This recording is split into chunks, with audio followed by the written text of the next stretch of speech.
There's a distance between us. It's getting hard to reach out. Haven't seen you in seasons,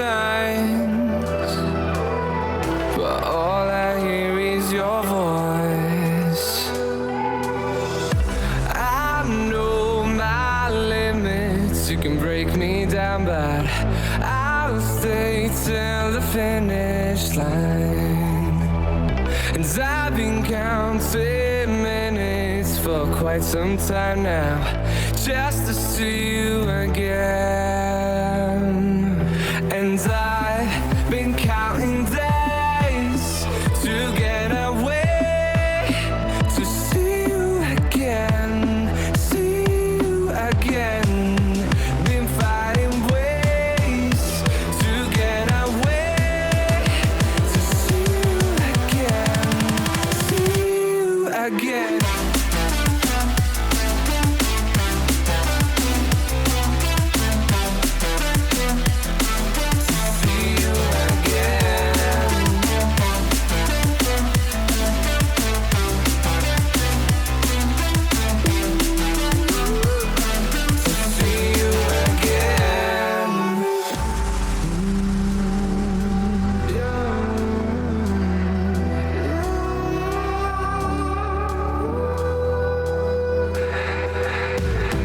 We got millions of reasons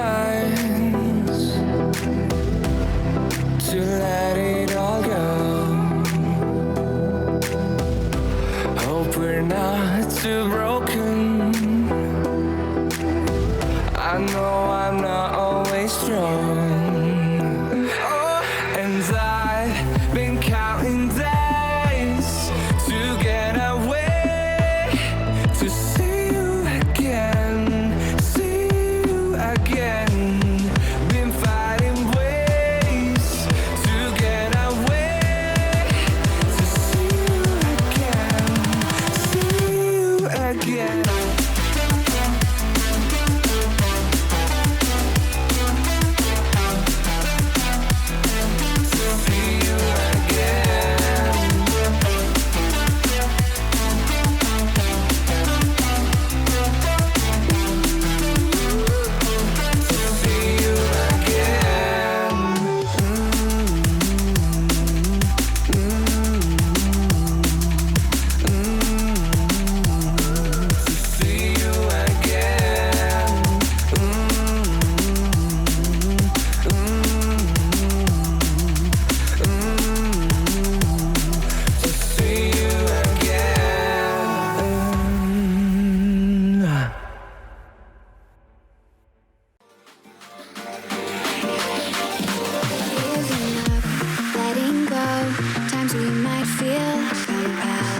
Looking down from the heights that we have built all by ourselves. And there is fear of the unknown, but we cannot lose control when we feel like the world is against us. We're trying to find ourselves without the defining words. We can no longer hold on to what only makes us hurt. We cannot sink into the dark. The vertigo is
places that it's hard not to look past. What is real and what is fake, and the risk we have to take. Will we know what is throwing off our balance? We're trying to find ourselves without the defining words.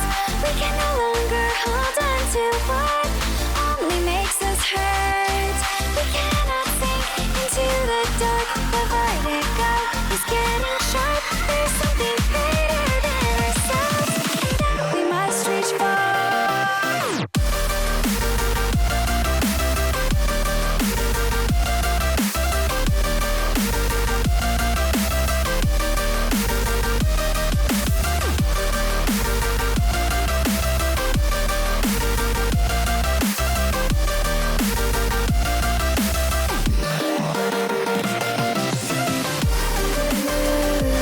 Into the infinite that we must reach. Into the infinite that we must reach. Into the infinite that we must reach. Into the infinite that we must reach.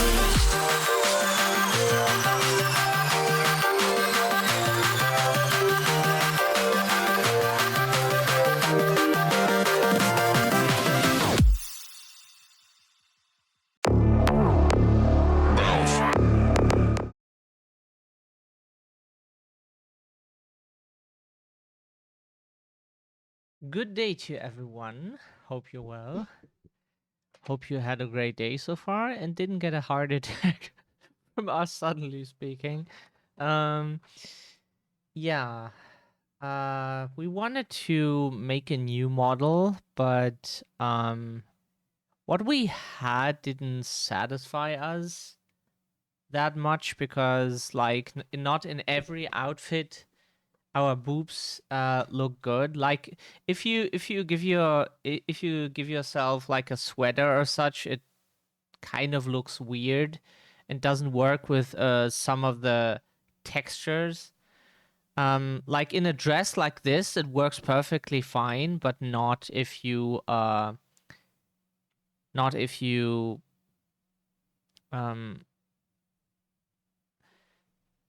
yeah, wear like sweaters and t-shirts. It just looks weird if you have big boobs. Like for this outfit, it fits perfectly. Um. Anyways, let's jump into the game. Muted the sound so we don't have the music playing when the game is running in the background. So we want to do some stuff.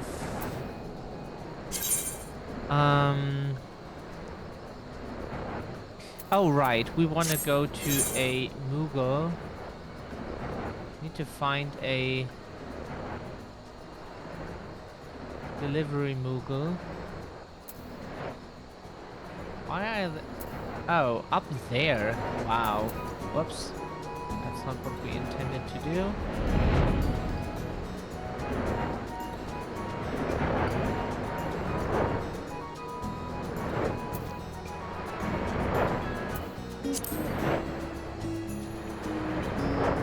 But yeah, good day to you, Scandi, again. Lovely to see you here. As we always say, without you, there wouldn't be much talking. In chat, at least. This stream, of course, is lurker-friendly, but we also like to chat with people. Otherwise, streaming wouldn't make sense. Not so much if you don't like at least chat or write something in chat. Like even our non-commentary friends like at least wrote something in chat or so.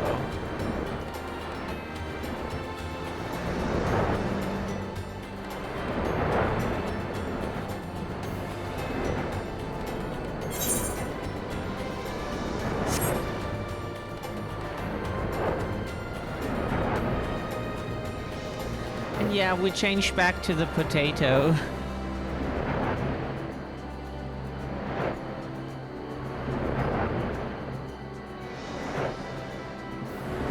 Oh. It was cheese, right?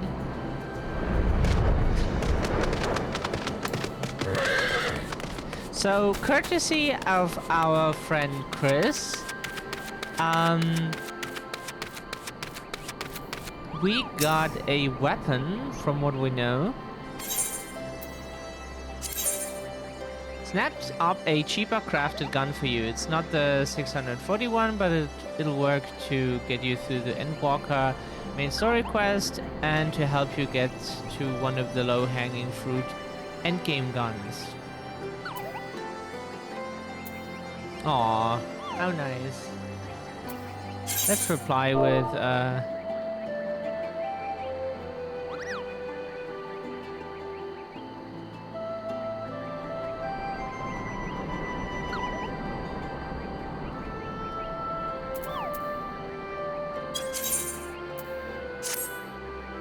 send a letter back. Not that bad, often oof. But the flavor ingredient is... Ah! Oh, whoops. Fuck. We're too stupid. We just wanted to close this one, but it automatically closes,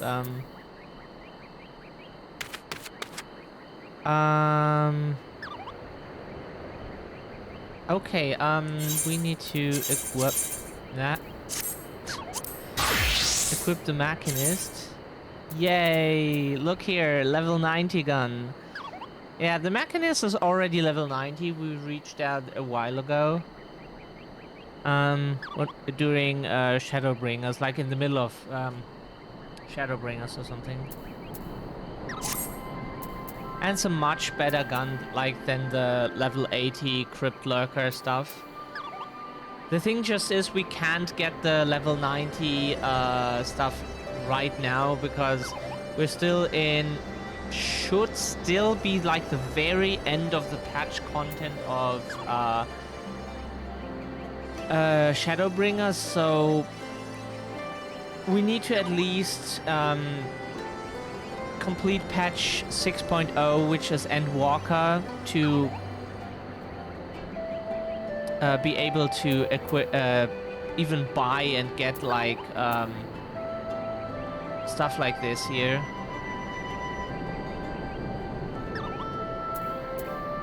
That is really good. So let's save that. The miner has... need to walk to the store again. Banana, passion fruit... Yeah, it's like Xenos is the edginess incarnate for sure. Xenos is edginess incarnate. How does this weapon look like? Kind of nice, right? Here. This looks kind of good. It's actually not that bad.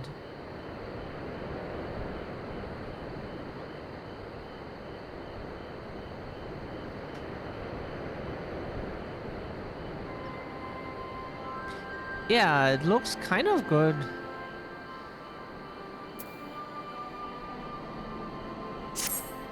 Right, do we have the... we did the challenge lock at the beginning of the week already.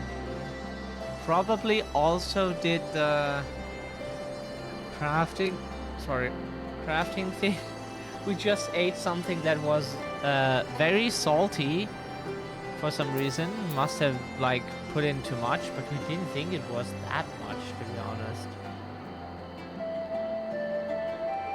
Weird.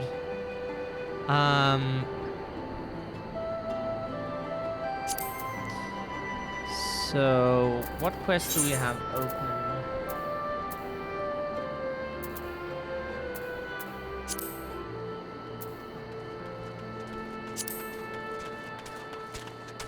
We could do this to unlock some stuff.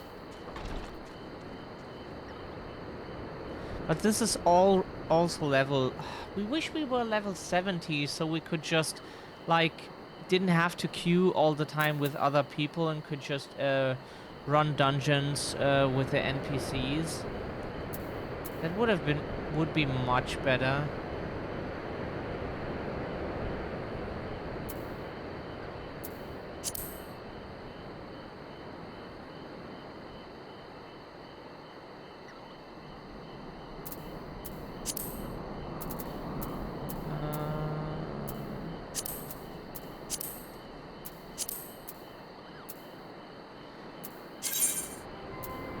Other.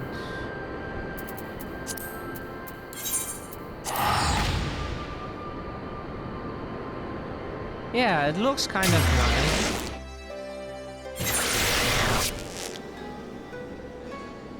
We're just used to this glamour here.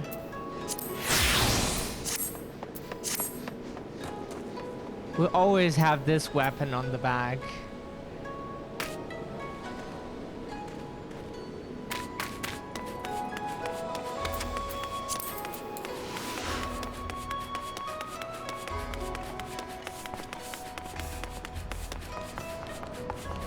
This is so funny. When we compared the normal-sized race, like a normal-sized race, compared to Lalafell, you walk so slow and like the running looks like you run in slow motion. Just because like a Lalafell has to run so fucking fast to be on this, to have the same speed as like a normal-sized, like a normal-sized person. Wasn't it here? Where? Ah.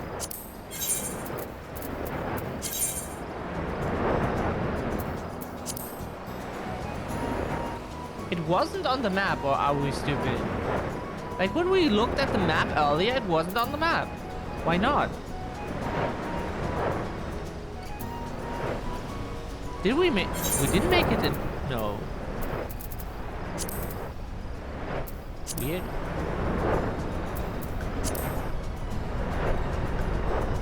Like some stuff we have hidden because it's dungeons and trials we want to do some other time.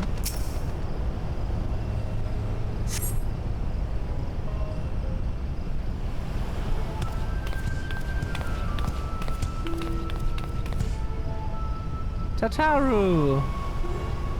Hope you haven't been waiting long, SJ.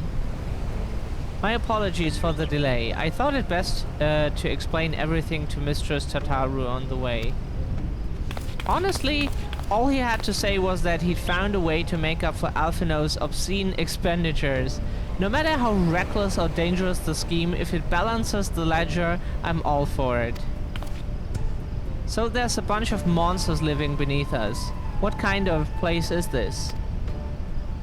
Well, according to ancient legend, Hell's Lid is where the hero Tenzen defeated a host of Oni.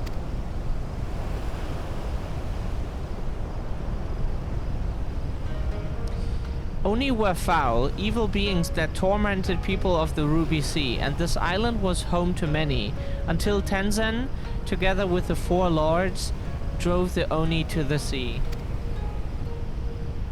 Of Oni-chan. Ooh. Ooh. For his heroic deeds, Tenzen was showered with riches. He then journeyed deep into the mountains, far from the realms of man, and lived in solitude with his companions, happily ever after. And now SJ is being asked to drive the Oni away again? You misunderstand. What I told you was a fairy tale. To the best of my knowledge, no one has ever seen an Oni.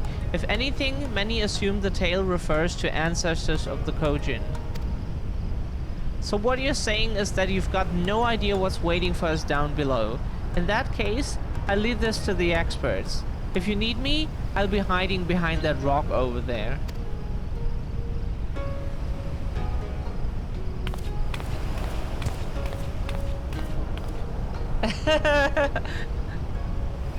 What? What's the matter, Scandi? Don't you want to be uwu? Oni-chan.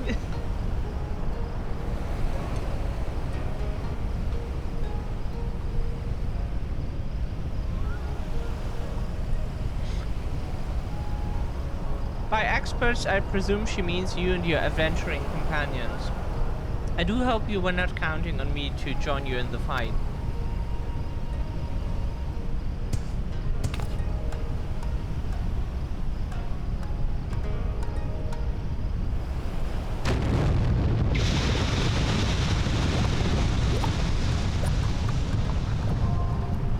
Hell's Lid now accessible.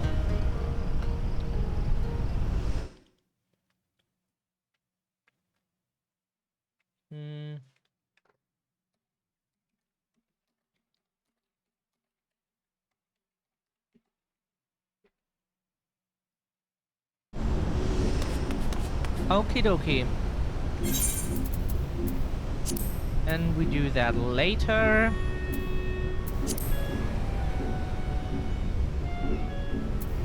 Oh, that wasn't, yeah.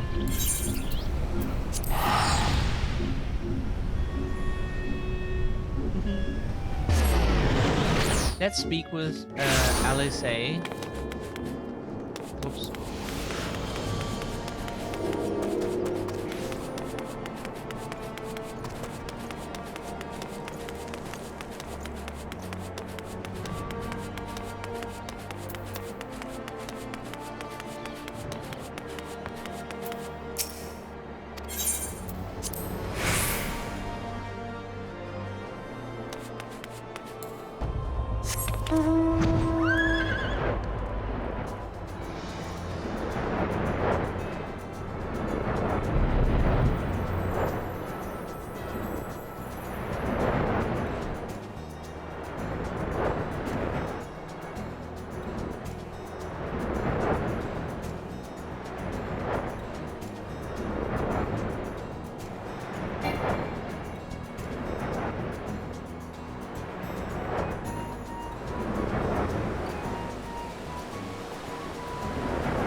We put it to party because that's what we always have.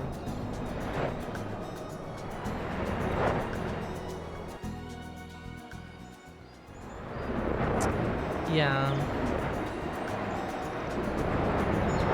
Whoops.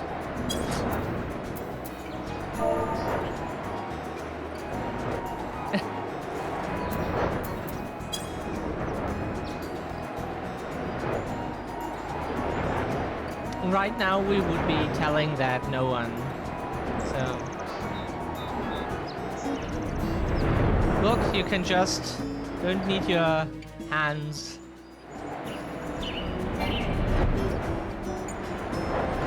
The standing courses.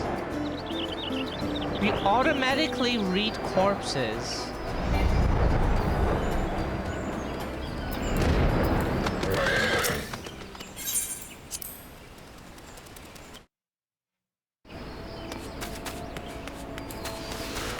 We're totally normal.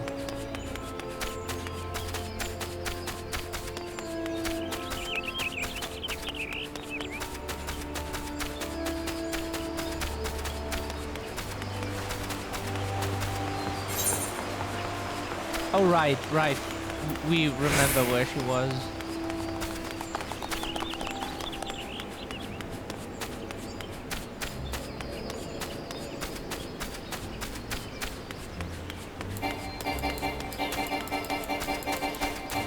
Faster! We don't have legs, so walking takes a while, of course.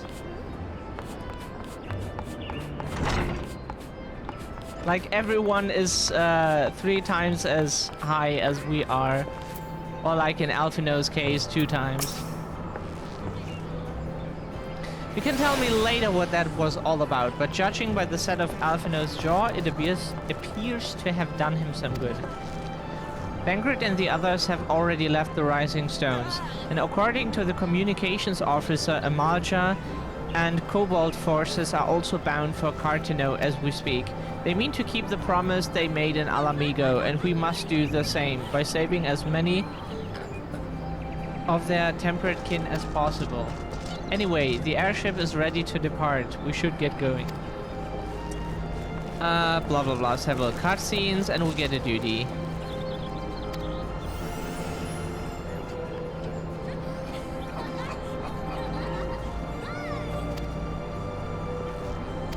Wow.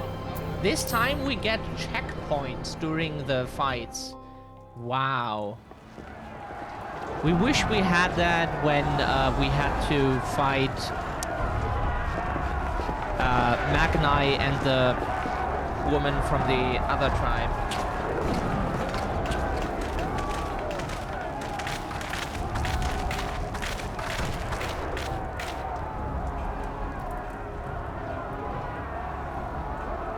My fellow Scions, as I am sure you will have heard, we can expect no help from Charlian, nor are we any closer to discerning the Telophoroi's grand design.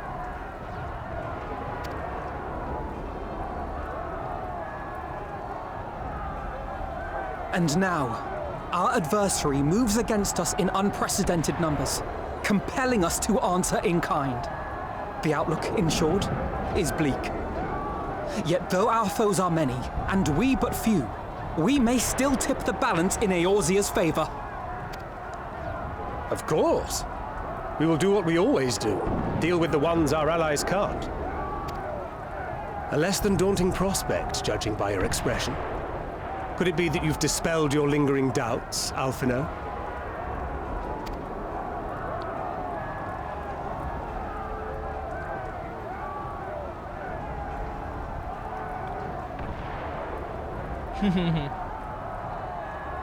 Oh, I doubt I ever will. But as my friends have kindly reminded me, I have come this far, and that must count for something. Gods be good, Alphino. That's what we've been trying to tell you all along. For one so bright, you can be remarkably dim at times. There is such a thing as overthinking, you know.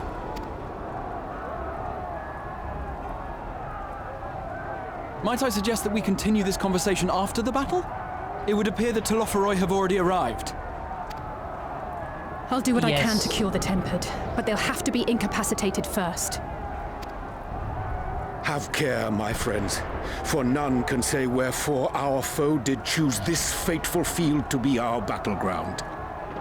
Whatever may transpire, pray grant him not the pleasure of deterring you.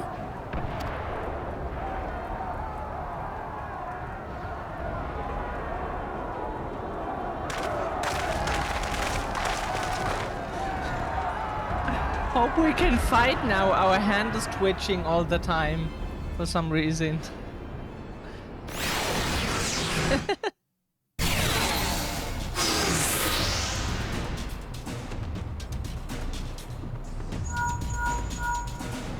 Listen well, friends. The Telophoroi are sweeping across Cartino.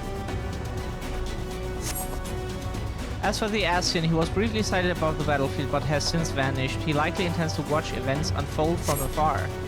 Thus far, the movements of the lunar primates have proven to be difficult to predict even when crossing today instead of that. We can't read that fast. We can read it with our eyes but not speak it that fast.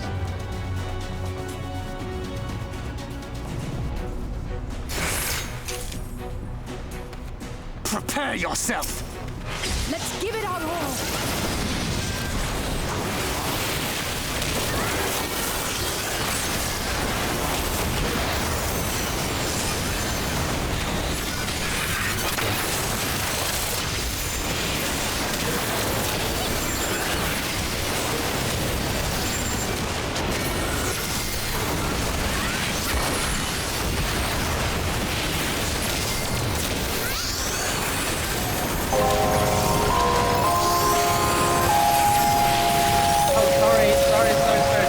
We removed the fucking shortcuts, but OBS is still behaving like fucking asshole. We swear we removed the fucking stupid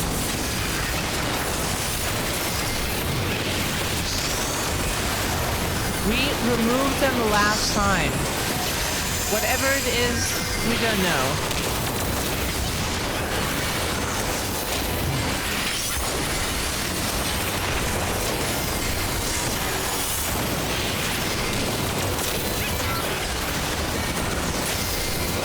Fucking OBS.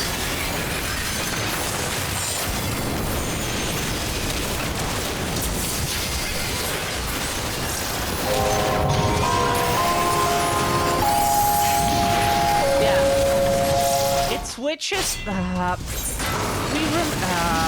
Fucking hell, OBS.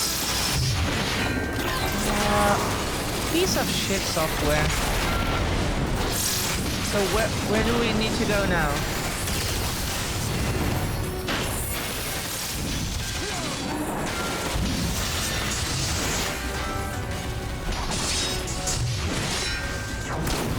If you get distracted by that piece, let us do this real quick. This piece of shit software. No, trash that too. Please apply. Leave us alone. We need to be able to use all of our hotbar abilities.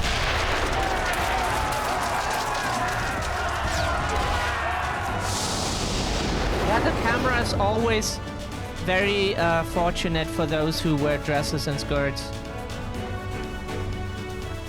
The camera allows to upskirt you.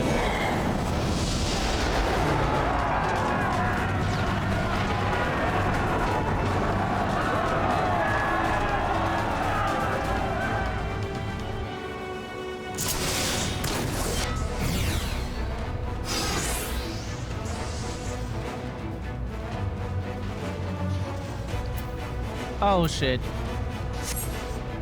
Oh, not this bullshit.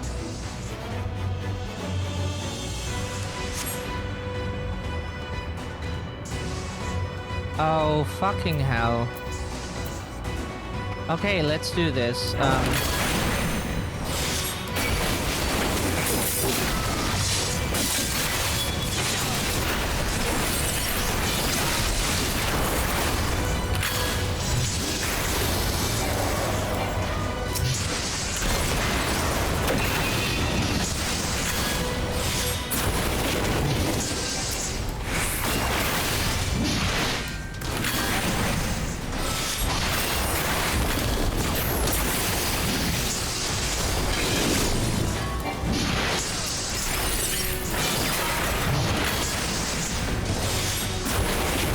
So Alice is a red mage.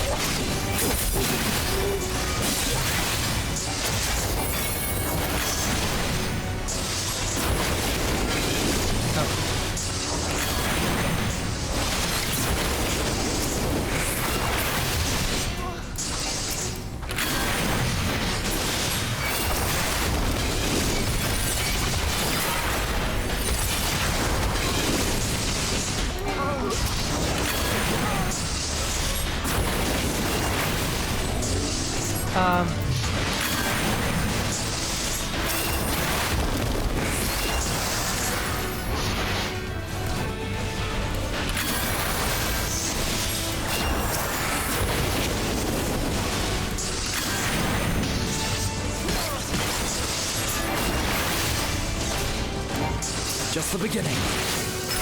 Right behind!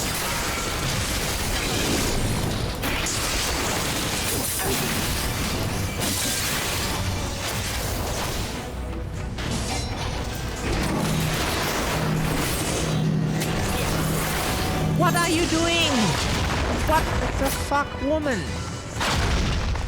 What was she doing? Like she moved backwards. Why backwards? No, you don't move backwards. Oh, fucking Gratia! Sorry. Sorry. Ah.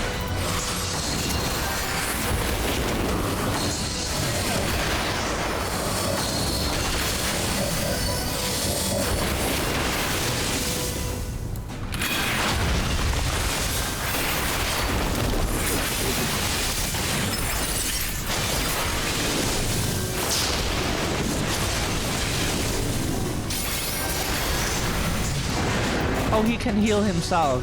That's good.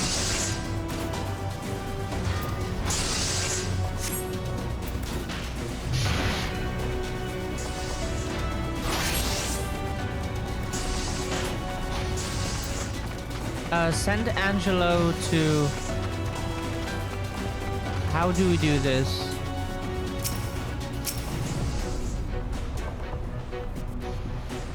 How do we do this? Cure? Do we cast cure on them? How do we do this? Oh. Okay. Okay.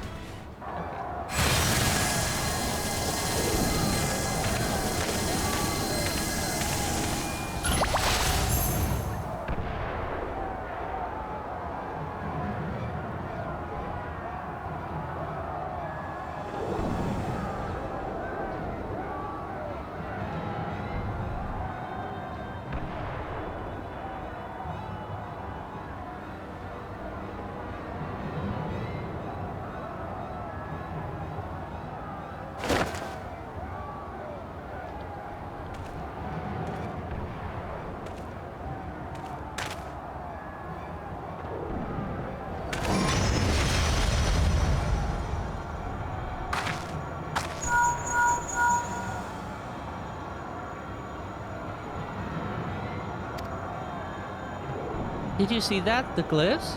Yes. How worried should we be?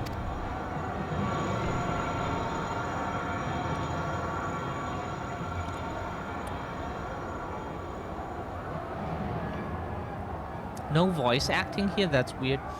Listen well and judge for yourself. Though I can see ethereal currents, I had not thoroughly examined those that flow through the heart of Cartano. But now that I am here, things have become clear. The flats conceal an ethereal confluence like to the pillars of the Azim Step, but greater in scale. Far greater. The glyphs that Fandaniel has conjured reach into its very midst. And I believe I know their purpose. Should their lunar primals destroy them, it would spark a chain reaction with the potential to obliterate the confluence entirely. The resultant disruption to the flow of ether would sow chaos among the elements, prompting earthquakes, floods, and tempests large enough to lay waste to the realm.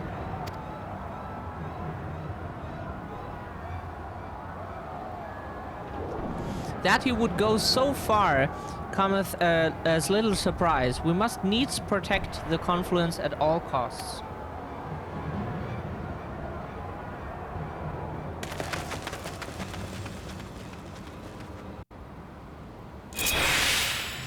Can we play as ourselves again? Another role thing as Urianger, okay. Luna Odin. Sorry.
We probably need to fuck.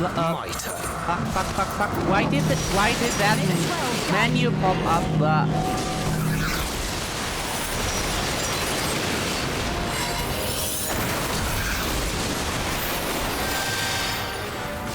Asshole. Why? What? Why? Who? Huh? Oh, this... Oh... Fucking hell! Game again doesn't know what a fucking checkpoint is. What failed? Who died? We saw one other NPC. One other being. That was fucking Y'shtola. That was just Y'shtola. Oh, this game sucks sometimes, to be honest. That was just fucking... Then they should tell us where fucking... We can't see those people. We always have to zoom out like fucking 5 kilometers. Just so you can see the battlefield. You can't just play zoomed in so that you would see people because they are bigger on the screen. You have to just always play with fucking ants on the screen. And you're expected to see what's happening with fucking ants on the screen. Oh. Like that is the reason why we don't want to play healer. We want to focus on things that we kind of do well. Not things that we enjoy, but like not in this case. Hi, Chris. Hi, by the way. Lovely to see you. Hope you're well. Blah blah blah. We had that already. Skip cutscene.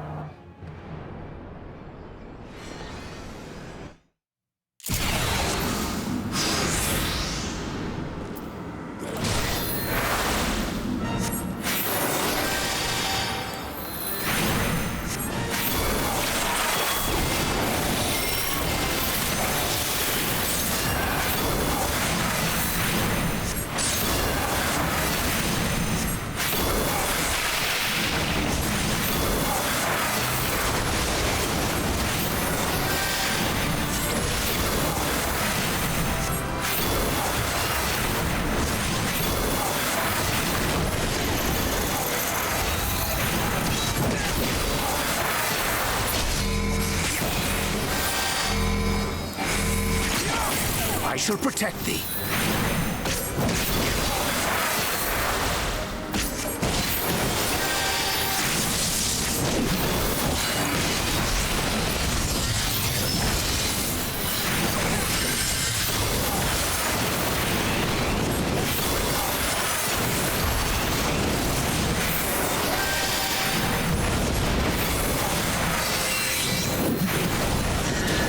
Where is Tancred even?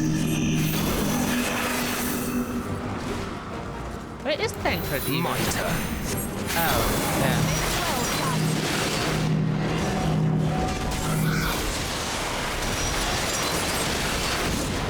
Guys, maybe not.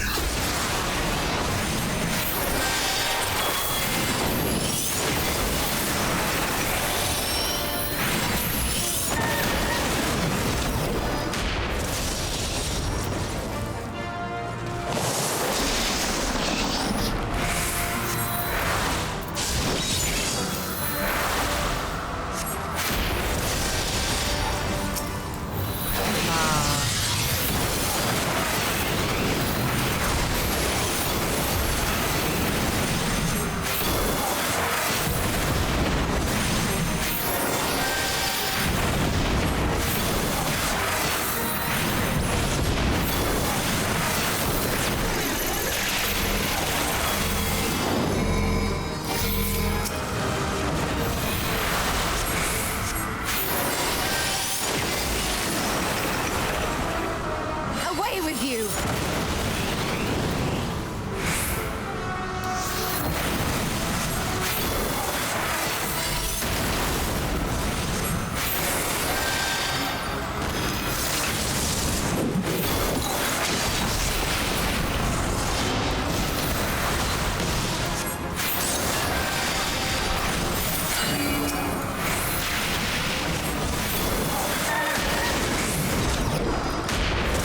Who did it? Oh, God, he hates.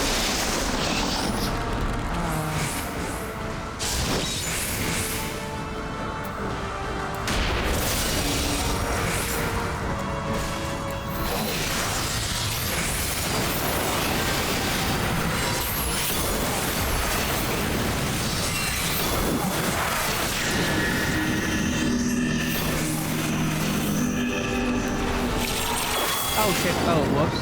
That was stupid.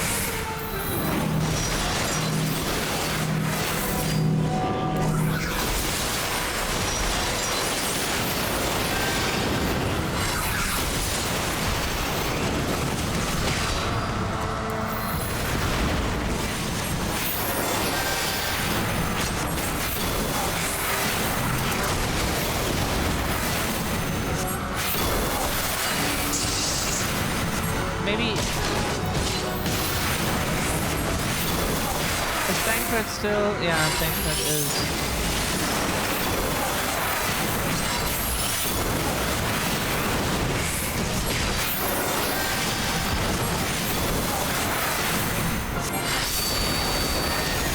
Woo, we did it! Yay!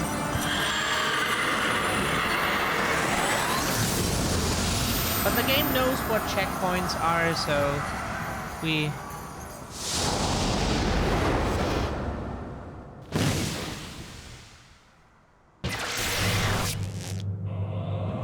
Oh, now that comes. The lunar version of Susano? Or what was its name again? Ravana or something.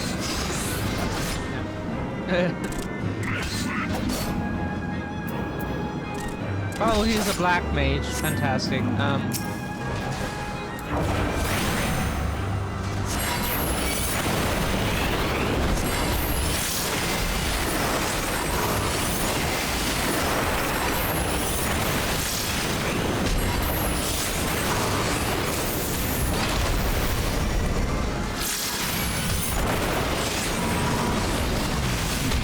What is this? Oh.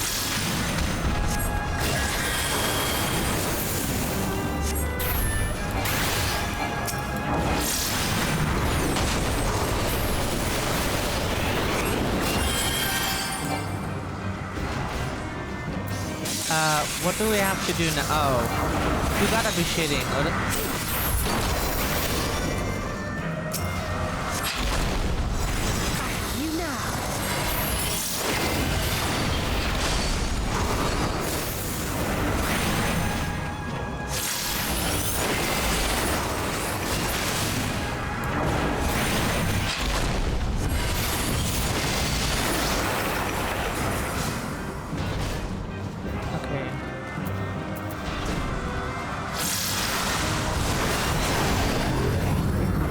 You had to do this in that moment.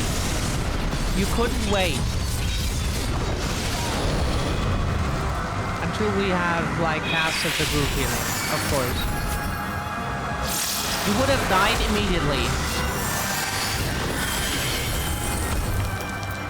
Maybe not.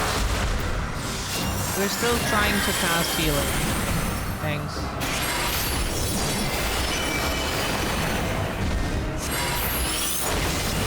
We have to do a multi-job here, and it's not easy. Could you not do that, maybe? We constantly have to heal. We would like to do other things sometimes.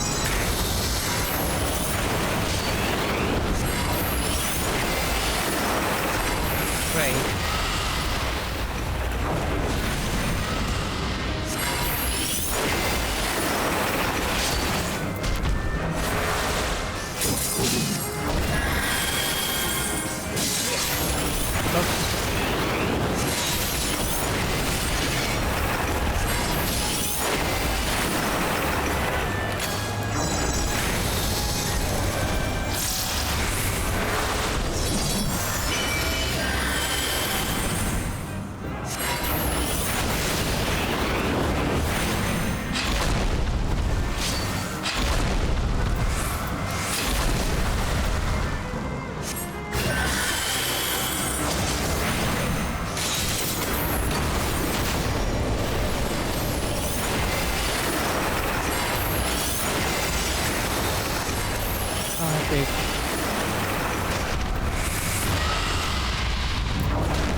Oh, really?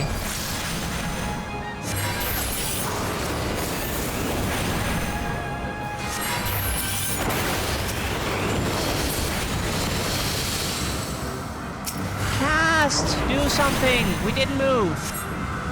We didn't fucking... Sorry, no, we can't do this. The casting time is too long for this shit. This is a caster class. What do you think how fast we can attack? This is not the fucking Machinist. This is not the fucking Machinist. Yeah. Would you cast, baby? Cast. Roll quest is the worst shit. Like, it's supposed to be cool, but it's just stressful. Dude, you failed or something? No, okay. Oh. Maybe some people enjoy those classes. We don't. We absolutely don't. The reason why we don't play those is because we don't like those.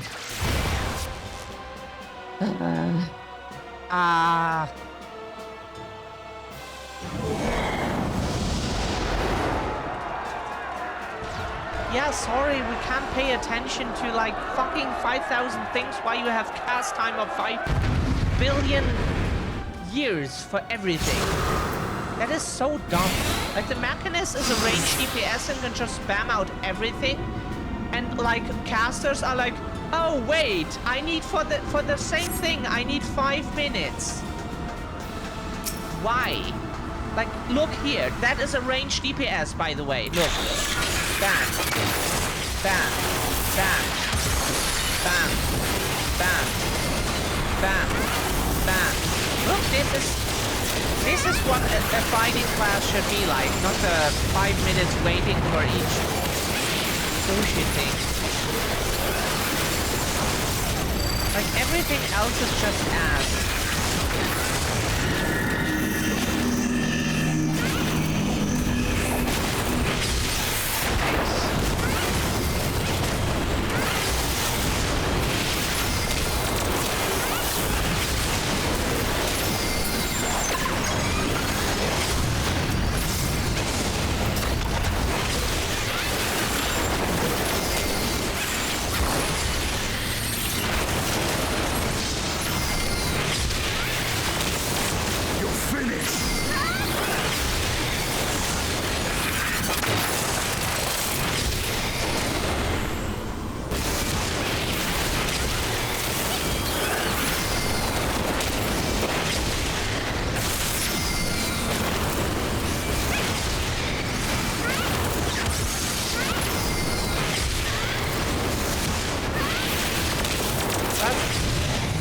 Why?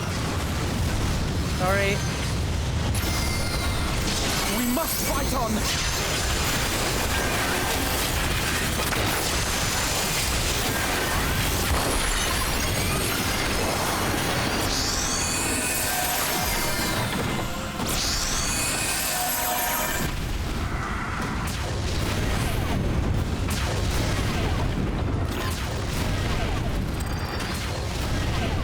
Thanks. Yeah, fuck you. Your fault, not ours. Not ours. Sorry. We had to at least understand what is going on, what do we have to do, and then do it fast enough. We were not at the point to do it. We were at the point at figuring out what the fuck was going on. And then we were already dead. Sorry that we not instantly know what you do next when we have never done this before. Maybe people yell at people that play this game for the first time, have never seen that stuff. Maybe they know what to do, we don't. We see it, we die, then we know. Yeah, we don't see anything light up. We just see them hop to the sides and then bam. Where is there something lighting up? Like, we see nothing. Sometimes there's just 10,000 colors and everything is colored in something, and sometimes there isn't. Like, our fucking attention only has that much. Like, we try. We really, really try.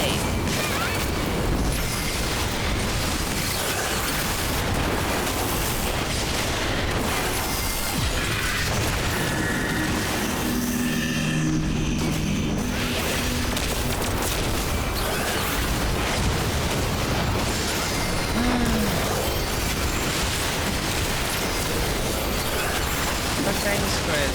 Thanks for the help. It is so spooky. Yeah, target please the nails. Thank you for doing that.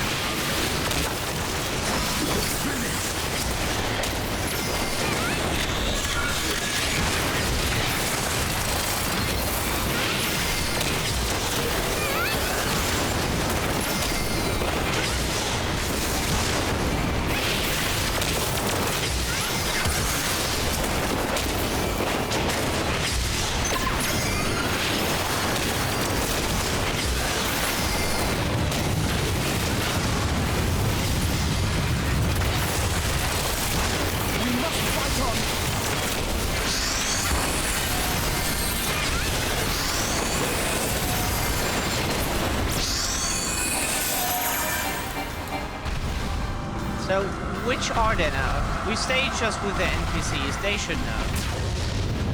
Yeah. We just walk with them. The NPCs just know what to do. We should just stick to them.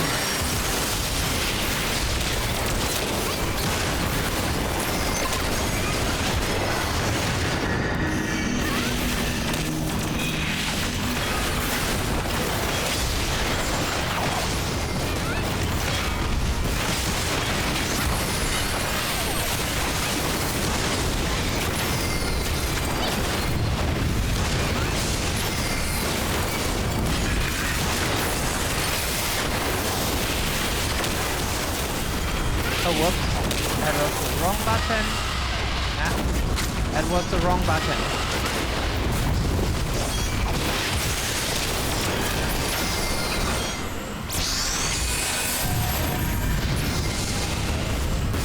The nails again.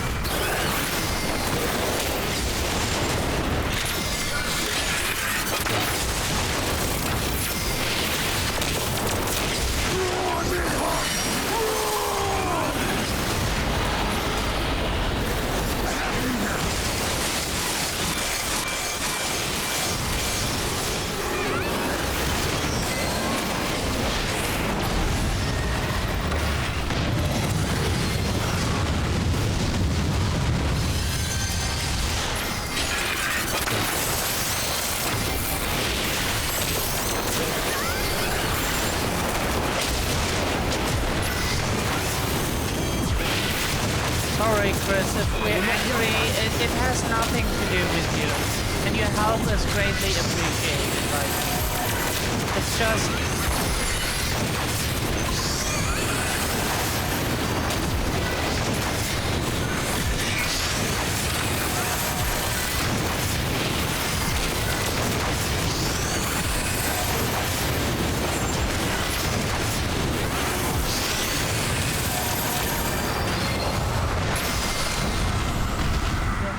really, it's greatly appreciated. Thank you. It's just in stressful situations we can't really respond as we want to, as people deserve it. It's just the wrong situation, and then we just focus on the stress we have because we don't naturally are good at things we do. We always have to learn very slow and do it very And thus another plan went up in smoke. I am beginning to see why Lord Xenos thinks so highly of you. Not that this changes anything, you understand. You have merely earned yourself a stay of execution.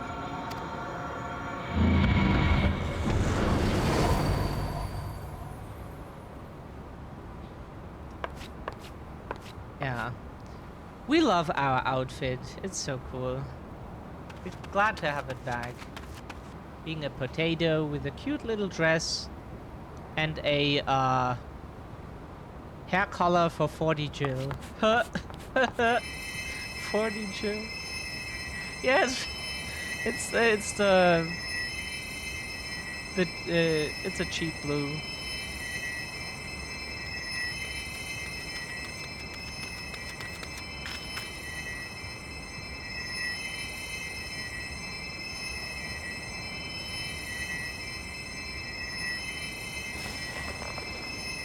Glory be to Garlemore.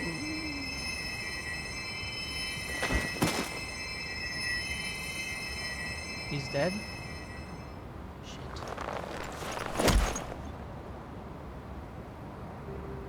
Aww.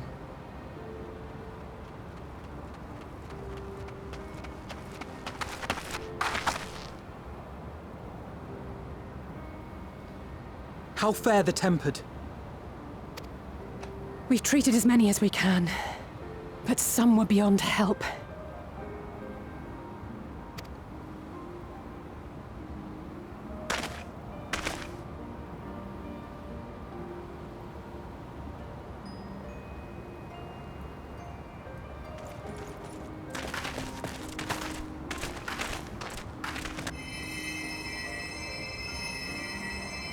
We are bad at the games we play, and we know that. But as long as the game is awesome, it's worth the stress. Most stuff in real life is not worth the stress. It's not really. Do not hang your head so, brave scions. People are, and video games are. Though not all of our captured brethren could be saved, we are grateful for those whose minds have been restored. You could do no more, and that is enough. So please hold your heads high.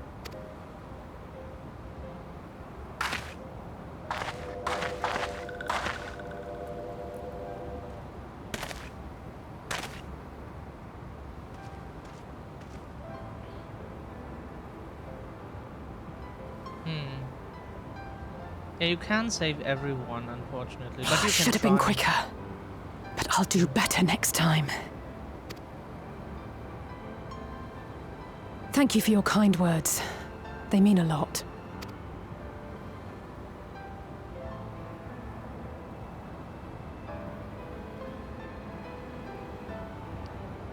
A victory at great cost, but a victory nonetheless. We must stay strong and press on. Isn't that right?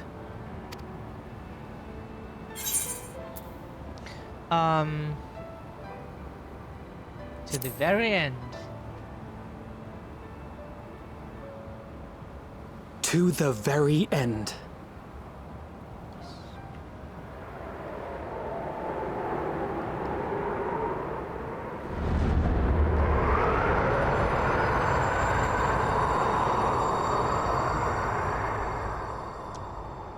The moon.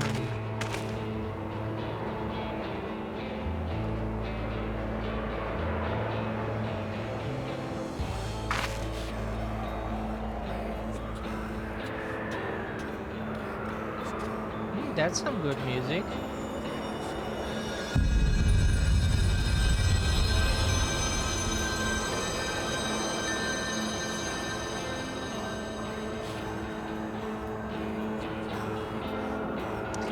We already knew that Endwalker has something to do with the moon.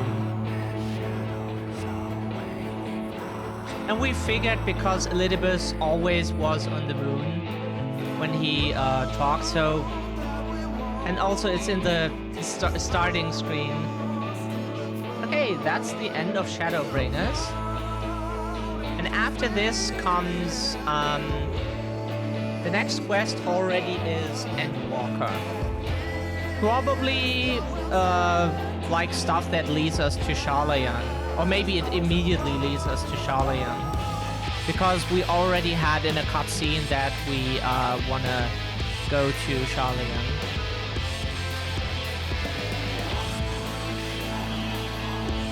Alisaie's Red Mage class is really nice. We like it because it felt like a better Black Mage, kinda. Because it also has healing, and if we remember correctly, it even has a rest spell or something. At least it has healing, and the Black Mage doesn't.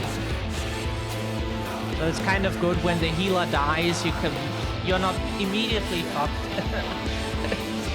It happens. The healer sometimes also makes mistakes, and then the party is at least not fucked if you have a Red Mage.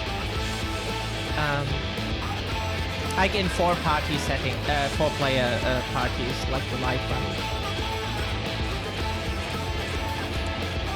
We would like to get some water because it's super hot, and you can enjoy the music again. It probably gives us trouble on YouTube and Twitch again, but fuck the music industry.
a prayer to keep us ever by your side, an undying promise that we just might carry on in a song. Pray don't forget us, your bygone kin, with one world's end as a new begin. And should our souls scatter unto the wind, still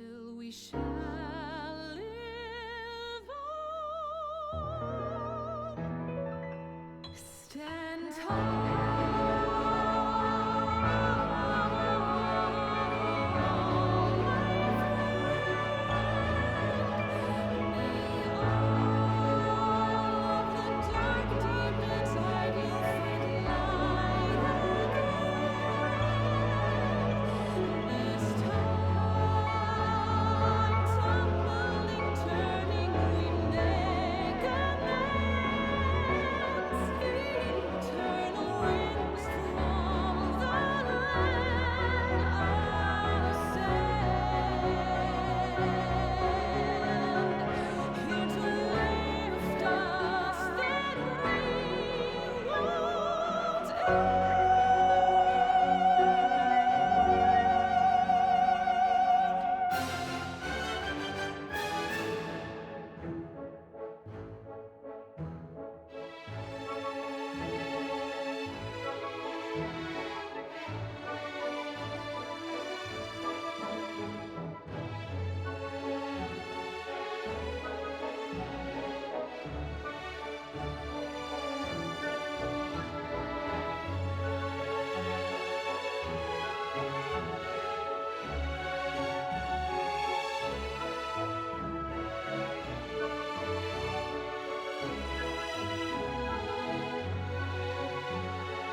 So we have taken care of some stuff. We had to cool down the room again because it's super hot outside. We got water, snacks, we took our medication and everything.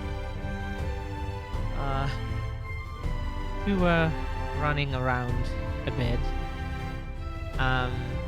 But at least we have to take less breaks now. That's good. The credits are super long. Like one game was, we did YouTube episodes of 1 hour, and like 45 minutes of that episode was just credits. 45 minutes.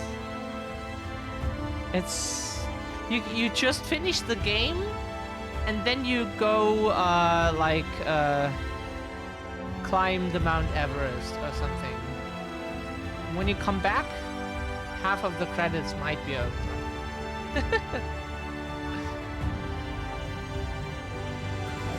It's quite a bit.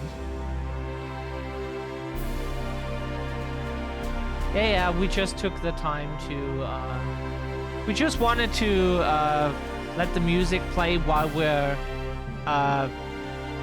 we were doing a lot of stuff.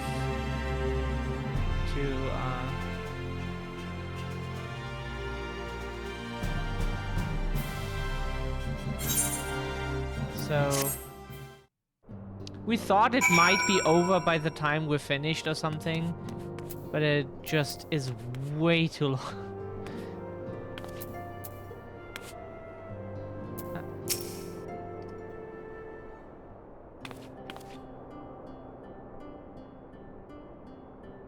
I trust you all enjoyed a comfortable flight aboard the Pride of the Ishgardian fleet. Lest you worry, the Bonanza has been towed to a nearby location to be retrieved at your convenience.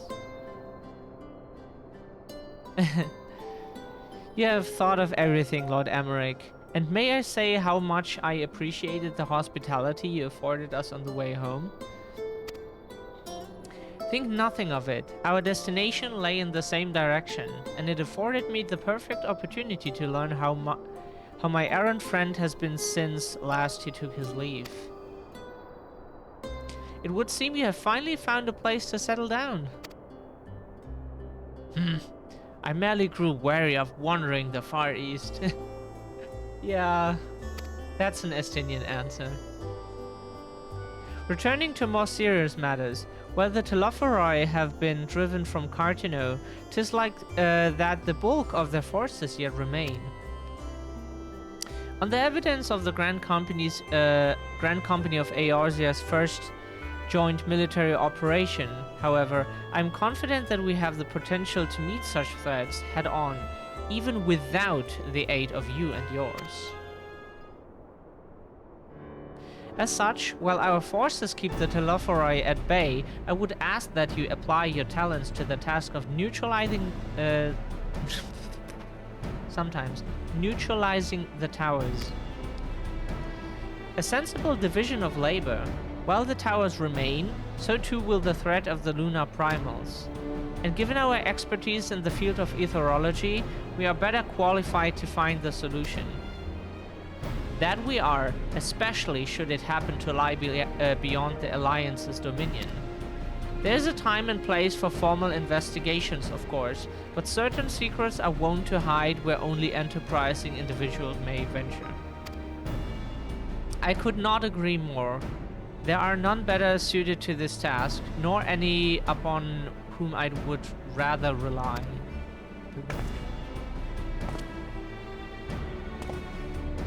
On behalf of the Alliance, I thank you. We look forward to receiving any information you are able to uncover. And with that, I must take my leave. Should you have need of assistance, pray do not hesitate to ask. Fare you well, my friends. Emmerich is great. And he has drip. He has the drip. Hey, good day to you, Yuku. Day has been good. We got 2 people today with the Fondelma scam. It's so funny. I confess, I had hoped to be able to study the towers more closely, vital as they plainly are to the Telophoro's plans. If we can discern their ultimate function, we will be one step closer to understanding our enemy's grand scheme. What we could have done is, we could have given shoutouts. How are you today, Yuku? Chris is a streamer. Shut the fuck up. There is one key apparently on the keyboard that makes an emote in the chat. Is it Alt? Is it Windows? No. At least one of the keys makes an emote. See, well, if you have all the debuffs in place, don't have and any the emotes motion on the advantage, keys, but and you one have apparently supercharged the more you does stat them up, you can just buy blast them. Does it work? But it takes several turns of setup, and you still might not survive. You kind of have to plan things out just right.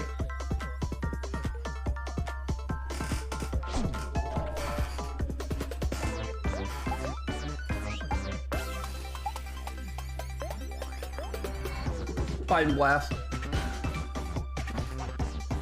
Sorry, Jack. Gotta have to get out of here. Fighting blast.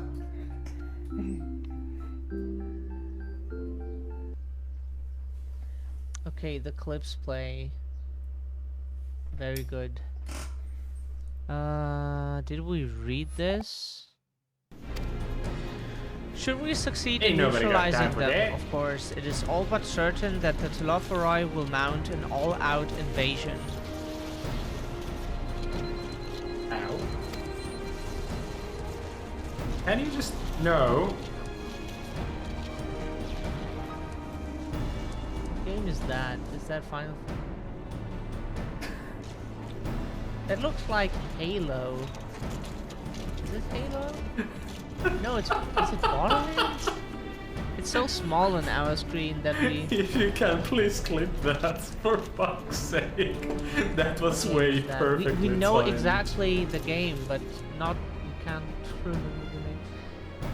And then it will begin. The one who waits at the heart of the chaos will come for us. For you.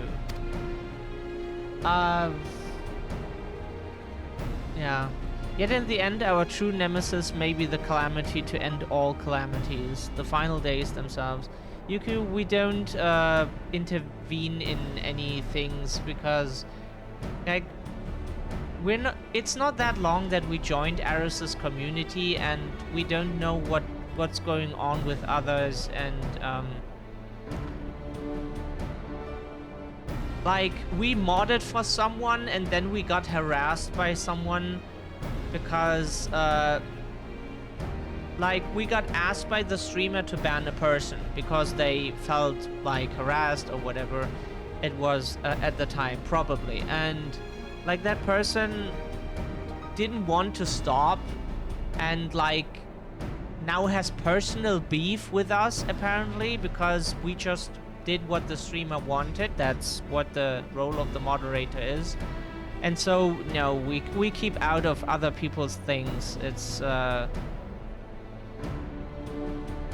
if it's, like, between close friends, then we maybe could, like, try to talk, but usually we just keep out of things because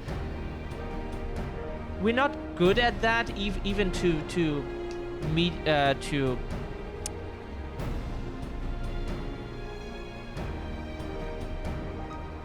make the situation better. Our social skills are not so good. That's just autism, and the best we or the most likely thing to happen would probably just standing between two people and getting shot from both sides. It's no. Yet in the end, our true nemesis, stars, may be the calamity to end all calamities, the final days themselves. Yes, alright, Alphino. We need a plan, not portents. As Thancred so eloquently pointed out, we are in a position to seek information from all manner of places, not least. Shalian. According to Cryle, the Forum have been more secretive than ever of late. While this may be related to the appearance of the Telophoroi, that remains a matter of speculation. But one thing is clear. The Forum is determined to keep us from discovering the truth. Master Fortuna's performance at the Lotus stand was enough to convince me of that. The matter beareth further investigation. I do heartily concur. Like Yuku, what you can do is you can send Aris a direct message on Twitch, or if you have him on Discord, on the Discord, you can like ask him yourself if what's going on, if you don't know what happened. The matter beareth further investigation. I do heartily concur. Nor can I think of a more promising place to look for the answers we seek on the matter of the towers. Sharlayan hath ever been the wellspring of etherological knowledge. I care not where we go. Here or there, my lance will be ready. And what of you, SJ? Might you be persuaded to join us?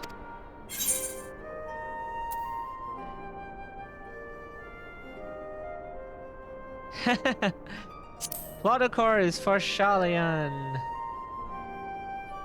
No, Bookworms is great. We love books. Our favorite authors is Stephen King, and he's considered the German version of Stephen King, Wolfgang Holbein. So we love to read books from them. Here, it is time we laid bare the Telophoroid's dark designs. Also like stuff about interesting topics like Israel or economic stuff or cultures that we can learn. There's so much stuff you can read about that you don't get taught in school or so. It appears we are in agreement. We have to but wait for Kryl to secure the necessary permissions. In the meantime, there's a matter I would investigate. Like more and more books are about economic stuff lately. Does it involve tall structures? But strange coincidence it does. At present, I have only a creeping suspicion, but with your help, I will soon find out whether my fears are warranted.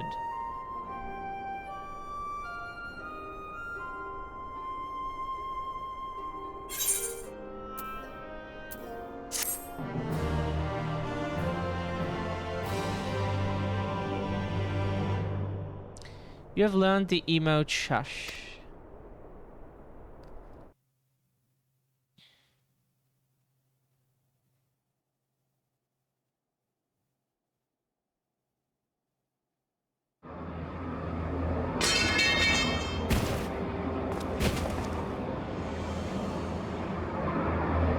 A Reaper.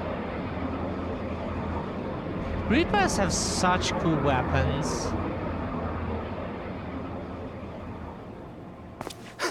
Those Eorzeans certainly are a stubborn bunch. Though I suppose you knew that already. Edgy but cool. My plan to redirect the ether from Cartano came to a rather less than satisfactory conclusion. It was, in many respects, an abject failure. Xenos is the edgelord. Which does, of course, raise the question of where we are going to procure the requisite amount. The obvious solution would be to draw on resources a little closer to home, though that would require our dreamer to dream a trifle more deeply. So be it. The dreamer will not complain. Then let us begin the preparations at once. With the gateway of the gods complete, all that remains is to gather the necessary ether, and our prize shall be within reach.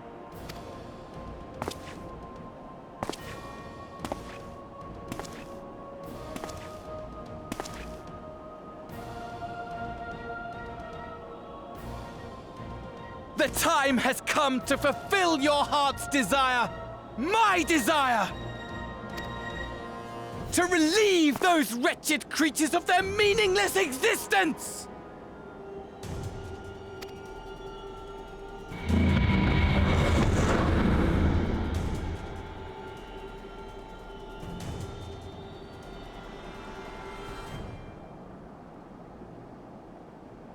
while I await you, I shall drink a sea of souls and gorge myself upon the darkened moon.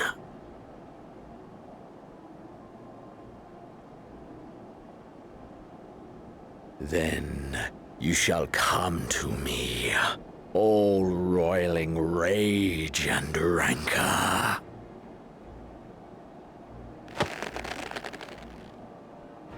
And the stars shall bear witness to our final contest.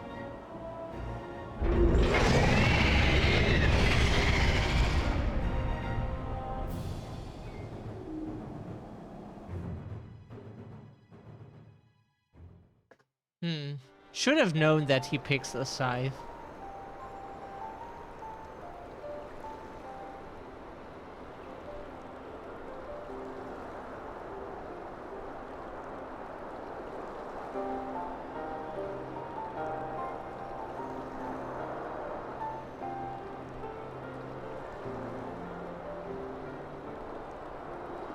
As I thought, the ethereal currents have been disturbed here too.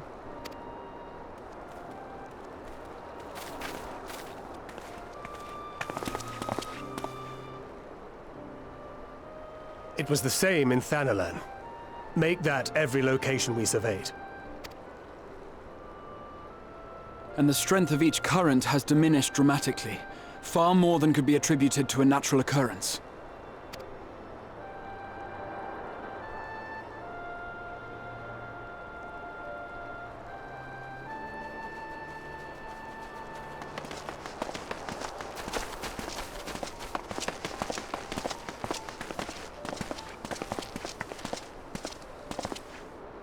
What tidings bringest thou from Dravania? We took a number of readings, and noticed that the closer we were to the tower, the lower the etheric density became. In short, The towers are drawing upon the land's ether, which would explain how they were able to carry out the summonings. So basically, if they keep drawing, the land becomes white, like in the MT. Our allies must be informed of this.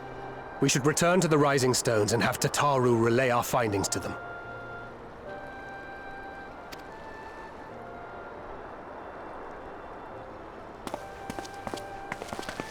But since he wants to kill everyone, why should he care? Yeah. Hear me. Hear me. Hear me. Hear me.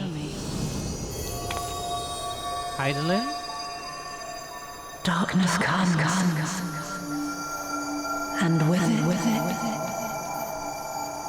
the end. The fate of the star is in your hands.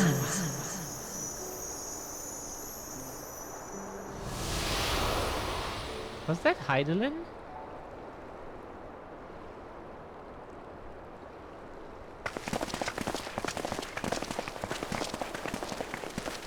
Everything all right back there?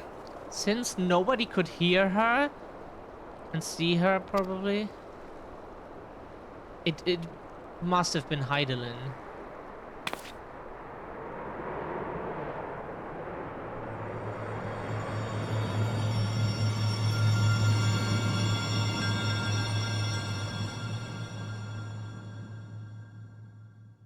Or maybe someone related? At solemn dawn, grim purpose shines, in gazes cast toward moonlit sky. Thus does our final curtain rise, your steps to guide what end? What? Sorry, not that fast.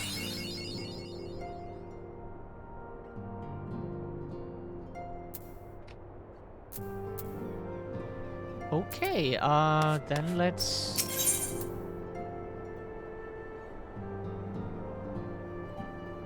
Yeah, I wish we could do that with a gunbreaker. SJ, do you have some time to talk? I would like to go to gather everyone in Dawn's Respite together and together assess the situation in which we find ourselves.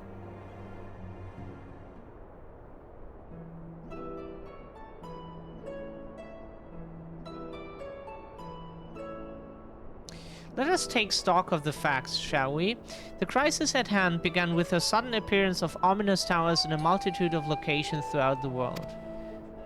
We have since learned that said structures were brought into being by an organization known as the Telophoroi.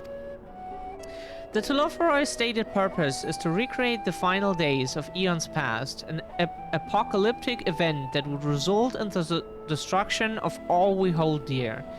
Already have these towers of theirs been the cause of untold suffering. Countless innocents kidnapped and imprisoned, their faith perverted for primal summonings. And unless we find a way to deal with the corruptive aura surrounding the spires, we can't even get close enough to rescue anyone. Those shielded with the blessing of light seem able to resist being tempered, at least. But after what happened to Arenvald and Fordola, we need to be very, very careful about how we proceed. Yet while these threats close to home are of paramount concern, we mustn't lose sight of the situation in Garlemald. As you know, the Telophoroi are under the leadership of Fandaniel and one other delightful fellow, Xenos Ye Galvus, the Crown Prince and our dear friend. To date, he has reclaimed his old body, murdered Emperor Varys, and plunged Garlemald into an even deeper pit of chaos. The capital has probably seen the worst of it. For a good while there, it saw the bloodiest fighting in the War of Succession, but that has since changed, and in troubling ways. Aye, during our reconnaissance, the air was not once rent by the barking of cannons or the cries of discord. 'Twas an eerie fog of silence which did blanket that ruined city. The inhabitants appeared to have been tempered, and with nary a word spoken did they labor to transform the place into a soaring edifice born of nightmares. If they were indeed made thralls, it seems safe to assume that these events, too, were orchestrated by the Telophoroi. An army of primals is awful enough, but in light of recent developments, I feel it is only the prelude to an even greater catastrophe.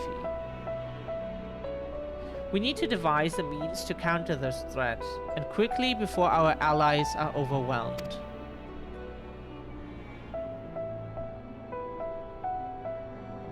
We will find a way in Sharlayan, I'm sure of it. Master Fortunal's comments regarding the final days were curious to say the least. The Forum knows more than it is letting on. Sorry to interrupt. We've just received word from Mistress Kryl. She said that arrangements for your visit have been finalized. You're to head to Limsa Lominsa and board the next ship bound for Sharlayan. And on arrival, present yourselves as associates of the students of Baldassian, come to assist with the Order's restoration.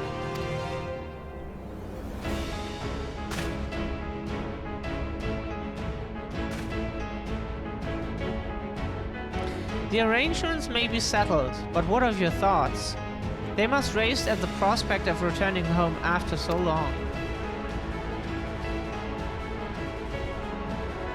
I'm eager to see it, of course. Of course. We should set off at once.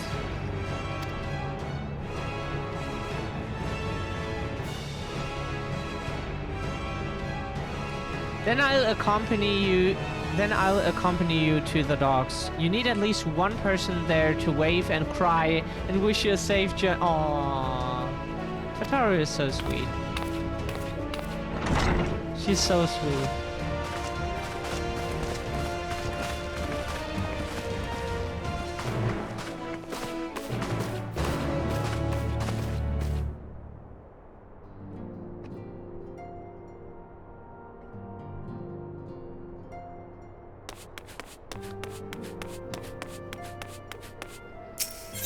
Okay, then,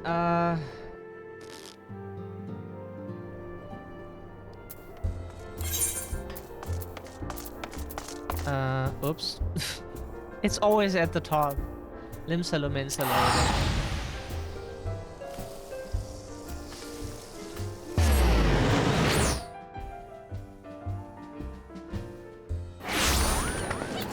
What we could do while we're here, we're not that often in this city,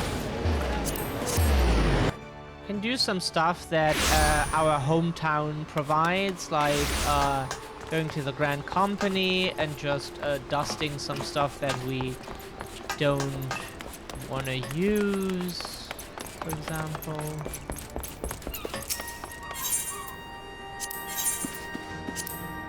What? Oh. Oh. Can we do that with any class? Or do we only get XP for the crafter classes? Does it have to be a crafter class? Haha. You cannot do that while you're talking to someone. Neurotypical people.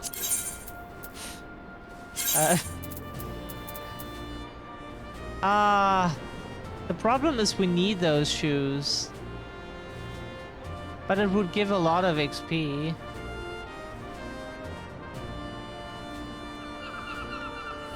We could just buy new ones.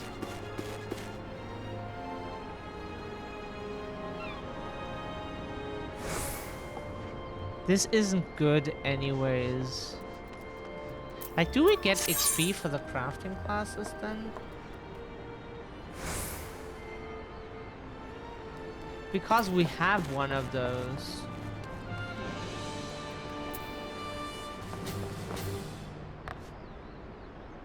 Oh, let's do this. We want to know. Ah, we would get for the weaver. Okay. That's not necessary. We do that some other time. So now that we can dust this weapon, we don't need it anymore. And we don't like it that much.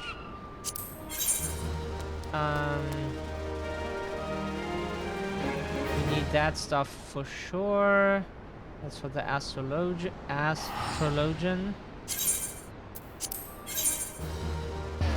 We play the Reaper sometime, but we're busy with other things. Keep that for the warrior, should we want to play that class sometime. Warrior is nice. Anything we can dust here?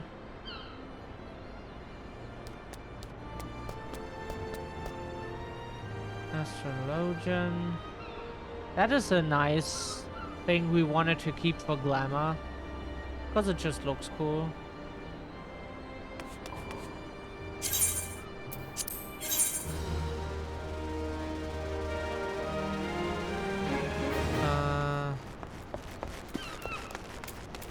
Yeah, we don't really use those.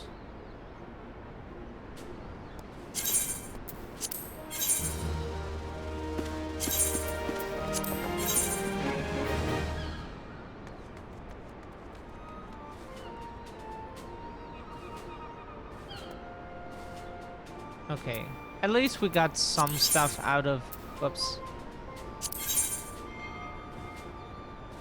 out of our inventory.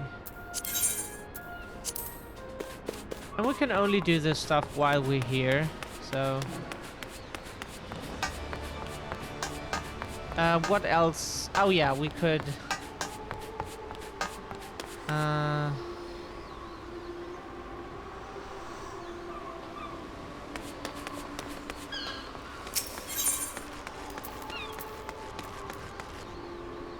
So where do we need to go now?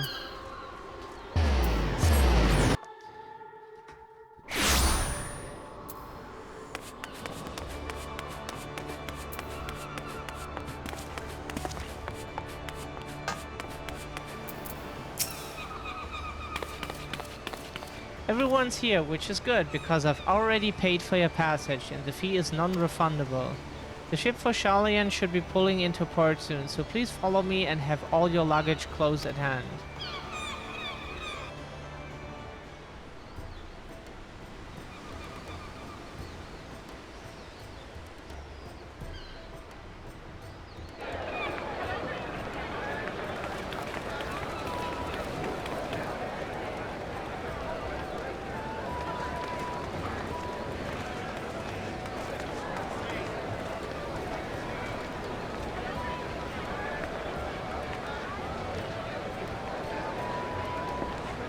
They've almost finished loading our cargo.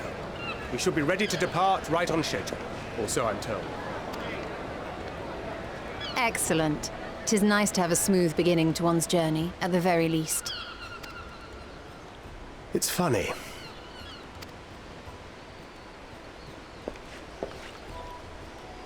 Master Louis Soir came here on a ship very much like this one. And now, years later, the street urchin he befriended that day is bound for his mentor's homeland. With his mentor's grandchildren, no less. Aye. 'Tis upon reflection that every twist of time's river and fate's whims are brought into sharp relief. Thou hast matured much in the intervening years.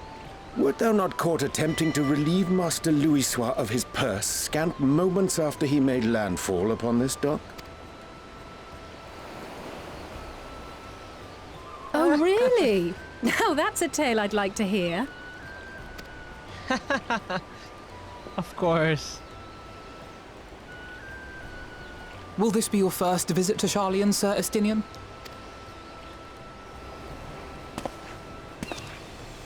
Sir Estinian? Are we strangers newly met? Why this stiff formality? I, merely meant it as a professional courtesy, since we are now colleagues in an official sense. I'd rather you dispense with the sirs, especially in private company. Or I'll be forced to respond in kind, little Lord Alphino. You've made your point, Estinian. Painfully well.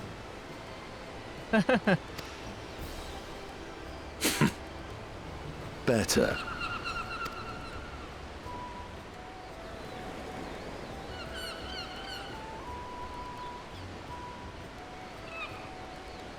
Are you all right, Tataru? You seem positively distraught. Distraught? Me? Don't be silly. I think it's lovely that they get to see their homeland. Aww. It's just... we're trying to thwart the schemes of an army hellbent on destroying the world. And, once again, I have to stay behind and worry that this is the last time I'll get to see my friends.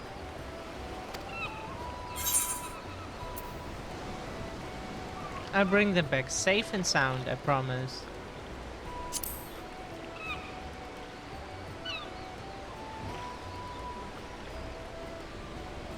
I'll hold you to that. Ah, good. You're still here. Hori! Coulternay! What brings you all this way? We're to assist the Maelstrom and the Kobolds with a lunar primal operation, so we thought we'd see you off before heading to the tower. Flamine and the others wish you all a safe journey, and promise that they'll look after things here until you return. We will too, of course. Aye, we your fellow Scions of the Seventh Dawn will do our part to ensure the end of the world won't happen on our watch.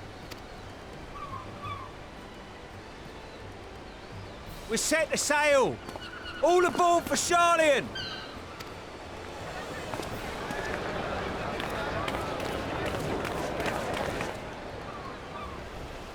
It's time. Then we must delay no longer.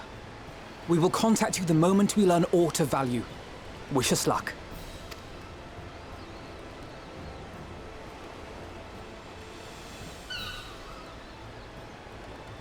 Have a safe journey, and please, please, be careful. Aww.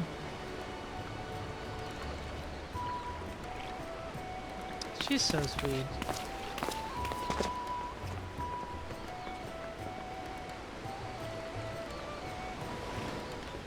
Hey, good day to you, Zada.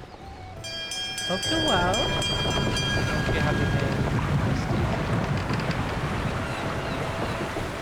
Much love. And so you venture forth unto the unknown. A fate beyond the horizon that cannot be divined.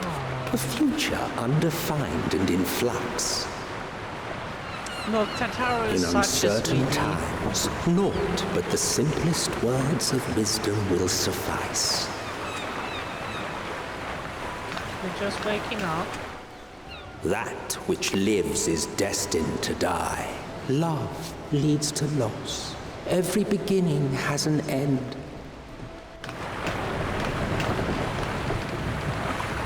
Treasure every moment, every step of your descent.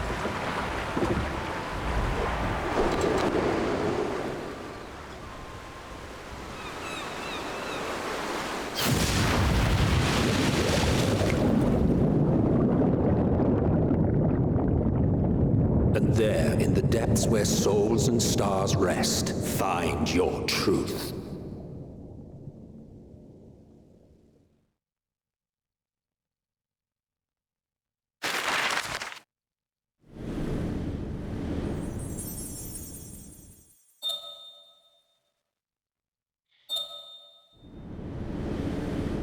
Old Charlayan.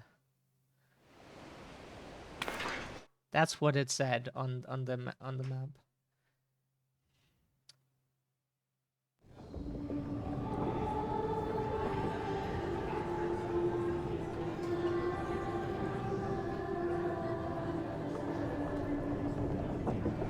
Here.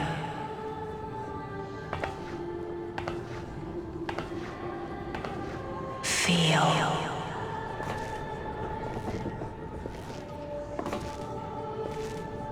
Think.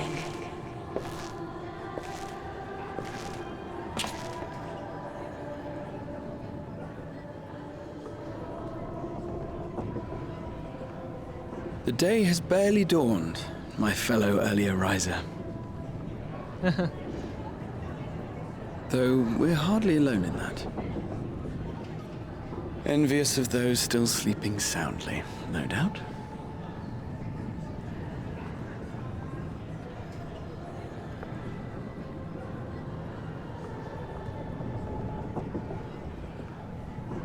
Called out to you, you say? I've heard nothing myself.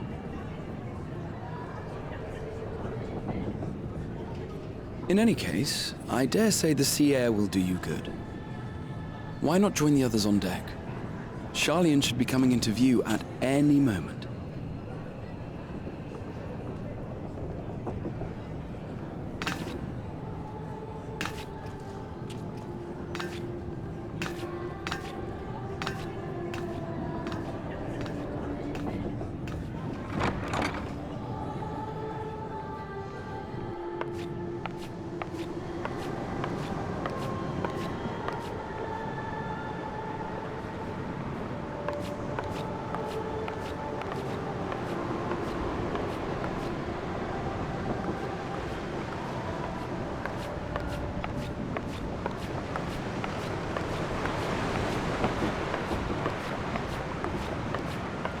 I want to know, is that Hydaelyn? It must be.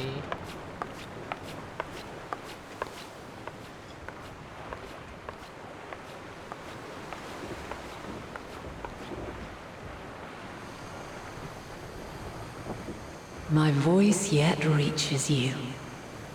I am glad. Hear, feel, think. And thus do we meet face to face at last. My warrior of light, guided by the crystal.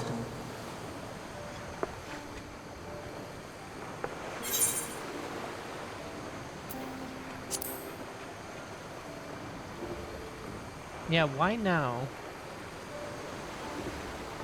After your sojourn in the First, I believe you have your answer.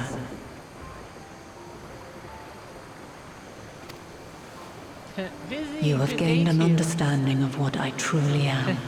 What Hydaelyn has always been. A primal. How are you, Vizzy? Hope you're well.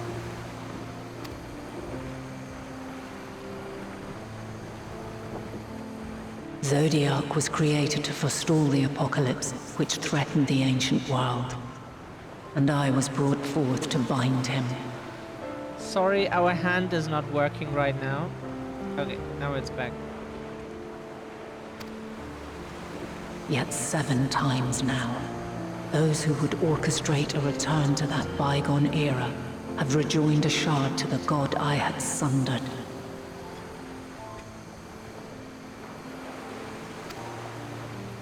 The greater his strength grows, the swifter does mine own diminish. The power to draw your mind into the rift betwixt is no longer mine to wield. Yet though it taxes me sorely, I dare not leave these words unsaid.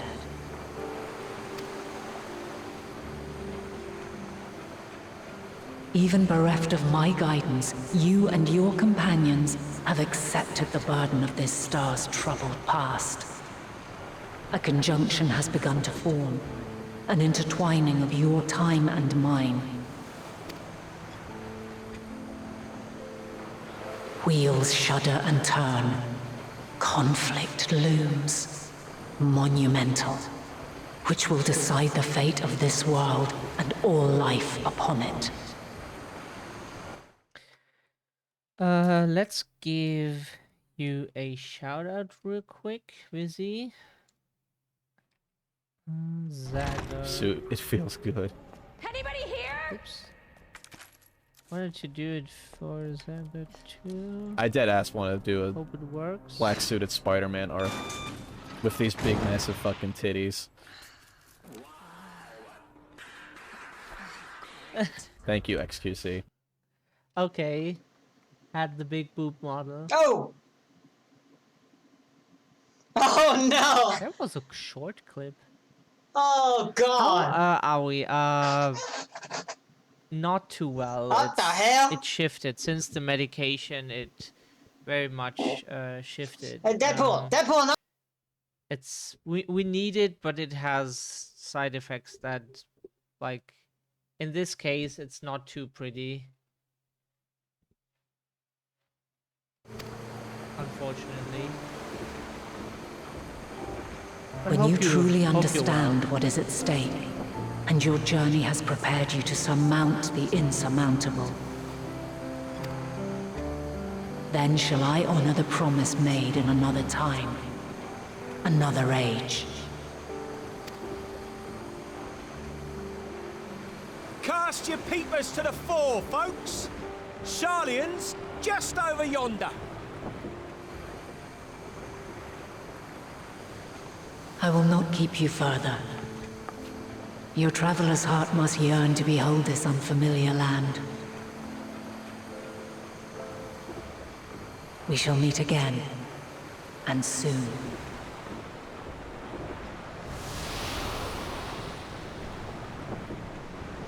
Yay. That was Heidelin.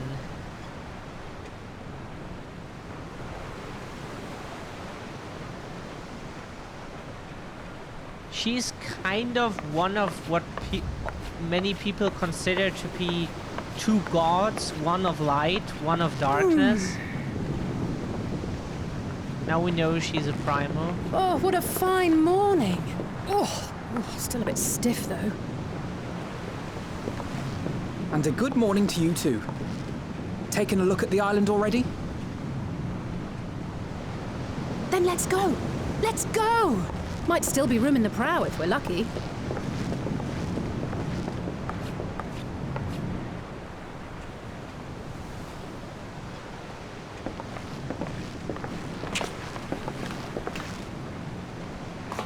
Ah, the sleepers have arisen. There she is. Good old Sharlian. Oh, I see it.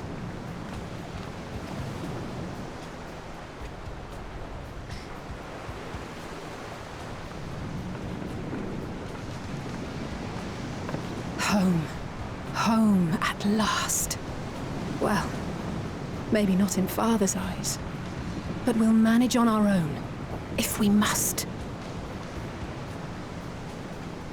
You do know you're not alone in this, don't you? Indeed. 'Tis as Sir Estinian saith. Forget not the comrades who boarded this ship at your side, I prithee.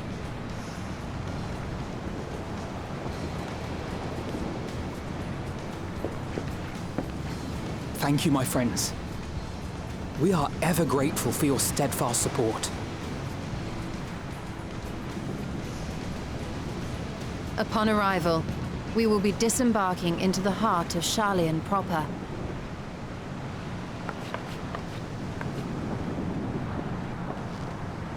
There is no greater concentration of wisdom in all the world. I am confident that somewhere within that center of knowledge and learning, we will find the answers we seek.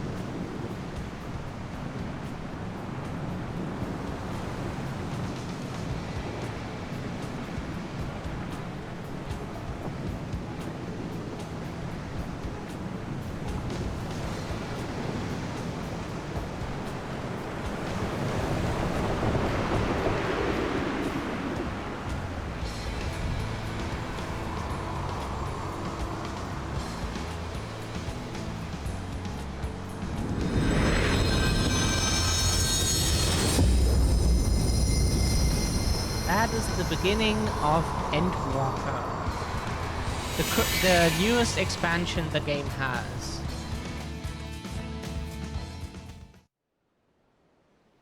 Sharlayan, the solitary island nation of the northern seas. Where under the watchful gaze of Thaliak, patron deity of scholars, academics hoard all manner of knowledge and secrets. Once, they deigned to accept foreign students into a distant colony maintained in the Dravanian hinterlands. How swiftly they abandoned it once the first Garlean boot set hostile foot on Alamegan soil. So averse to the prosecution of war, these men of wisdom, your would-be allies.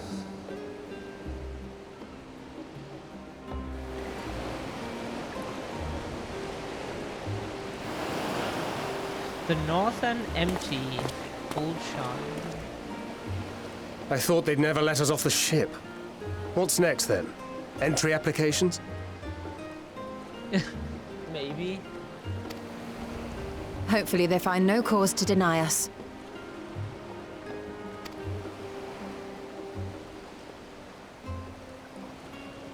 Hasn't Sharlayan all but severed relations with foreign powers? Those of us without direct ties, myself included, may be refused outright. 'Tis true that, as a nation, Sharlayan only forms trade agreements with a select few neutral countries. But from a practical standpoint, an island cannot afford to be overly strict with its borders, especially not if that island's people are wholly devoted to the accumulation of knowledge. If one submits the proper paperwork, with satisfactory evidence of identity and intent, then foreigners may be granted entry. May.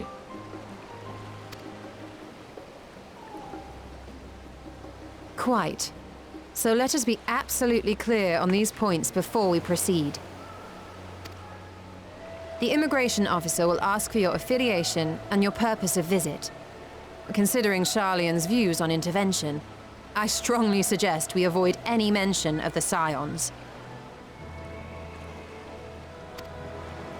Kral has laid the groundwork for us to act as associates of the students of Baldessian, and our ostensible reason for being here is to aid in their order's restoration.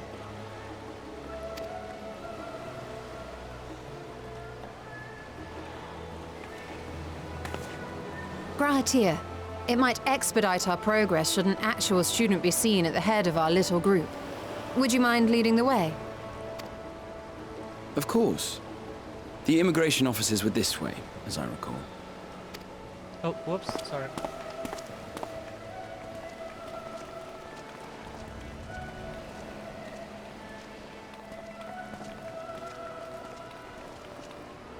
Greetings. We've just arrived and are eager to make our way into the city. Would you be so kind as to process our entry applications? Certainly. I see by your mark you are an Archon. I am. Grahat here of the Students of Baldassian at your service.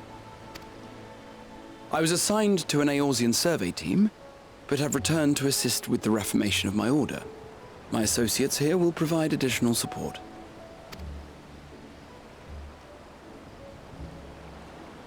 Very good. I have paperwork detailing your group and its scheduled arrival for today. And it seems some few of your companions are also Archons. If you'll step forward, we can process those applications first.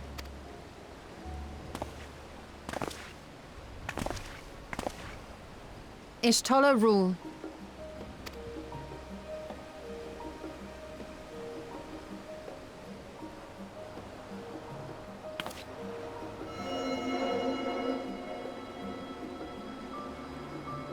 See how it glows?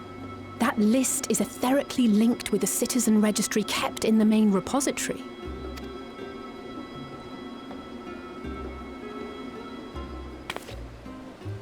I've confirmed your status as Archons and amended your travel records accordingly.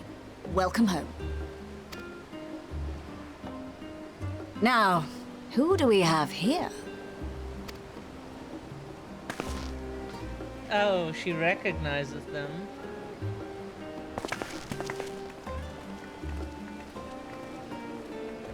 Alphino Leveilleur. And Alize Leveilleur. Now she looks and doesn't find their last names. Your applications have also been approved. Having said that, the streets are abuzz with talk of how House Leveilleur's lord disowned his young progeny. Oh, yeah, she knows.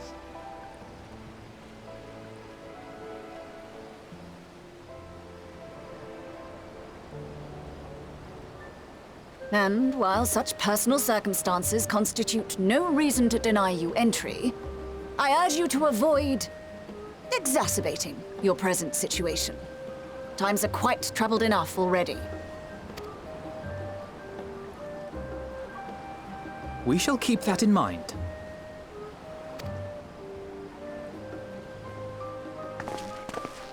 These last two are not Sharlayan natives, but you will find their credentials are in order. An application was made in advance.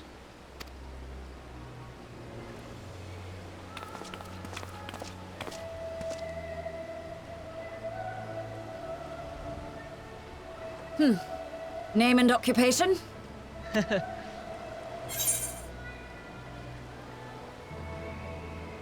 Artisan. What was artisan? Sorry, English.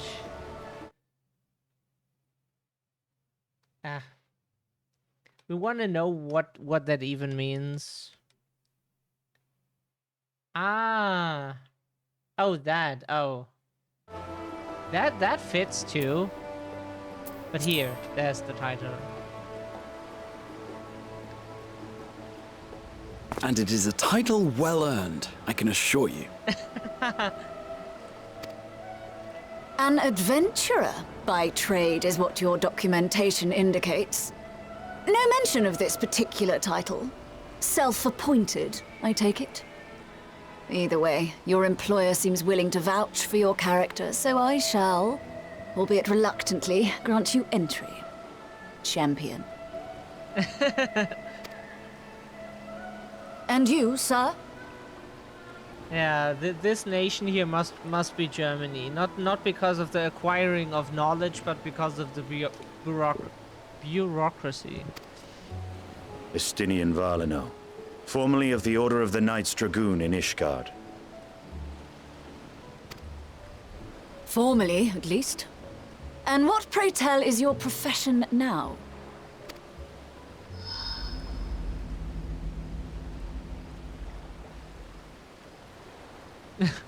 What is his profession now?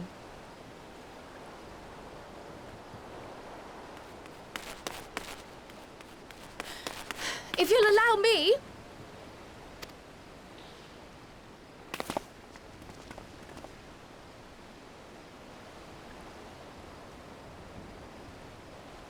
My associate is a mercenary, hired for his strength at arms. Surely you are aware of the dangers we often face on our forays into the wilderness. Mistress Baldessian, if you insist on sponsoring his entry, then so be it. But while I appreciate that desperate times call for desperate measures, I find your choice of company concerning.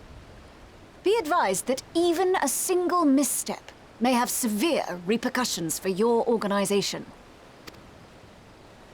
I have every confidence in my chosen company, dear and trusted comrades that they are. But I thank you for your concern.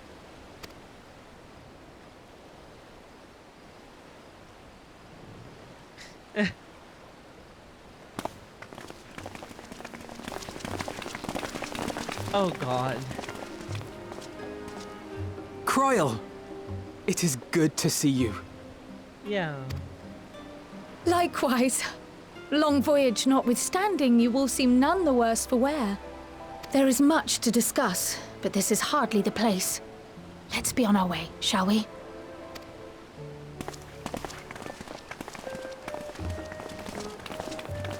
Oh!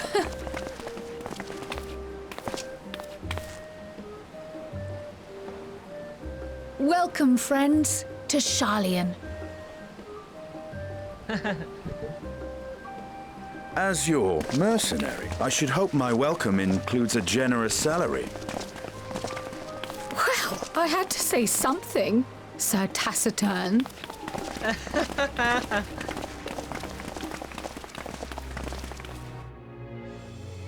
Yeah. For some reason, Estinian doesn't like Trial too much. Trial is awesome, but Estinian doesn't like her. We need to take a quick break because our medication is... Just a second.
Are back, but since the medication is it's really messing up things now. Usually it's fine, it's kind of bearable, but not in this case. Hope it doesn't last too long. I'm glad I spotted your ship coming into port. The officers are born bureaucrats and sticklers for detail. Yeah, we're German. We know that very well. You can't get like can't scratch your ass here without like having to fill out 25 forms, and then wait for approval if it's okay to do that. Like, not really, but like it feels like that at least. In any case, you may relax and take a moment to get your land lags back.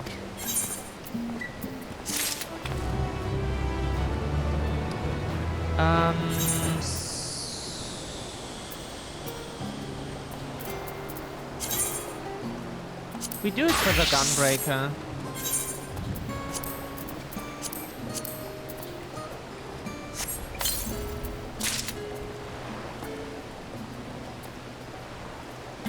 Yay.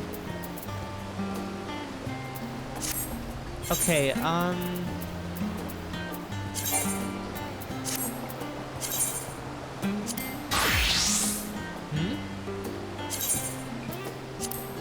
better now? What was wrong? We equipped the new pistol. Thank you, Chris. And we applied the glamour, but what was the issue? Trial sweeps the signs with a oh, you get another coffer? Oh yeah, for armor stuff, yeah. Trial sweeps the signs with a speculative look.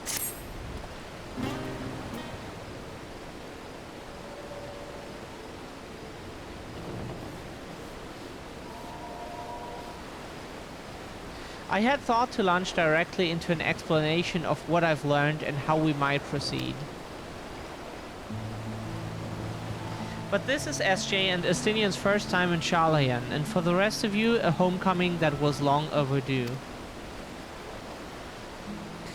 You must have places you wish to visit, and people you're dying to see. Therefore, I propose we postpone our agenda so that you all may have sufficient time to recover from your journey and get your bearings in the city. Once we've settled in, we can reconvene at the Baldassian Annex. How does that sound?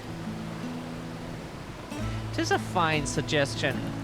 We may not be welcome at the Lavalier estate as such, but I should like to nose around the neighborhood all the time.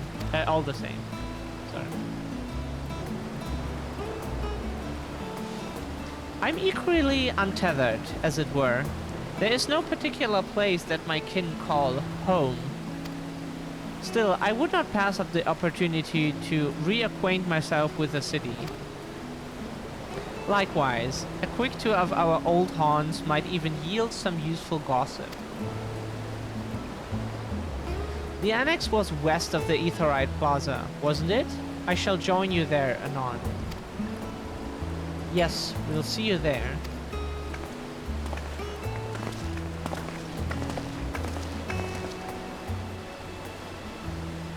I too have places I would be remiss in not visiting forthwith.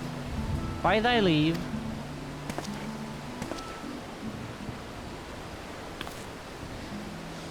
What of you, Estinian?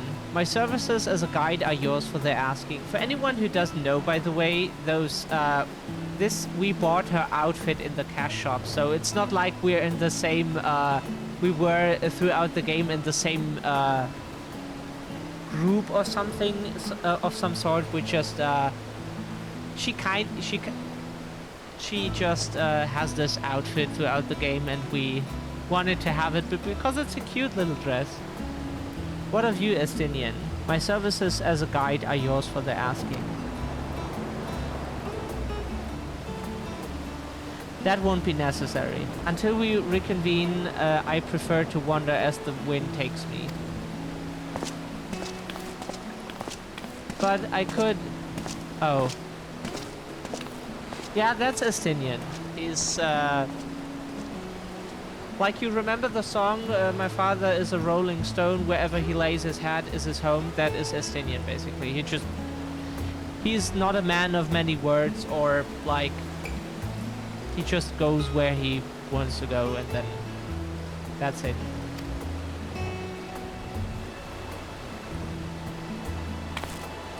Well, Raha, would you like to join us then? You've been gone for quite a while, and this would be the perfect way to refresh those dusty old memories of yours.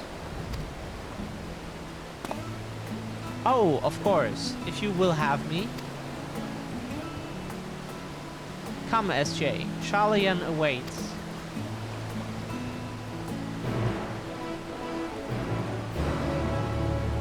And of course we got blue hair and pronouns.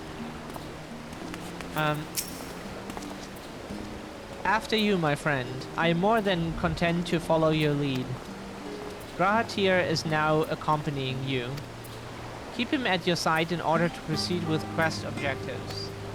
In the event you use the Ethernet, Grahatir will catch up to you so long as you remain in the same area. You can leave Grahatir behind, however, by entering a different area. You may also speak to him and select the option to part ways. If you wish to have Grahatir accompany you again, return and speak with him at the original location. While Grahatir is accompanying you, next try speaking with Kryl. Okay.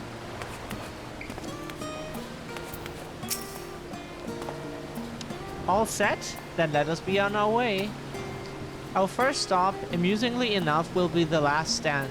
It's a cafe on the west side of the harbor. Kryl is also now accompanying you. Lead your two companions to the last stand and speak with Kryl at the designated location. While you are accompanied, you may encounter conversation points along the way which offer additional topics of discussion. Enter the glowing area and speak with your quest companions to initiate these bonus conversations. Enjoy exploring your surroundings together. That is really a new thing. The game didn't have that before. Sure, let's do this.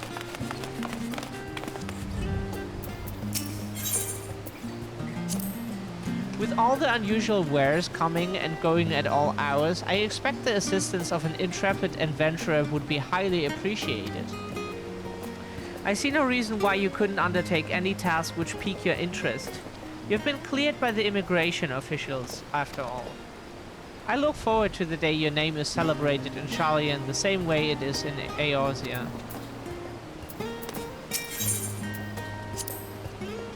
This place is called the Peristyle, and it is the first stop for cargo unloaded at the docks.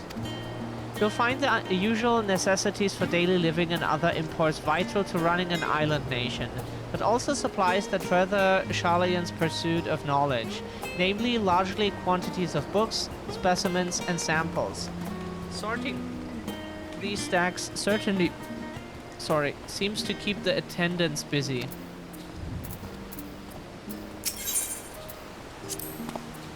I'm grateful to have Kryl's help in reacquainting myself with this place. It's almost as if I'm seeing it all with new eyes, as you are. Come on, let's head to the cafe. It may not seem so at a glance, but the last stand is actually a very important part of the city. Okay. We have to... What is important in this game is this.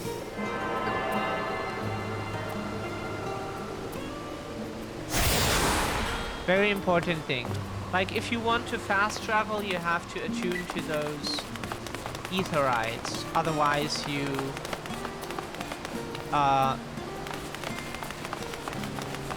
cannot fast travel.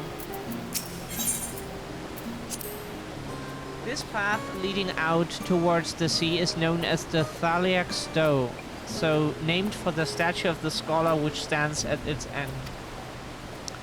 As you know, the Charlian people prize the accumulation of wisdom above all else. Thus, when Thaliak was chosen as our patron deity, it was more a matter of pragmatism than belief, an alignment of principles, as it were. We may have honored him with a rather impressive sculpture, yes, but our faith is not so restrictive as that of, say, the Ishgardians. Individual Charlians can and do worship the divinities of their choosing. Now that is a sight one could hardly forget, the great statue of Thalia. As a student of Baldesion, I was usually quartered on the Isle of Val, But I would gaze upon the scholar's wise features every time I returned by ship to the city. They mean this statue here.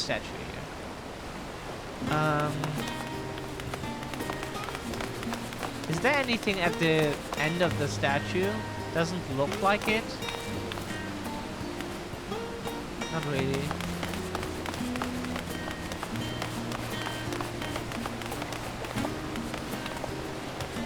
Doesn't look like there's anything we want to see for now, at least.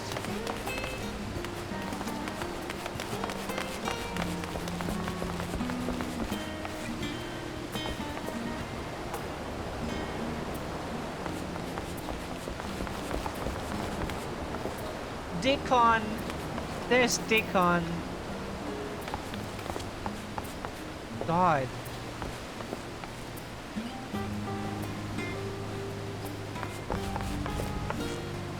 Okay, now we can talk to them. Oh, no special dialogue, just her. And here we are, the last stand. I may have mentioned this before, but although our research into nutrition and food preparation is quite extensive, the average Sharlayan tends to regard seasoning and flavor with a certain indifference. How can I put this? The food is, it's bland. As encapsulated by our infamous Archon loaf, the prevailing sentiment towards cuisine is dietary value first, and taste a distant second. There was one pupil at the studium, however, who could stomach the school's insipid meals no longer, so he quit his lessons and put all his savings into building a proper eatery. So, good thing, Kryl, our favorite crafter job is the culinarian, so no worries, we can make food. We can food. We can cook. And so the last stand came to be. It is, as the name implies, the sole dedicated outpost of fine dining in Sharlayan, the one and only bastion of the culinary arts in an isle of otherwise mediocre fare. I seem to recall the burger being hailed as one of the more impressive items on the menu. Not that I ever had the pleasure of eating one myself. Oh, we have like a bunch of real-life good burger recipes. We should share them on the Discord. They're vegan. They taste fucking awesome. Like, so many good things in it. It's... You would love it. Not that I ever... Yeah. Because you were a typical Sharlayan when it came to cheap and convenient Raha. But surely Tataru has since taught you how to appreciate a well-prepared dish. We should all stop in when time permits and sample the cafe's delights. Shall we press on? The stairs to the side of the cafe there will take us up to the Aetheryte Plaza. So, we cook in real life, like really good stuff, every week. And we keep track of nutrition because that's important to us. But we also try to make it taste very, very good. And you would love what we cook every week. Sure. Also, maybe some people have like, I don't eat paprika, I don't eat this. That's fine. There are so many options, so it's if someone doesn't eat something, it's easy to do. But if like someone wouldn't eat like 80% of the stuff, then it would be kind of difficult to find to give the food a bit of variety, you know.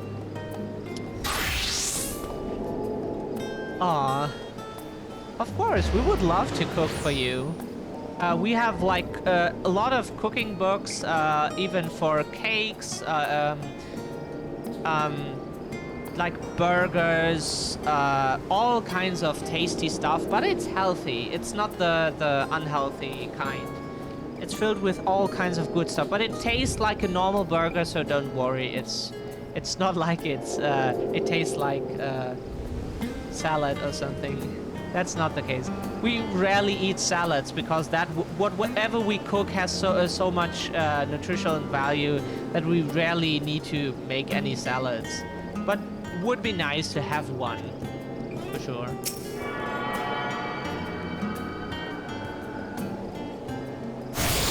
Oh yeah.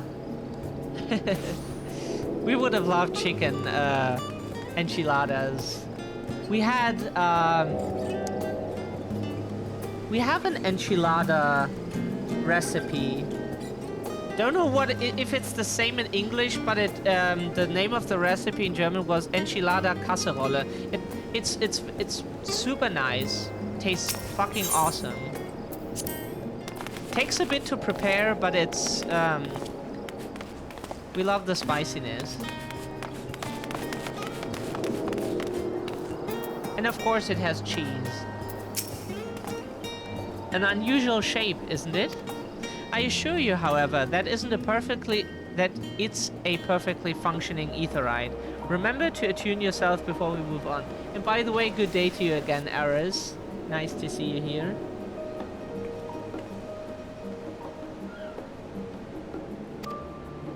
Now, being the diligent tour guide that I am, I should make mention of the Confluence, a research facility located on this very plaza.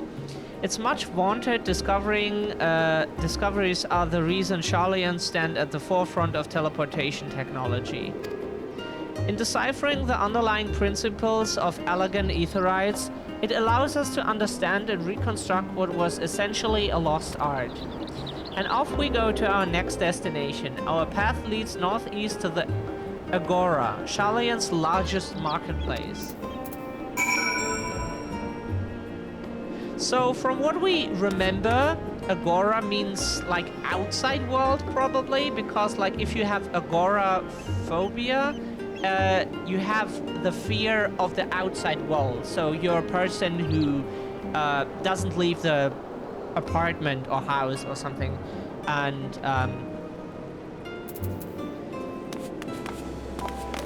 we had that for a few years. It kind of sucks. But it's possible to learn to overcome it. Not easy, but it's possible. Welcome to the Agora, where you can find wares made in Sharlayan, as well as a wide selection of imported goods. They also used to sell questionable prototypes from the various research institutes, but I think that practice has thankfully died out for the most part. Otherwise, I can think of no better place to stock up for your next big adventure. Am I overselling it? On a more serious note, the next stop in our tour is one which has particular relevance to our ultimate purpose here. We must head back to the Aetheryte Plaza, following the path north, then climb the stairs up to that imposing building at the very top. Let's repair our stuff here at the Mender while we're here.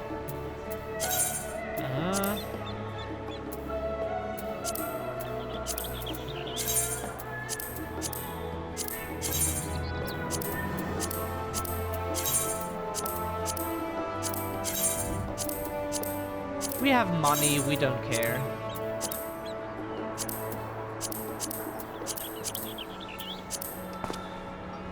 Yay, okay.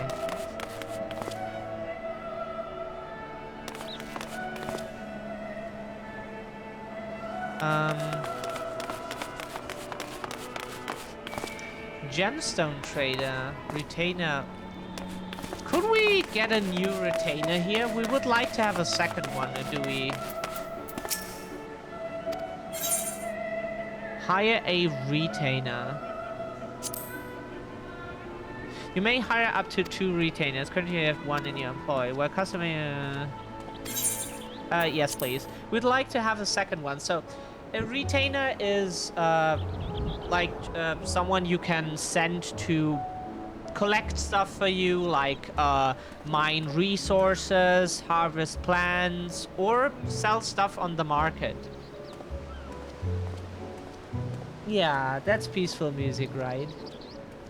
Excellent. We have quite a few men and women on our list, so I invite you to describe the retainer you desire down to the most minute detail.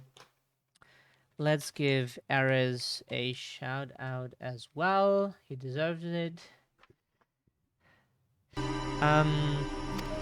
Basically, somebody will use attacks on you, and that material lets you. Hey! Oh, we could give the retainer. The perfect copycat, huh? All right. No, let's make a new one. We like to design people. Do we make a Lalafell? Shit.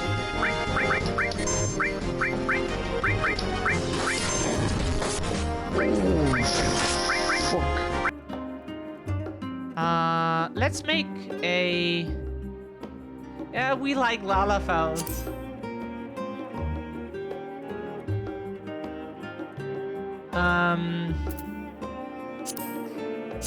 This is always.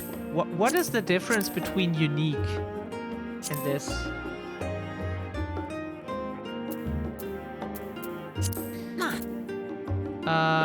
Let's make him a Plainsfolk one.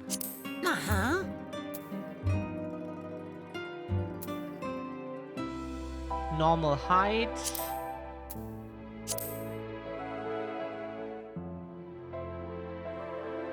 This is okay. We had a dark-skinned character before, like for a day.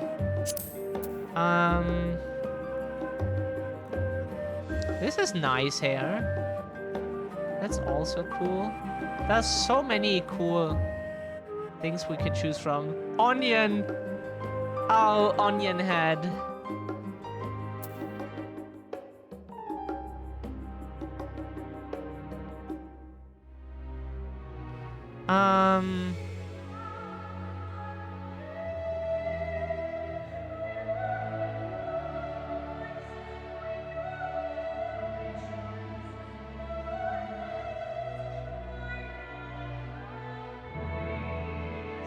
Let's give him this. Oops.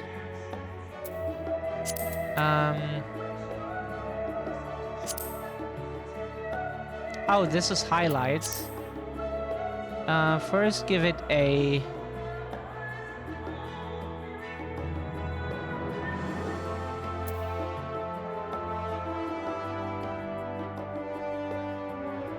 This is a nice hair color. It's quite... It's not too...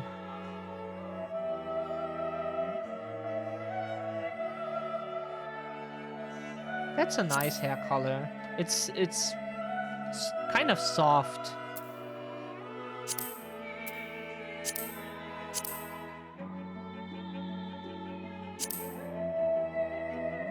This is nice.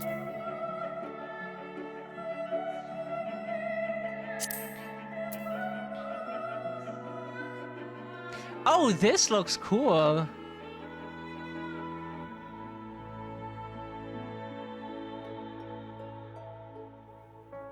Is this better?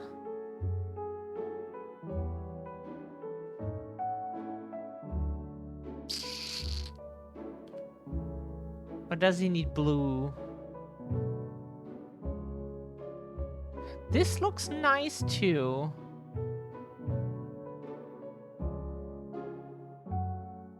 This is good. This is a bit stronger, so the eyes, like he has dark skin, a bit lighter hair, but the eyes stand out. That looks good.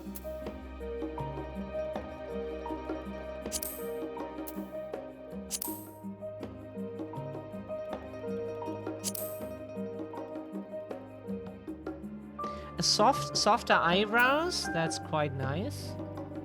Or should we give it a more? No, he has like he is a more feminine type, so like softer eyebrows is probably this fits the look much better.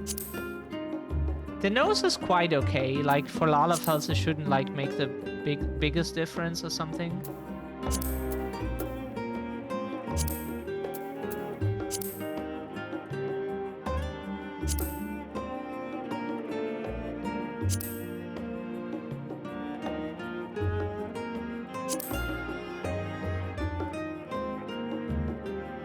That's quite okay. Where are we? We had black hair with highlights before. We could give him that too. We had that before. It looks quite nice. Should we give him a bit of lip color?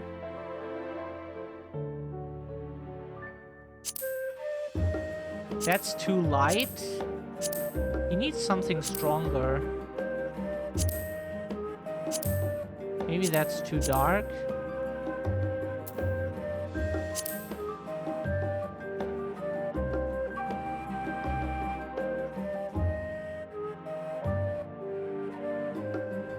It's okay.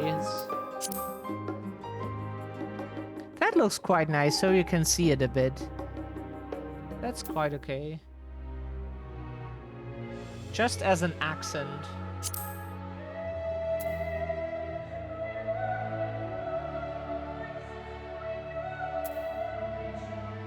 This is cute, and the fourth one is cute. Let's give him the fourth one.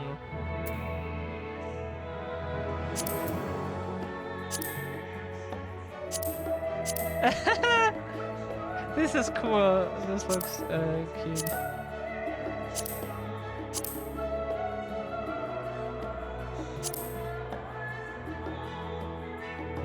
Or a softer earring. Tattoos. Aw, that's so cute.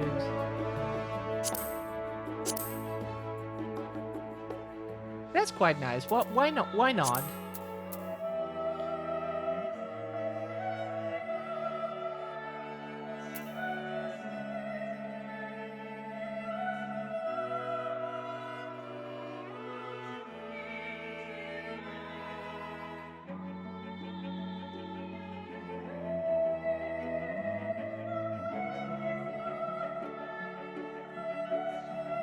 What was a blue tattoo?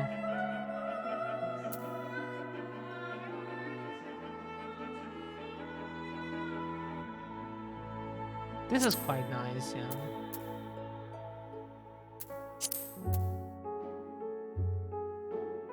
Oh, we could give him something like this. Oh, that's so cute. Yeah, this is probably because it's darker. Or because it's set on white.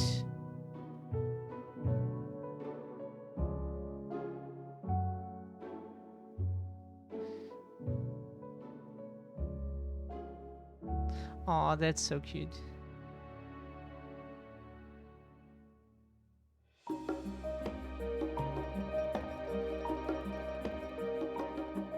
We could give him this and make it the same color as...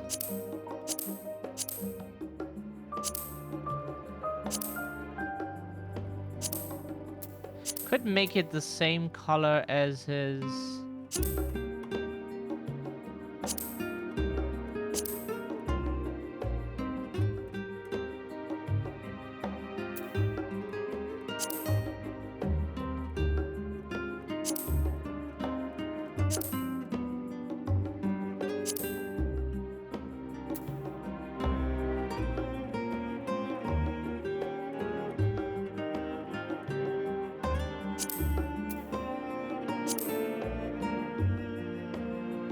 Or is that too much? We fear that is too much, and...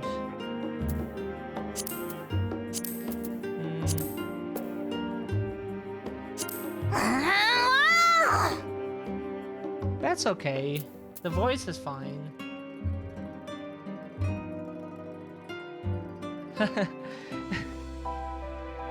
Oh, thank you, Yuku. We try to be, at least.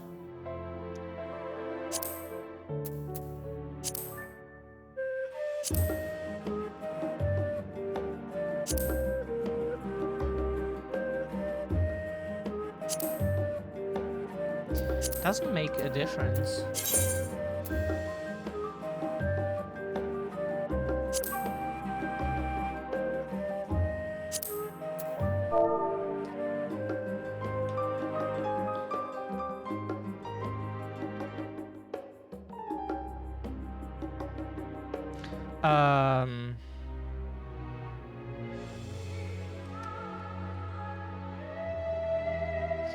just save it as that. Yes. There were 10 voice options? Like 12? You have quite a... So the voice options are funny because you can set a voice for your character, but it is never used for anything except for like you jump off a high building.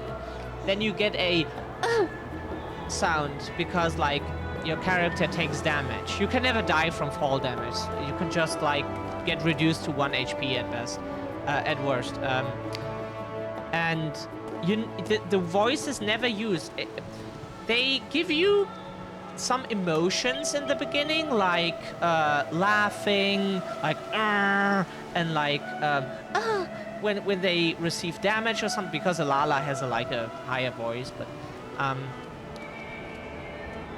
and it is never used. It is like even in the scenes where you think they would just play the sound because they didn't want to record everything in all 12 or so voices you have as an option, makes sense that you don't like record 12 times the same line for every answer the player can give. Makes sense. But the thing is, why they didn't at least play the emote sound you make, like laughing, like or something, when the situation comes, because that would be so easy to just play that sound. They wouldn't need to record anything in addition to what they already have. It's so weird why they didn't do it. How is our retainer? Is he polite, rough, serious, carefree, independent, lively? Why not lively? Very well, I have just the individual in mind. When summoned, this retainer will greet you just so.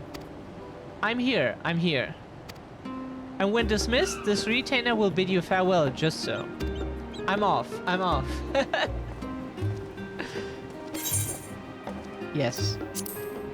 Excellent. It is also customary to give a retainer an appellation.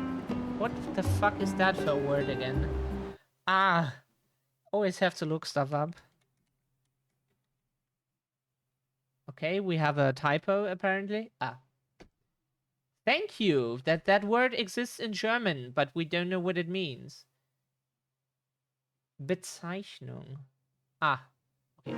If appellation of one's own making, a nickname as it were.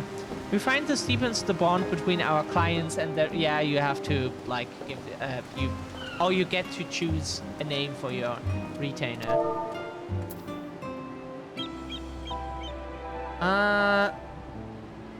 What name would we give our retainer?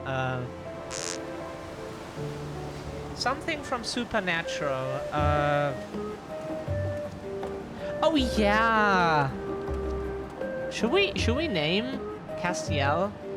Yeah, why not? Nothing in this game is named Castiel, so please. Cass is the best. He is the best. Yes. One moment, please, while I draft the proper documentation. The name you have chosen is not a... Oh! Interest. Oh, so you can choose... Interest. Okay, that makes sense. Interesting. But there are so many names in Supernatural, we can just... That should not be available. That is also too...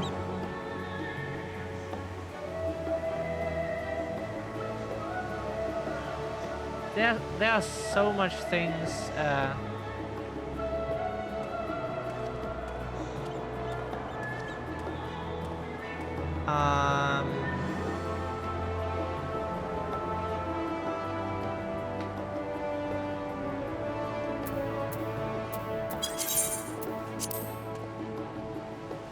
Uriel is an angel.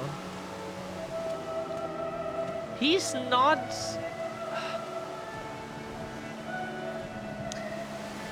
He's not the worst among the angels, even though his job is to drop a nuke. When his superiors say this, like, imagine New York City has to be nuked, he does it. Bam, city is gone. But he is in the end he's an angel, and when they tell him stuff, he just does it and doesn't question it. Have a good night. I'm getting tired here. But love your streams as always, and be safe, and catch you again. Have a good night and rest well, Ares. We see you some other time. Good night. Is not available. Also not.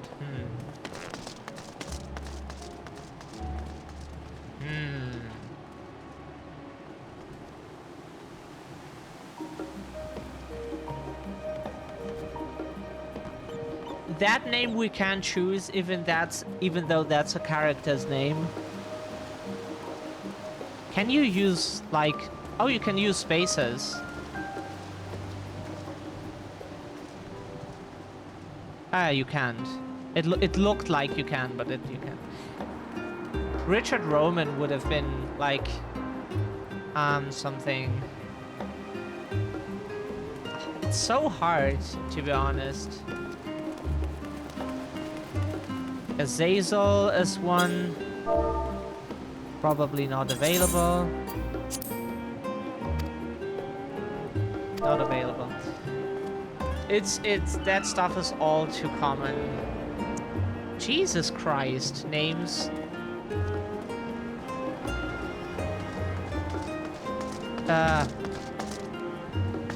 Belphegor. Oh, come the fuck on, people. What are you doing? Come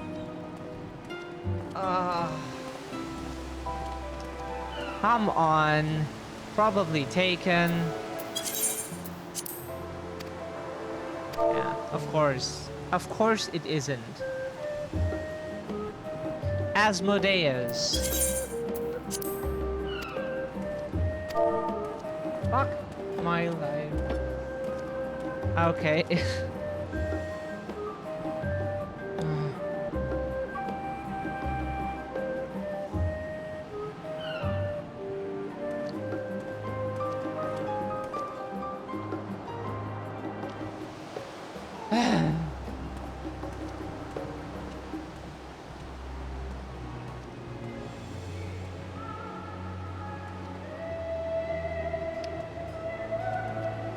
They make it so hard to just find a fucking name.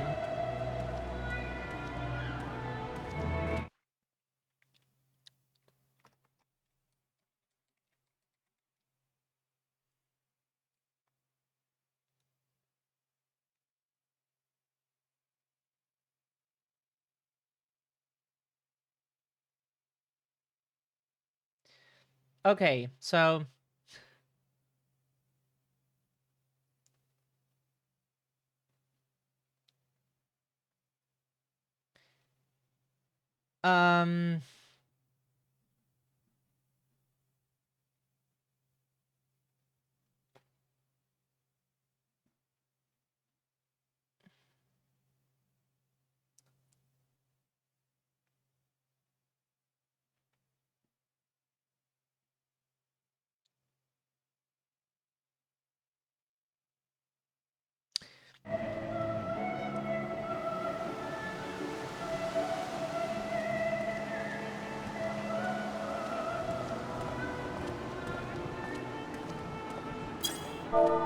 Abraxas. Hey, that's the name of one of the demons.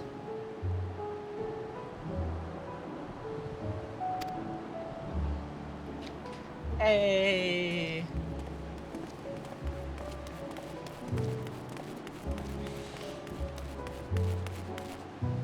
You can summon your new retainer using the nearby bell. If you have any further questions or requests, please do not hesitate to ask. We had to look up names now. Because, like, sure, we know every character, but we don't have, like, a list of 500 names at, like, if... We can't shoot names like guns.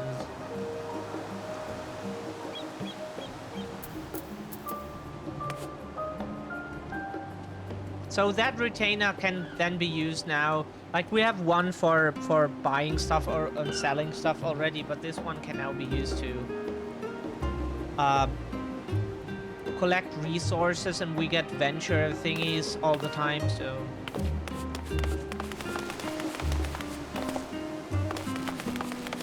That was difficult now. But the Supernatural has 15 seasons and so fucking many characters that you will find a name that no one has used, 100%. That if not, then this game has like 5 billion players with like 100 retainers each. So there's so many figures and like creatures, and we'll find something. Supernatural has everything, like everything. It has fucking Oz, it has everything. Every world, everything just exists in Supernatural. Even our world, the real world, just exists in Supernatural. It's a different universe that they visit at some point.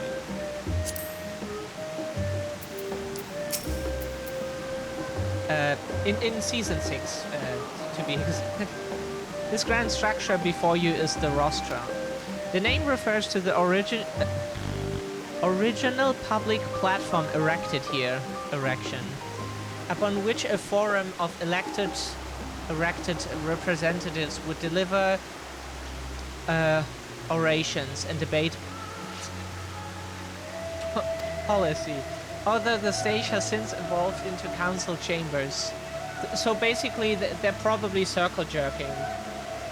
Like, literally, maybe, but definitely metaphorically, into council chambers. The nature of the forum and the duties of its members remain largely unchanged.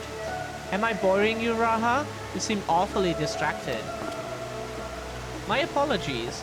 From here, one can see the entire city spread out below.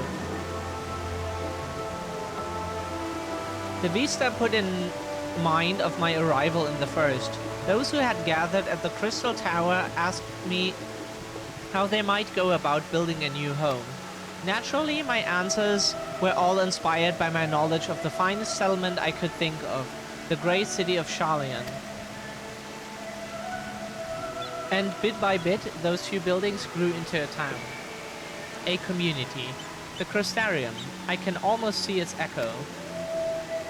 I see.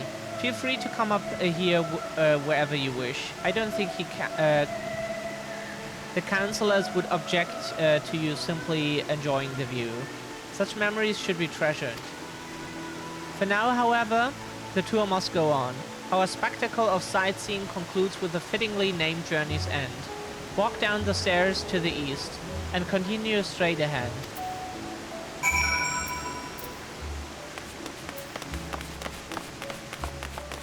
What do you mean, what is Supernatural on?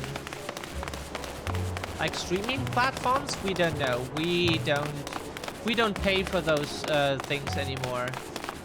We know sites where we can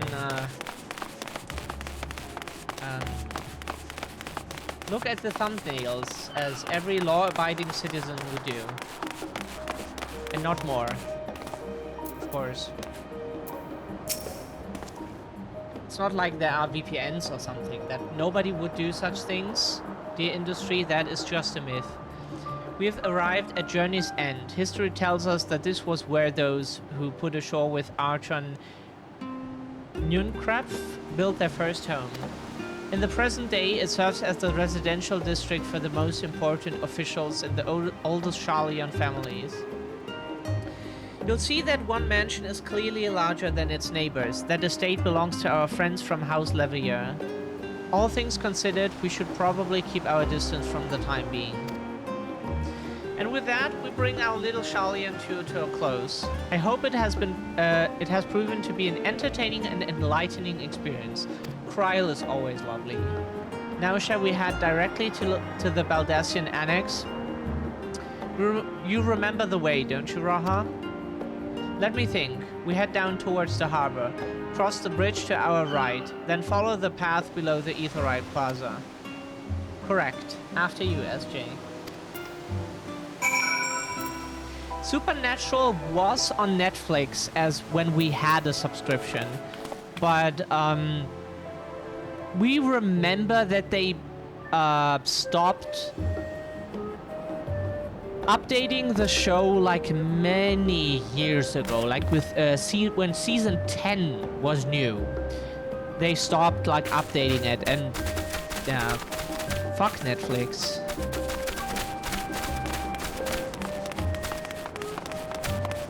Fuck the industry anyways, like they rip you off for shit. It's like Supernatural, we got 15 seasons for $150. That's 10 per season, that's fine.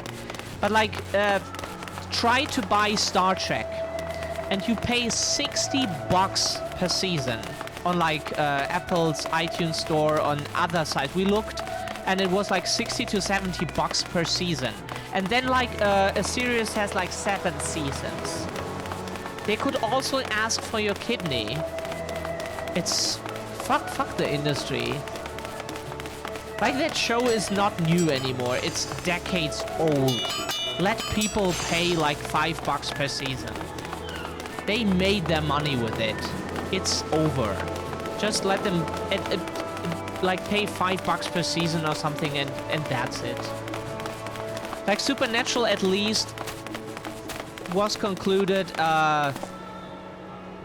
like 2 years ago or so. Time is not a thing for us anymore, but so that's a bit understandable that like if they would like want like $20 per season or so, but or at least for the newer ones, but it's so stupid. As the joyous look on Raha's face has undoubtedly informed you, this is the Baldassian Annex. If you continue up the hill, you arrive on the doorstep of Phenomenon. But I think we've explored enough for today, for one day. We can take you there another time. Inside with you then.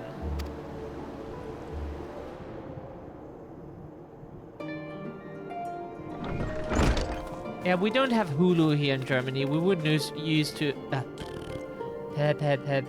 We would need to use an American IP, and even then, like, if they would detect that you are not from the US or so, they could just, like, delete your account because corporations have no obligations to do anything that you pay for. I'm back, and I've brought SJ and Raha with me. Ah, you were right about the ship then. Hello, Graha. It's nice to see you again. And it's a pleasure to finally meet you, SJ. I've heard many a tale of your exploits. Ojika? Ojika Tsunjika. It has been an age. Allow me to introduce Ojika Tsunjika, administration officer for this... Sorry. Our stomach is rebelling just because we drink water. It's... For the students of Baldassian, he oversees the day-to-day business of the Annex. You may recall meeting his cousin, Oh, yeah, Ejika, yeah. Oh, right, Ejika in, We met Ejika in Kugana. Oh yes, Eureka. I've read the initial reports. Quite a shock to hear what's become of the Isle. Do take care if you have the opportunity to rejoin the expedition. This place is like a second home for the students. The Isle of Val served as our main headquarters, of course, but we often had occasion to visit Sharlayan. Whether to make a use of the city's research facilities, attend conferences, or procure supplies from distant shores. And the annex here was built to provide lodgings for our members while we engaged in such activities.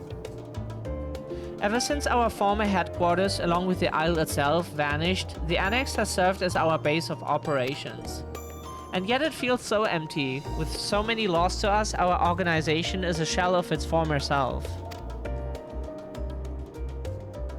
The day will come when we will see the students rise again. But first, we must ensure that the Telophoroi fall.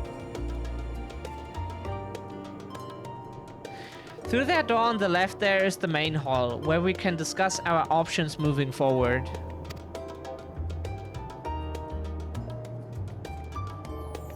Once everyone arrives, that is, you probably have time to rest before our discussions begin in earnest.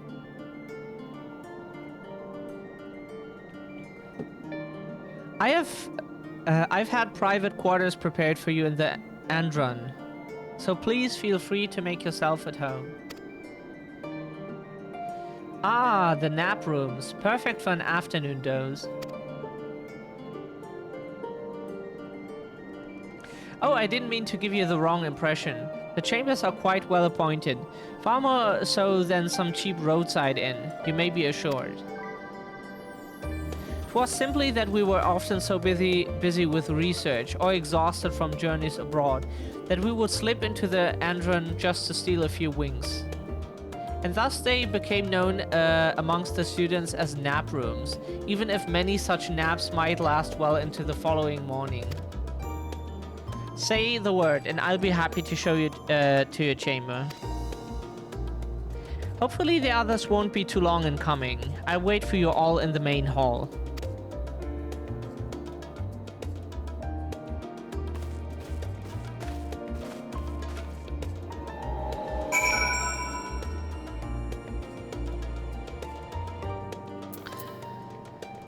Okay, then, there's another mender. What does he do? Ah, we can retire to our room if we want to. We want to know what our room looks like. Clean sheets and warm blankets await. Rest as long as you like.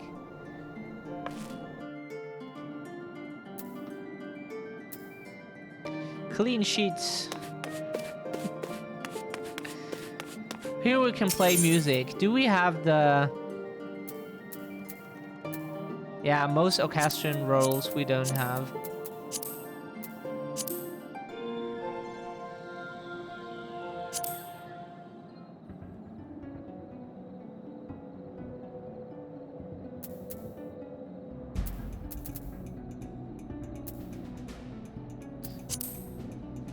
Where all roads lead.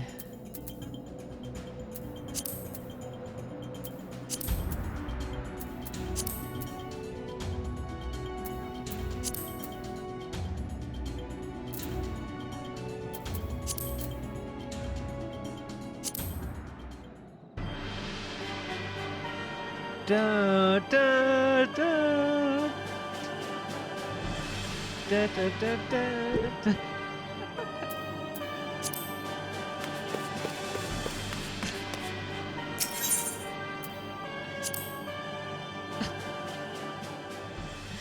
Oh god, that's just too funny.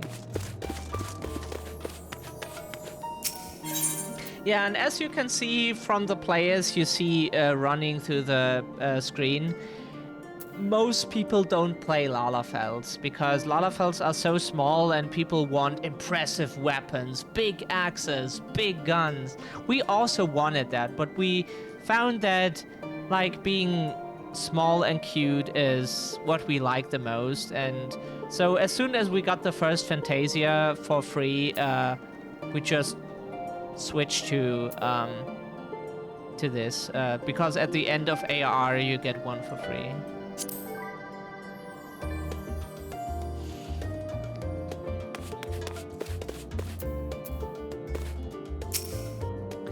Feeling refreshed and alert, our colleagues should be wandering in soon, so I suggest we stay here and wait for them to join us.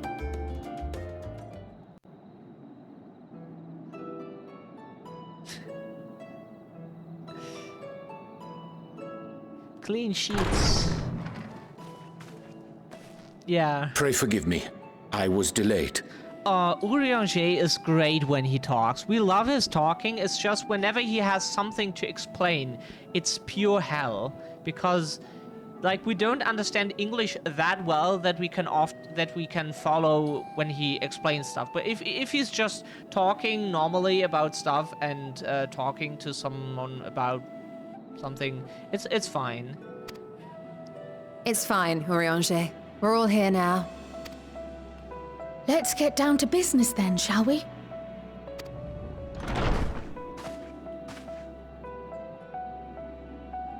Come what may, we must prevent the Telophoroi's plans from coming to fruition. At present, I see two paths for gathering the information which may aid us in achieving that goal. The first involves an investigation into the change which has come over Sharlayan, not to mention the recent inscrutable behavior of the Forum. As most of you know, the 99 members of the Forum are elected from the general populace. This alone guarantees a plethora of opinion with regards to foreign policy. The bibliotheques, for example, are a group of conservatives which would have Sharlayan focus on recording history, while remaining entirely uninvolved in the making of it. And at the other extreme, we have advocates for proactive diplomacy and direct intervention. My grandfather Galef was one such member, as was Archon Louisois. Louisois is a very important character, basically. Even though he's never shown directly. Yet despite our diverse factions and philosophies, the recent vote to deny Eorzea's request for assistance was unanimous. Even more concerning was the fact that many cited other, more pressing duties as justification for their recalcitrance. Fortuno's refusal in Gridania had those same undertones. 'Twas as if, having stared unblinking into the face of impending doom, he had simply turned away to pursue something more important. But what could that possibly be? A mystery indeed, and one which I ask for your help to solve. Our future may depend on it. Like, if he has some solution how to solve this problem, then he would, like, have no real reason to see it as a threat that ends the world. But we think there's more to it. As for our second potential path, it concerns a request made directly to the students of Baldesion. Our organization was founded primarily to study strange and unexplained phenomena the world over. Mysterious relics and ruins, arcane disturbances, and so forth. Compared to our more isolationist Sharlayan colleagues, we have strong connections overseas, namely with scholars and academics who share our passion for the unknown.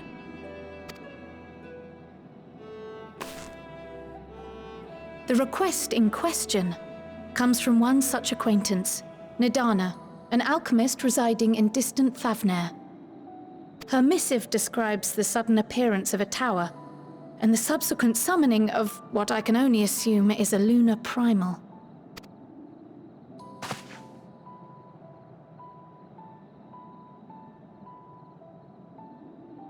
In response to this threat, the satrap of Radzat Khan, the individual who governs the city-state, has instructed the alchemists to find a means to deal with the spire.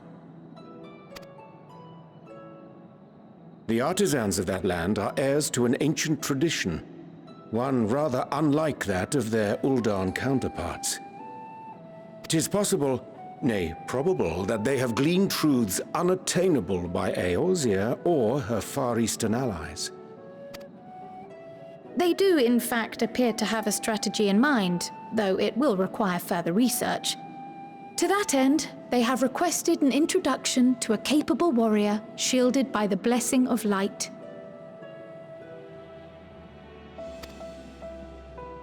Assuming we divide our forces to pursue both of Kral's lines of inquiry, then having you join the group heading to Thavnair would seem the obvious choice. This weapon looks so fine here. That's why we chose it as our glamour. Looks so nice. But the investigation in Sharlayan is of vital importance as well. Equal, I think, to the Thavnarian one, given that the fate of the world may hinge on the results of both.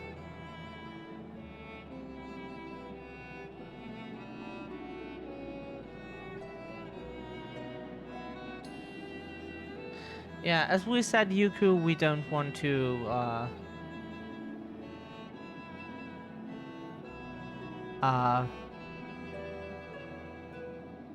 like,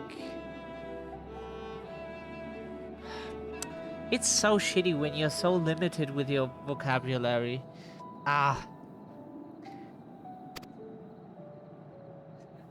Yes, it is quite the quandary.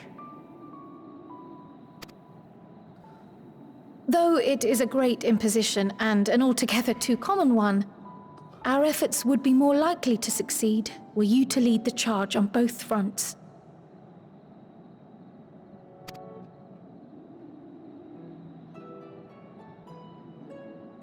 You are indeed our champion. As to which task to tackle first, we will defer to your decision. Let us next decide how everyone else might best be assigned.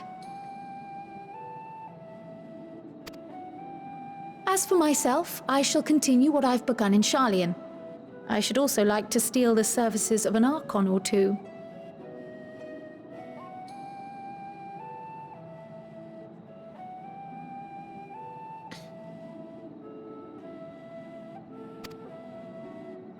And thereby gain access to a greater range of reading material. I will help with that. Allow me to offer my assistance. I have some small amount of experience in the field of research.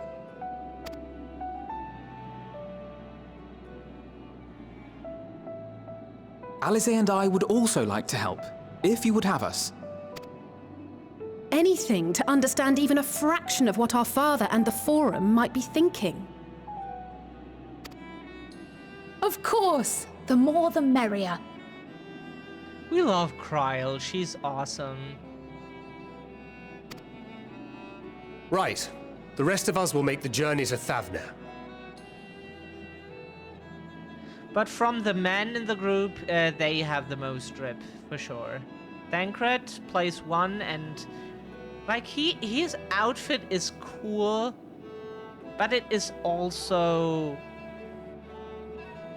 it's also edgy, so this is more like fashion. This is more like edgy fashion.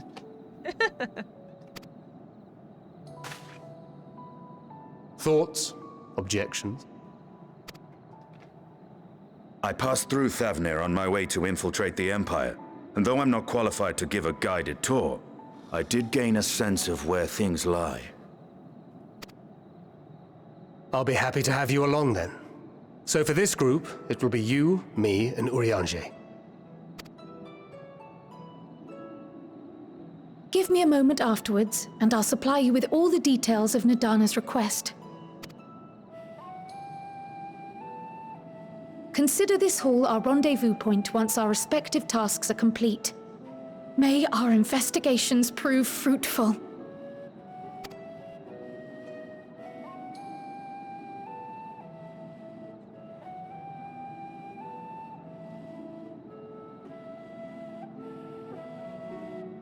Do you see the...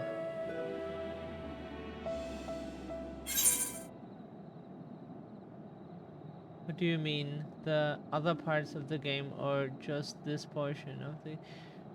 we can go anywhere we want. Any area we have unlocked at least.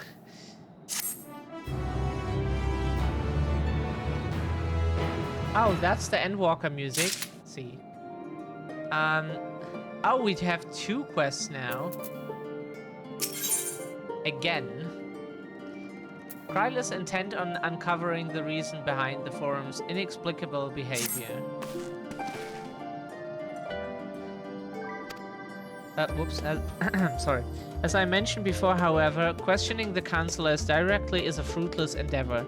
They seem to have already come to a consensus as to what and how little they are willing to divulge.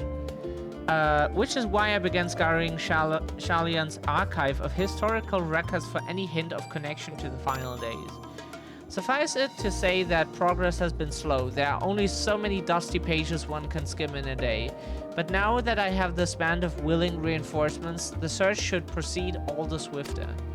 Let us reconvene outside Numenon, shall we? Exit the annex to the right and you'll find the archives on the western edge of the woods.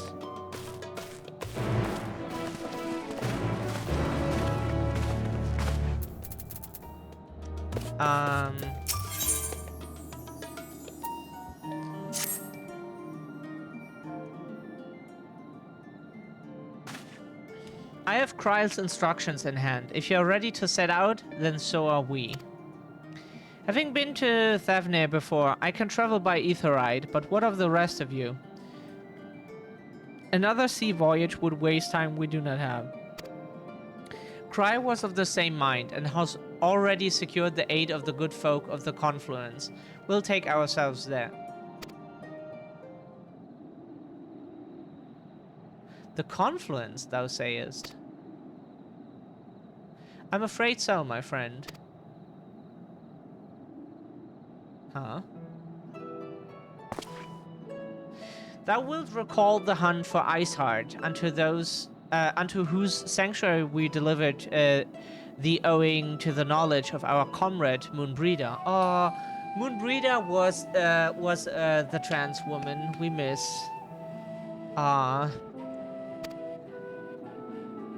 Moonbreeder was an authority on etherology, a field of study she did embark upon pursuit of her parents' example.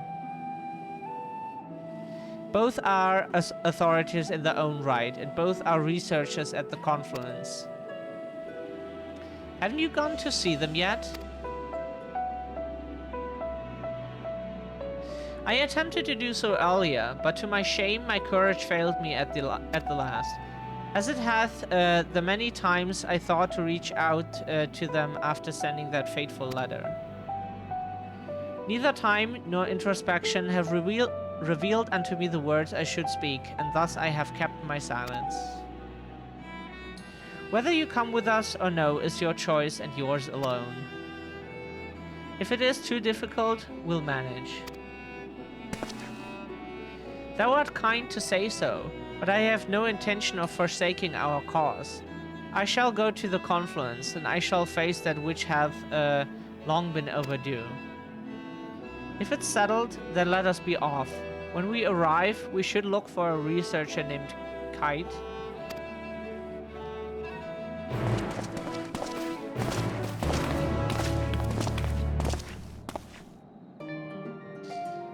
Okay,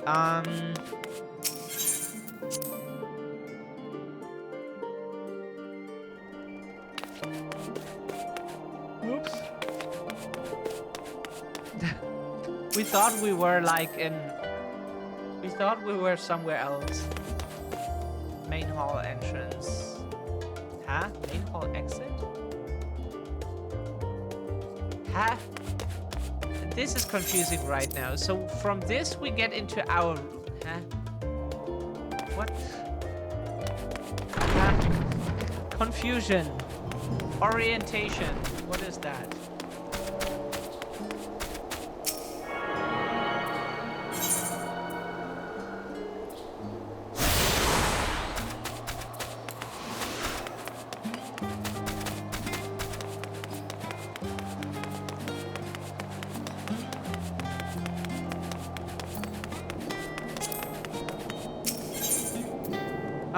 Set this as home because we will need this really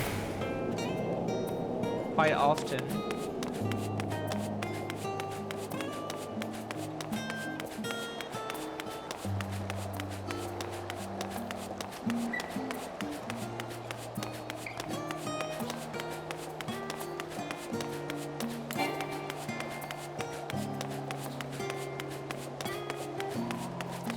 This is important so we can travel around the city much faster.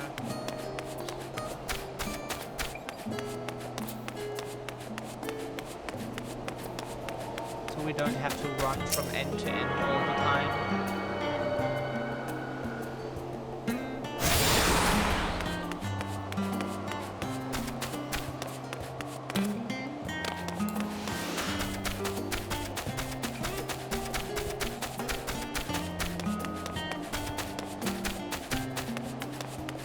Just so we see where the Aetherites are.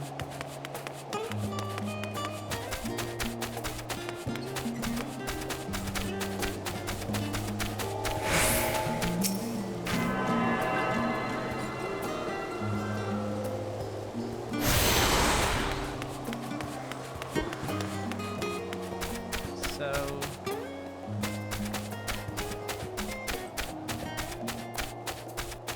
that we should have already.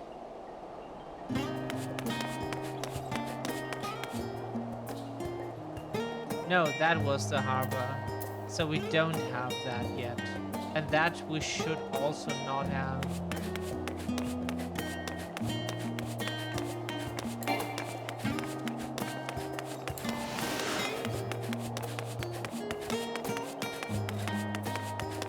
You only have to do this once per area.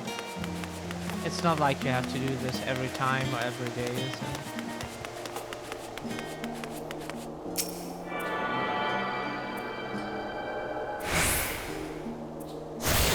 We should have once too. The Studium.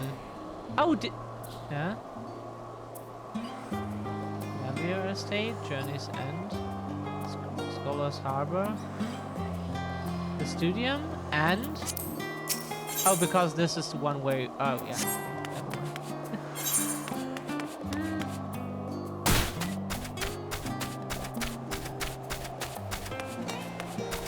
Yeah, as we said, fall damage can kill you in this game. It just at worst it reduces your HP to 1.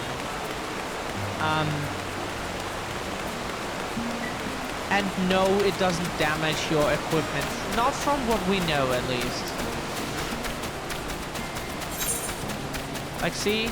Everything is in perfect condition. So...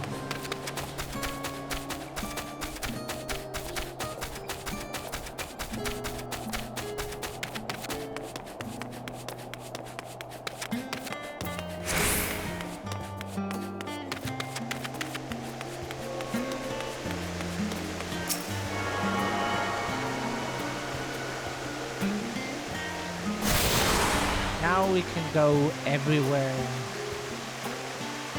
Of Old Charlian. Yay. Okay, good. That is awesome.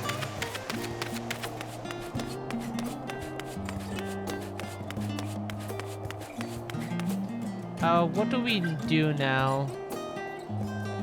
Kryl outside the Numenon, hitting the books. Let's do Kryl stuff first. Oh, whoops.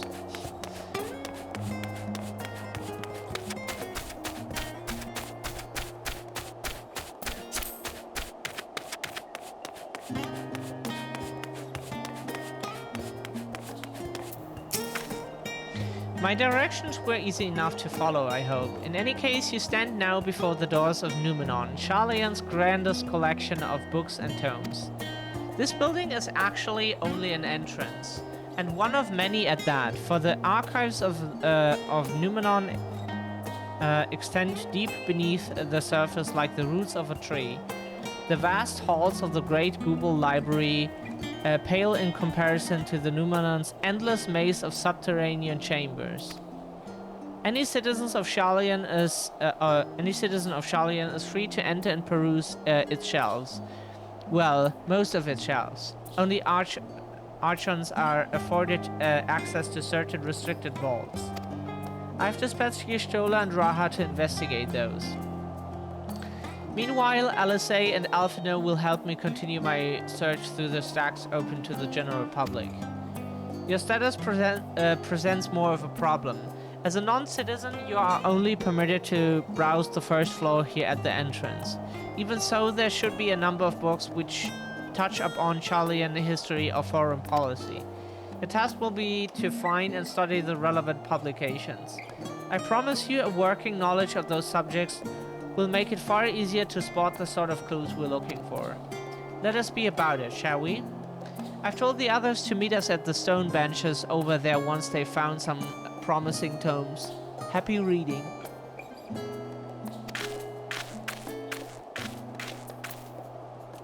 So we have to get ourselves a new glass of water. It's hot and our throat is getting dry, and if we have to read so much that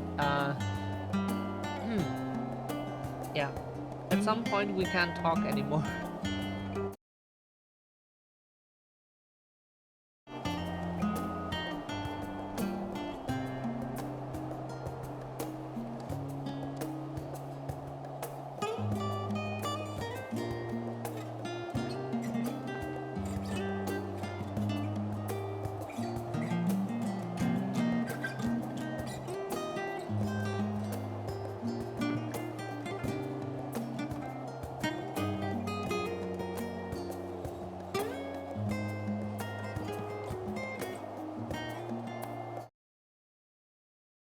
Okay.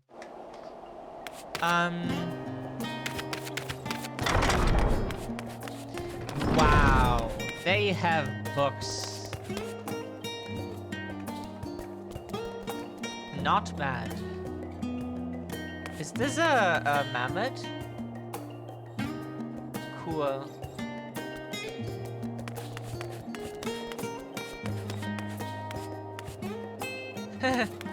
Sweet.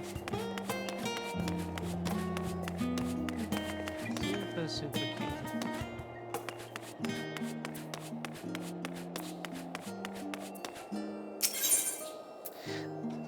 The faded title on the spine reads Stewards of Wisdom. Read the book. During the chaos of the Sixth Umbral Calamity, Archer Nooncrab, founder of Sharlayan, bore witness to the madness and savagery of man brought to the brink of despair. Upon raising a settlement on an island in the northern empty, he instructed his people thus: renounce the ways of war, pursue enlightenment through knowledge and reason. The Sharlayans took to heart the words of their savior, and thenceforth served as stewards of wisdom. Upon a foundation of accumulated learning, they built a homeland unlike any other, a nation born from strength of minds, rather than strength of arms. With knowledge of economics came shrewd trading. With knowledge of agriculture came bountiful crops. Engineering brought wells and sewers, ending squabbles over water. Wealth of expertise could be bartered for wealth and coin, and the more their wisdom spread throughout the world, the more mankind as a whole would thrive. And so it was that no matter the trials and tribulations of the age, the citizens of Sharlayan would live by their founders' teachings, for the sake of a better tomorrow, for the sake of a brighter star. They would eschew the tools of war, with knowledge deliver the world.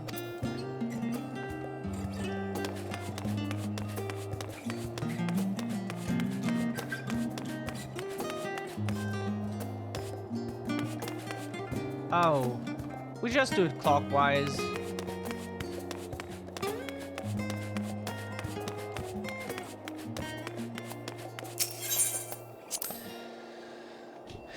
More to read.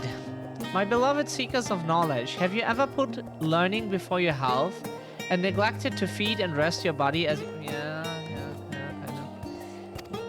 I too once engaged in such foolish practices, but one night, engrossed in philosophical study, I had an epiphany?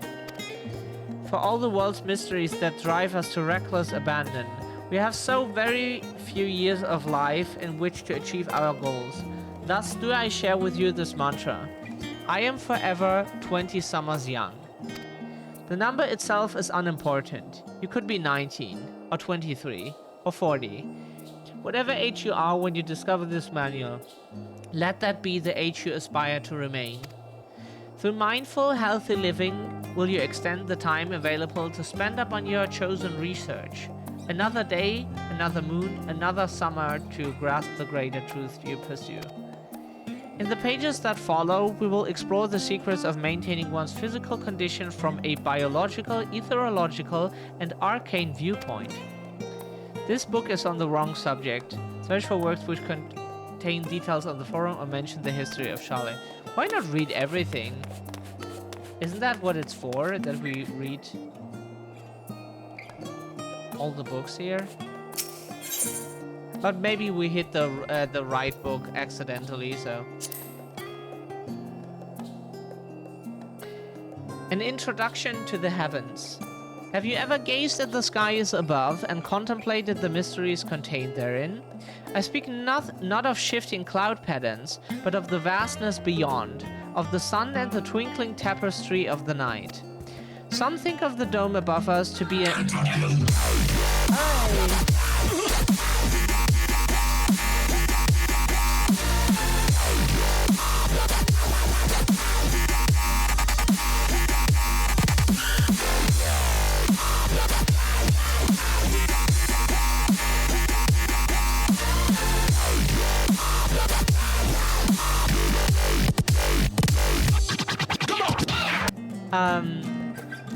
Welcome in, Raiders. Thank you for the raid, Hibs. Hope everyone is having a fantastic day. Hope your stream went well, Hibs.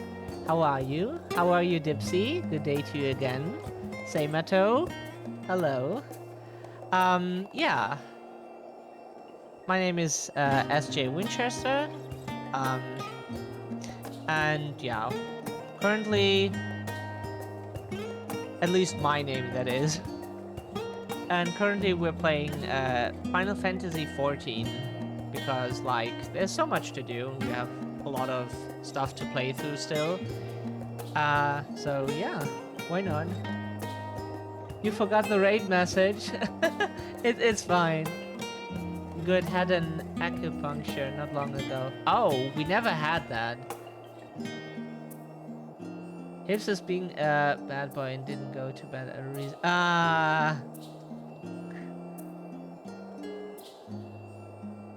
You actually play this game when you don't forget to pay? Oh, cool. That is awesome. What's your favorite class? Like, for fighting or crafting or gathering? Or all of them? That's cool. Yeah, we started streaming this game like in the... somewhere in Stormblood or something, because we were already there and we thought, why not? It's something we can play on stream. There's a lot of story and stuff you can play through, so why not? At least for us, it's better than like repeating something over and over again just to fill the time or so. Hips laughs together, ladies. Using the Dragoon right now. Ah, like Estinian. So Estinian is your teacher. Yeah, our favorite classes are like for DPS, because we want to have a class for every of the 3 roles. It's the Machinist for DPS, the Gunbreaker for tanking, and the Astrologian for healing. Yeah.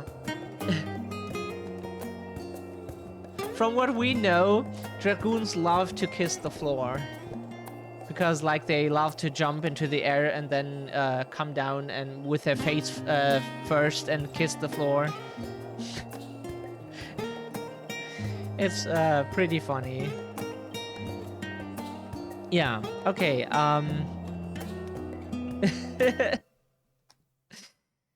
yeah, and the Machinist is basically guns. And Gunbreaker is, what if a blade had also guns? And the Astrologian is like, is a fortune teller, and we love that stuff because supernatural, and we like magic and things. So let's give you a shout out, Hips. We believe we didn't do it. There. Shout out for Hips. Did we give Dipsy one too? Oh my god.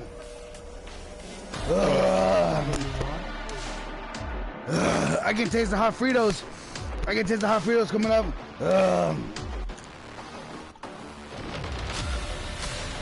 We can't hear the clips ourselves because OBS is bugged for some reason. It's done.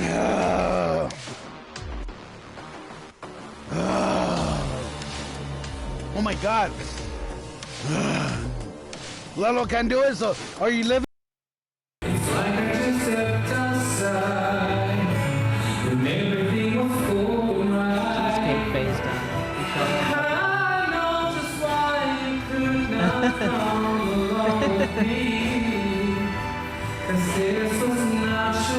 So you can have NPCs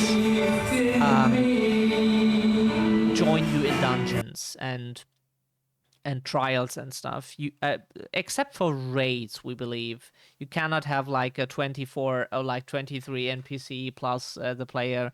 But at least for dungeons and trials, starting with Stormblood and Endwalker, starting with Stormblood,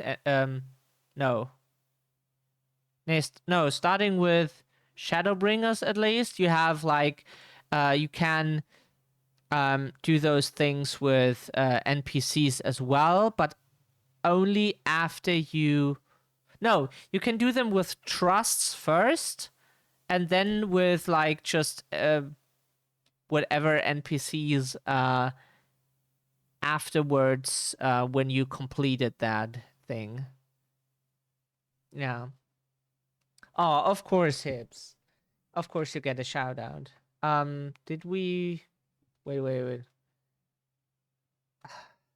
Scandy got one, right? Scandy already got one. He's already got one.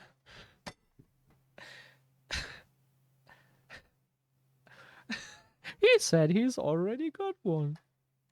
It is so great. What was it again? Monty Python's The Holy Grail. Yeah, it's awesome movie. It's so funny. Okay, dude, must get some sleep. Have a good one. We will do. Have a good night. Get some rest and sleep well. See you some other time. Let's do the chat. Whoops. We can't type today for some reason. Samato. Don't know if Samato ever streamed something. Oh, you did. Sorry, we know so many people. Like we're like trying to What's join a everyone's statue doing in the Light Temple? things. That's just sometimes, how they looked but before the division. so many people now that lately. you say that, I think you might have told me that before. So or let's read someone the else, message because I after remember this, them similar words. Someone saying they only played the original ones.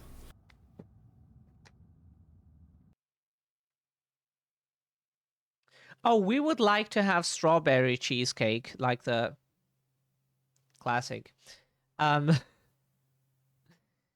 So, some think of the dome above us to be a finite space, yet amongst the leading thinkers of our age, one scholar's depiction of a boundless sea of stars has firmly taken root. So from what we know today, like the universe is a finite space because it's expanding. So that means like it must be a finite space that is just like a ball that is expanding. Of our age, one scholar's depiction of a boundless sea of stars had firmly taken root.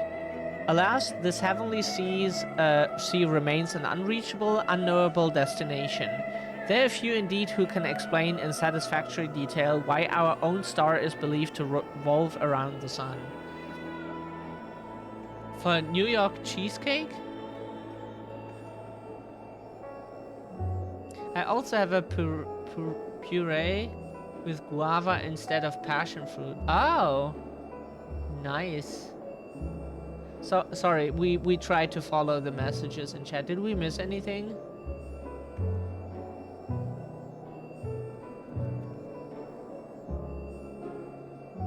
There are just too many people.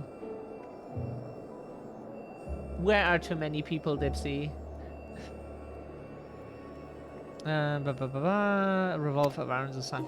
It was the technologists of Alag who came closest to understanding the laws which govern that starry abyss. It was they who launched Dalamud and sought to expand beyond our earthbound existence.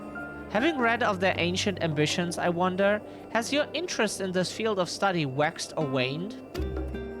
What if I were to tell you that the eternal constellations were arranged differently in the distant past, that their positions continue to shift almost imperceptibly, but measurably as we journey into the future? Would it shock you to learn that the stars drift further and further apart, may indeed do so forever? Are you eager to learn more? This book is on the wrong subject. Of course it is.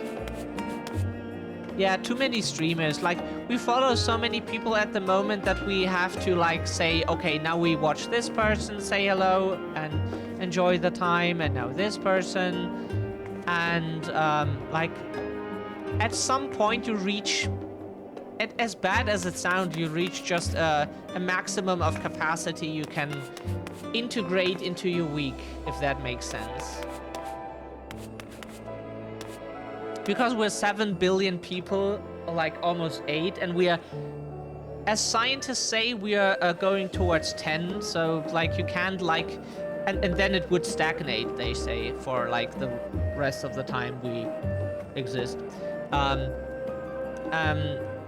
You can't like know everyone, and as cool as so many people are, like you only have so much time a week. We already have a lot of time in the week, but also, like, the cool people we meet often stream at times when we are asleep.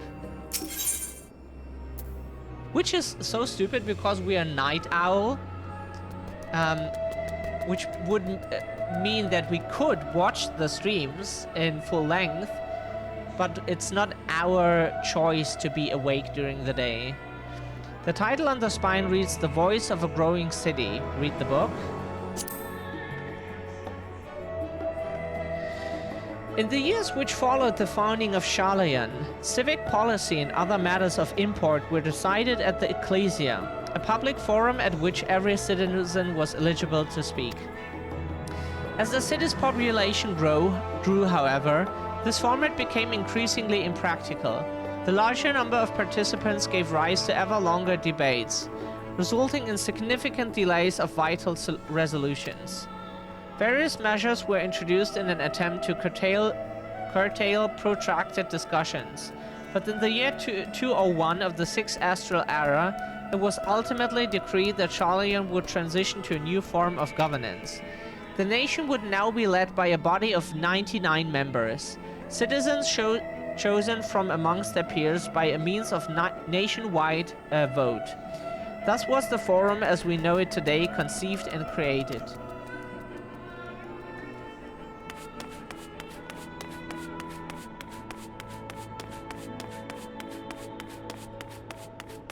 Yeah, it's like we follow, also like a lot of people we follow don't stream. They are just, but like they don't stream themselves, they are viewers. And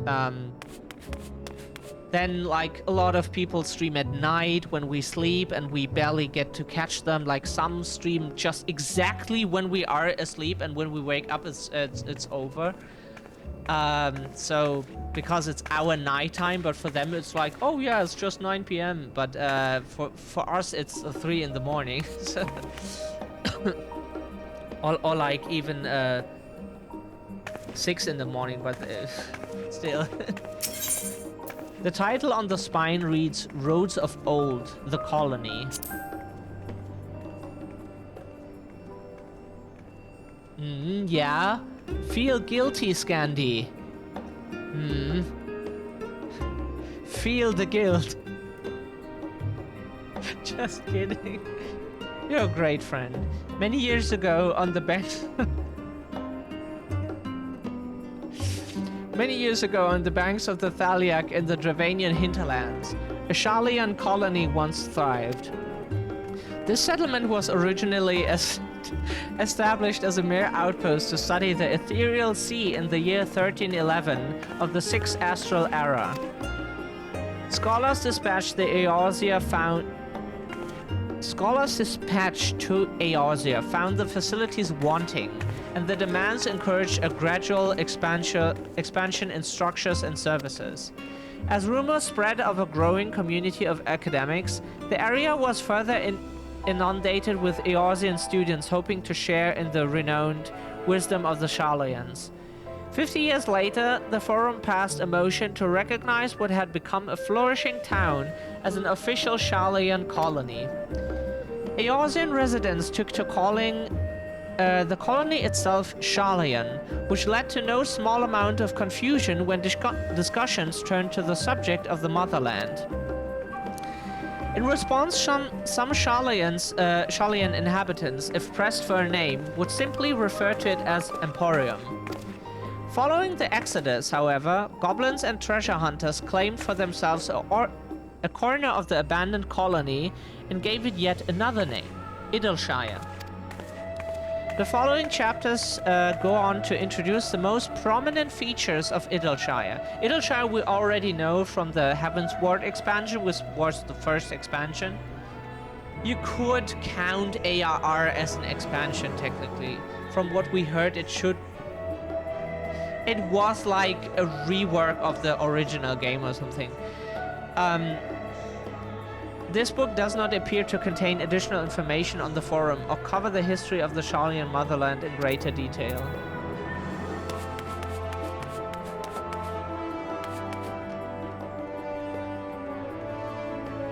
You got a full X2 clusterfuck, yes. Yeah,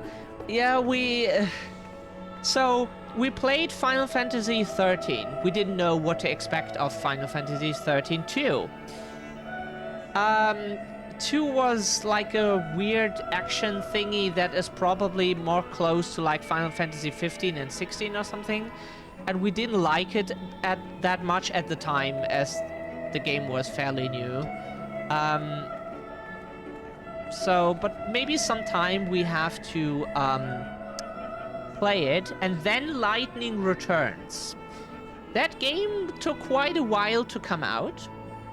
And then it took like a billion years to come out on PC later. It's like they took forever to release it for some reason. And like Final Fantasy XIII is a turn-based game. 13-2 is a more like action-based, like live action thing. That's what we call it at least. And Lightning Returns is from what we read, you have like 6 hours to complete the game. I don't know if it's true, we never touched the game so far because we didn't complete 13-2.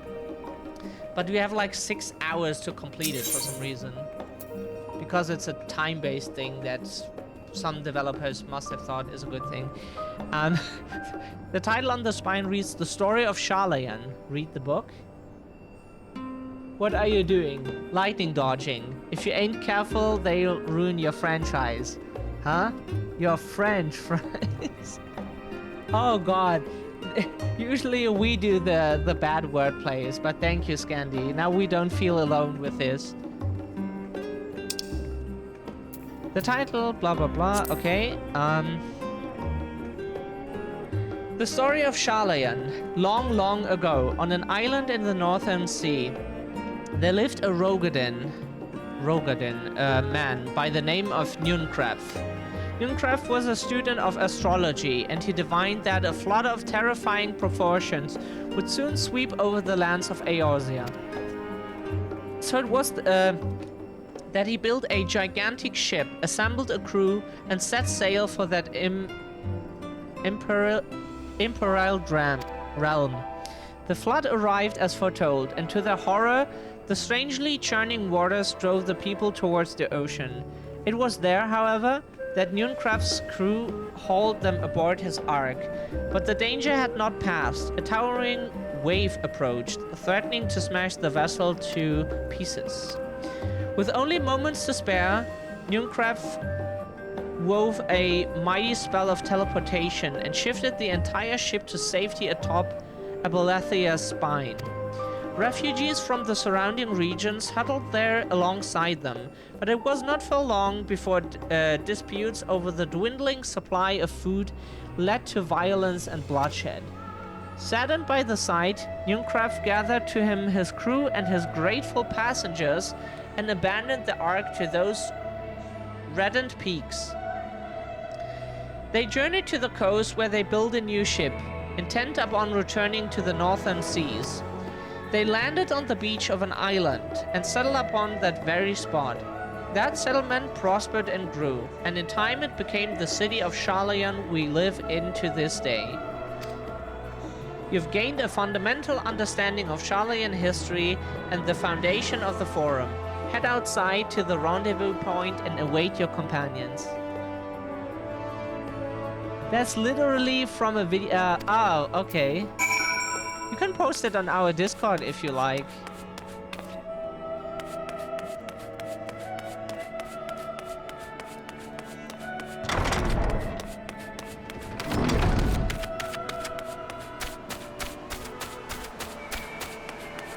Destination. Let's wait. Is that where we have to wait? For Kryl?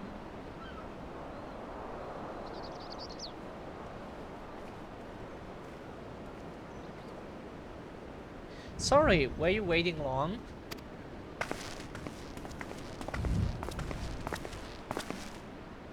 I wanted to make sure I'd borrowed at least a few promising volumes. Alphino and Kryl should also be along shortly. I was delayed in similar fashion. As far as I could see, no titles in the Archon stacks mentioned the final day specifically, so we have no choice but to start with a tangentially... The fuck is that pronounced? Like, maybe the AI can help. So many things we don't know how to pronounce. Relevant tomes, if they are even that. At present, the plan is to skim through as quickly as we dare and share our discoveries as we make them. It would have been nice to invite everyone to the estate. Plenty of comfortable places to read and a ready supply of hot tea. Oh, I was always quite fond of reading outside. But it's not about the little pleasures, is it? You miss your home.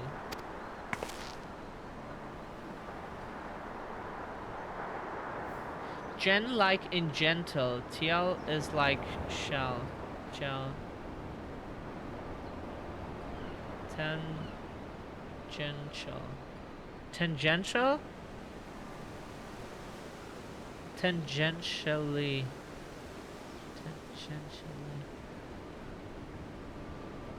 Okay. Thank you, Dipsy. Tangentially. There are so many words we don't know because, like, when we talk to native speakers, like here in Germany, like, we don't speak English in daily life, so, like, we learned English from native speakers, and, like, they never say stuff like tangentially. We have those words too, but the thing is, like, those words also never someone uses in daily conversations. Like, maybe some, but most don't. It's very academic, and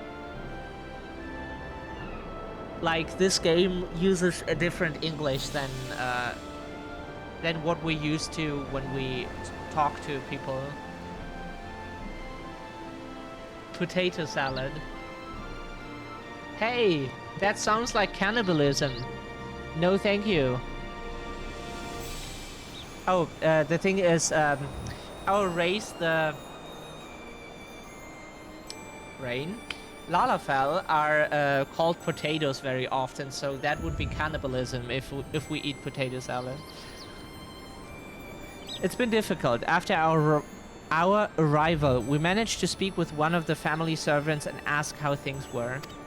It seems our dear father has instructed the staff that even if Alphino and I were to return to Sharlayan, we were not to be allowed across the threshold.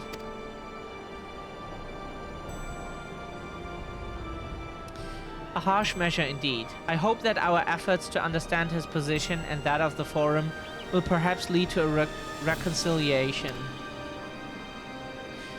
We'll mend this rift one day, I'm certain of it. And what of you, Graha? Have you been to visit your family, or do they not live here in the city?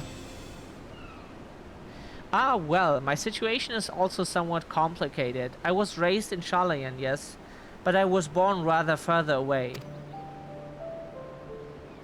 In the southern reaches of Ilsabard, in fact. For generations my people have dwelt in Corvos, the coastal region opposite the island of Tavner. The Elegants founded a city in that fertile land, and by ship brought in the subjugated tribes of the Mikote to serve as laborers. Of course, the massive earthquakes of the fourth umbral calamity brought of an end to the Empire's reign, and when the fifth calamity froze the sea solid, many of the tribes still living in Corvos braved the journey back to Eorzea. My ancestors, however, chose to remain, that they might prevent the remnants of elegant technology from being misused. Isn't Corvos under Gallian rule? For the past 50 years, yes. Some semblance of local culture remains, as is the case for most imperial provinces, but Garlemald renamed the region Locus Ammonius. Ammonus? Ammonus?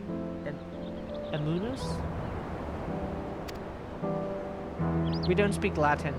When I was a boy, a nearby town came under the jurisdiction of an illustrious imperial family, the nobles of House Darnus.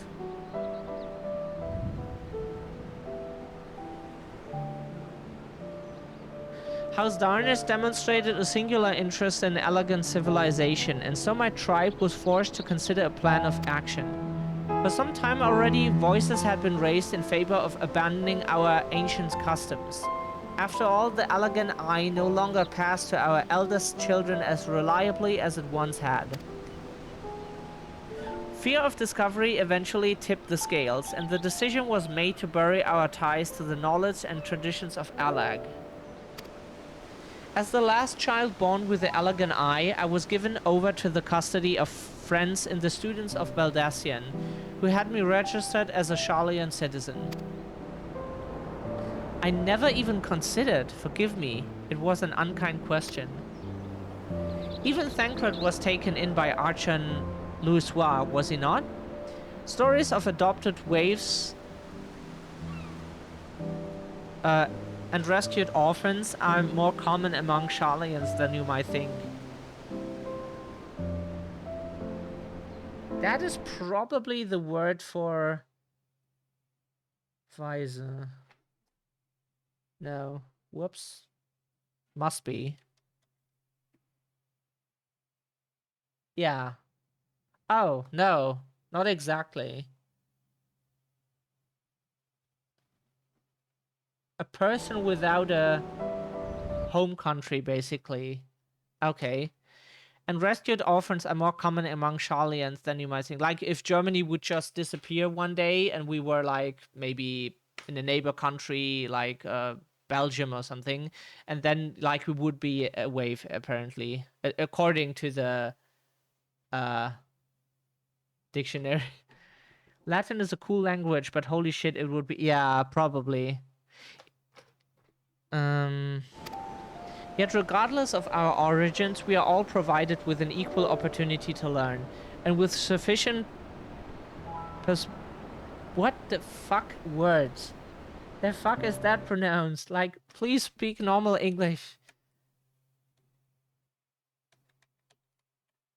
The fuck? Perspicacity. Perspicacity, okay. We just take it what the AI says because that's... Okay. And with sufficient perspicacity, we outsiders can even earn the vaunted title of Archon. 'Tis exactly why I have such love for this country, and why I wish to remain a nation of which its citizens can be proud. Yeah, that is different in many countries in real life, where you can't just become the president or something if you come from outside, because like you can't trust an outsider. Shit, racism, fuck that. Yeah. And why I wish to remain in a nation of which its citizens can be proud. Hear, hear! Another good reason to get to the bottom of the forum's stubbornness, aside from the trifling matter of our impending doom. Excuse us while we try to make some headway into these books, SJ. More company should be arriving any moment now. I can barely speak Finnish. Yeah, we would like to learn Finnish, but what we found interesting was that you can like have 2 words and it has like 25 meanings or so. That's quite interesting, because like in German we are used that not for everything, but like German tends to have like a word for everything, or like at least create words if there is no single word that describes the thing. Then we just make a new one. Bam. And yeah, how is it pronounced? Kusi Pala or something? That's how we would read it, at least in German accent. Oh, we didn't say something weird now. Please don't tell us we insulted someone now. Oh yeah, we also do that. That's how we get our longest word with, yeah. Yeah, we can make like words with that with like infinitely long words technically, but that would just be bullshit. That doesn't really exist. That's just made up things. But why is the spruce? Did we say that, Scandi?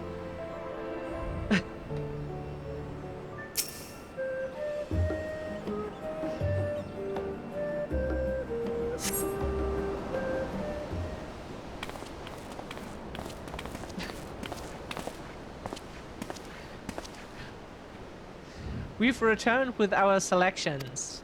Although I must say the pickings were quite slim indeed. Mistress Cryle has already flicked through every history book devoted to disasters, and more than a few which barely made mention of them.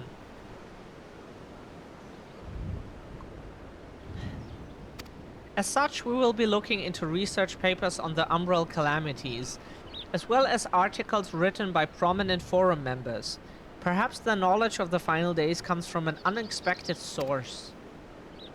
Speaking of which, might I ask you a few questions related to the final days?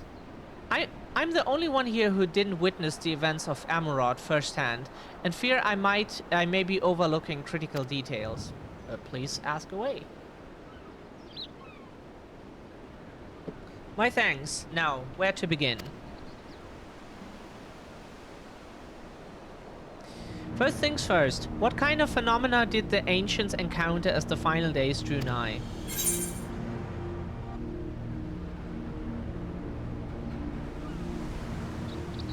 The worst kind of phenomena you can imagine.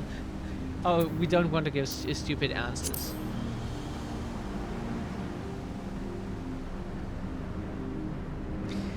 Yeah, they had creation magics.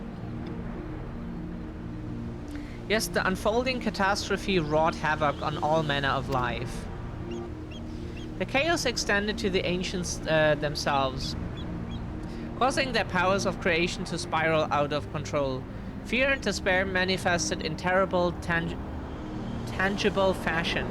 Meteors raining from the sky, fire erupting from the ground, indescribable abominations prowling the streets.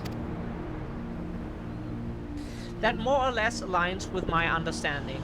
If only the arts of creation had survived until the present day, we might have had something substantial to analyze. To the best of our knowledge, however, those techniques were not preserved or passed on.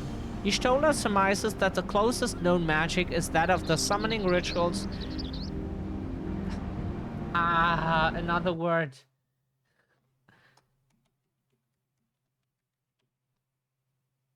Promulgated. Promulgated. Promulgated. Promulgated. Okay. Verkündet. Ah, that makes sense. Promulgated by the Asians. Okay. Was there aught else of note which heralded the approach of the final days?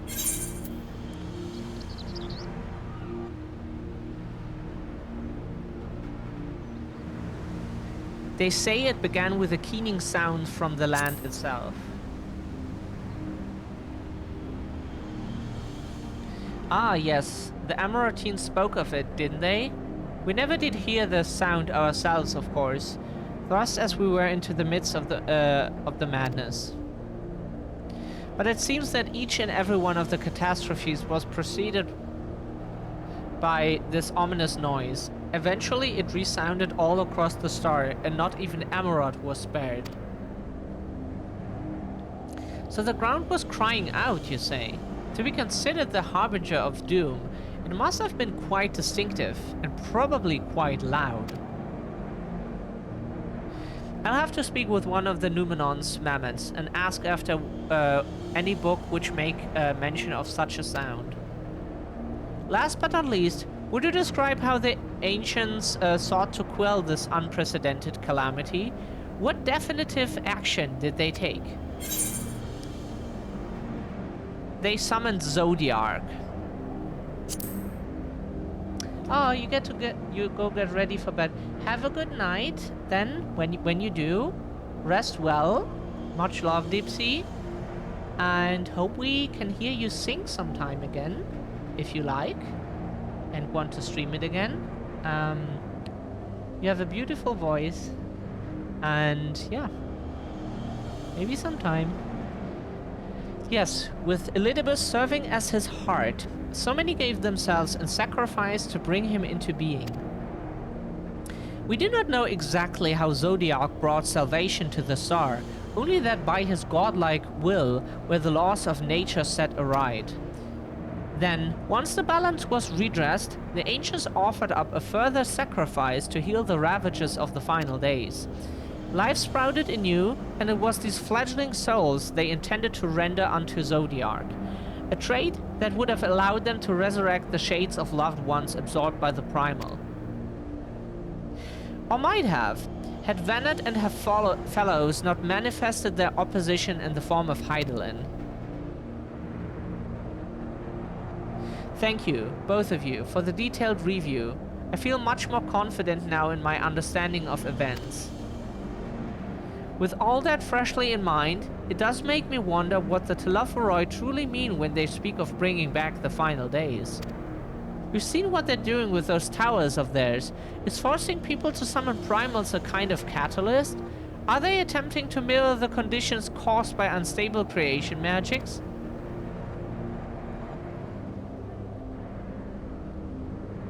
Aww. Krillin, yeah. We love Kryl. She's really cool. Like, the female characters of this game are really cool. Like, some games, like a lot of games, just have male characters. Men, and like women are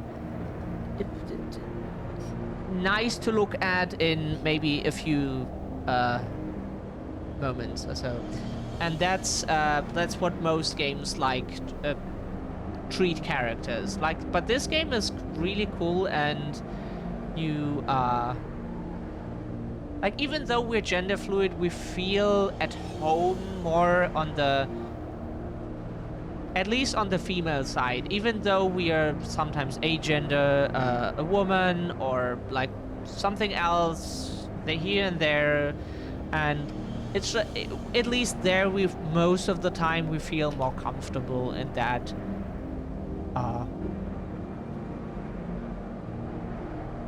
kind of. Or are they simply using the final days as a figure of speech? Convenient metaphor for the scale of destruction they plan to unleash. But this is all just pointless conjecture at this stage. Let us return to our attention to the forum, shall we? We should keep an eye out for Y'shtola, but this time we began studying these research papers. There was, in the beginning, they pronounced her name Y'shtola for some reason, but then afterwards everybody called her just Y'shtola.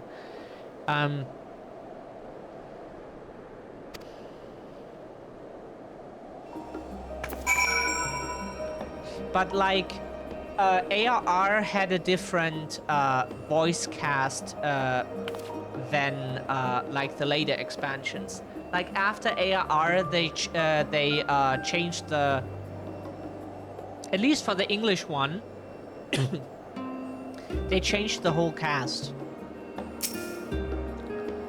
Or like most of the cast or something. So yeah.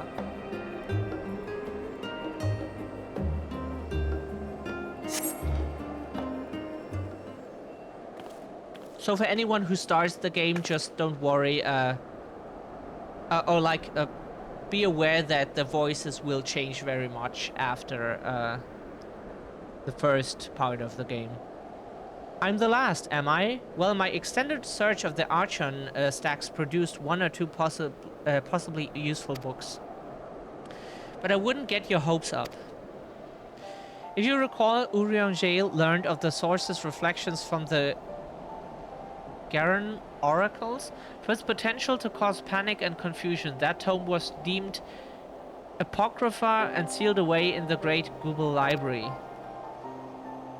It is even less likely that knowledge of the unsundered world, not to mention the horrors of the final days, would be left sitting on a shelf for any curious scholar to find. It stands to reason then that my colleagues, be they archons or counselors, should perforce be largely ignorant of the subject. Yet when you confronted Master Fortunon with knowledge of the Telophoroi and their machinations, he scoffed at the suggestion that they posed a threat. He seemed adamant that the Forum would know if the final days were truly upon us. Which only supports the conclusion that whatever privileged wisdom is guiding the Forum's behavior, it is being kept secret from the rest of the nation.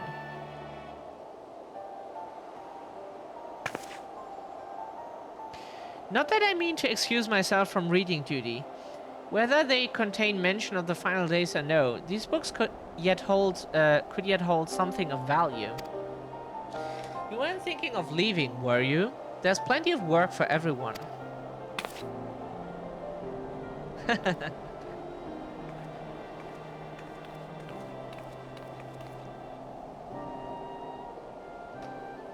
Yeah. You labor for what feels like an age as Y'shtola's research assistant.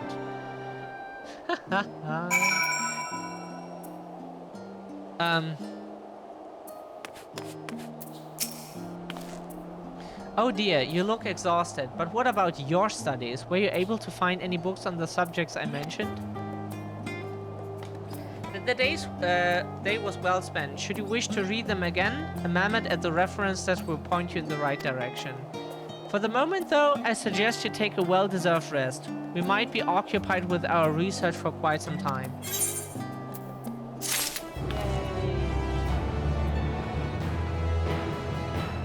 Okay, we need to take a quick break.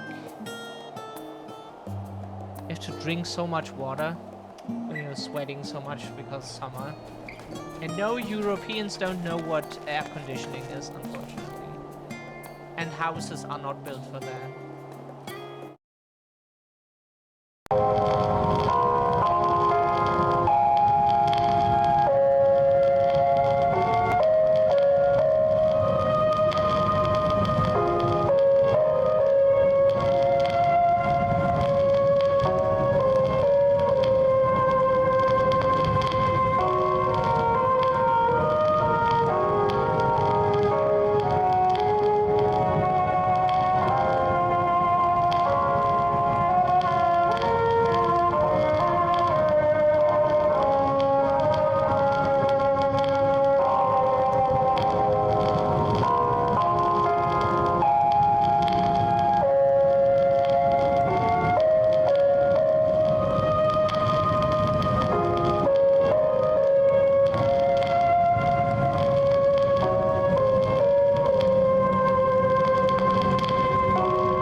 we're back. We named the music because it's the Evil Within track that plays during some scenes. We were just too lazy to type in OBS, so we just shortened it and we typed ooh music. So whenever we play the beautiful music from the Evil Within, it says ew music. Even though the music is definitely not ew.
Fucking hell, we read all that and the microphone was muted again.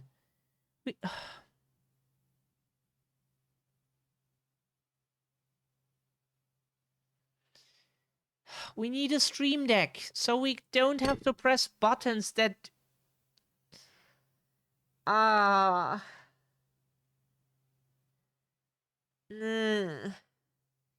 We need a fucking stream deck, but that costs like too much fucking money. we saved like years for this PC, so it's many years. It's we talked and nobody could hear us. Meet Dickon, the owner, the brother of Pussy and owner of The Last Stand. I used to frequent his cafe on occasion, in between lessons at the studio. Shit, we talked all that time now with the microphone muted. Fantastic. It's...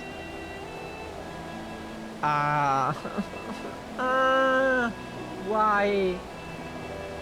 That seems like an age ago now. I remember hearing that you and Master Alphino had set sail for Eorzea, but then you never came back. Lately, there has been gossip about your father disowning the pair of you. Everything alright at home? It's complicated, and I hadn't expected complete strangers to be so familiar with our situation quite so quickly. Everyone has an opinion, it seems.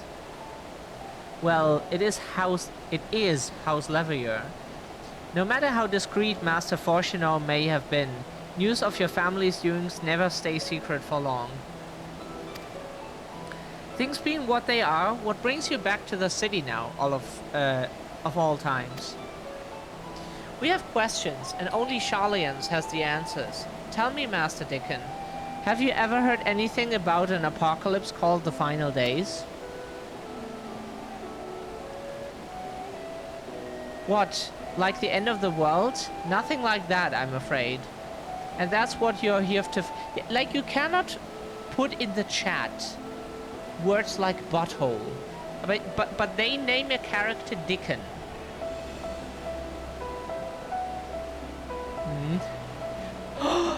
Is his last name maybe around? Dickon around. Okay. What like what like the end of the world? Nothing like that, I'm afraid. And that's what you're here to find. Information on this apocalypse. Yes, whatever we can learn. Unfortunately, your patrons appear to be unwilling to speak to me with me. I wish there was more I could do to help.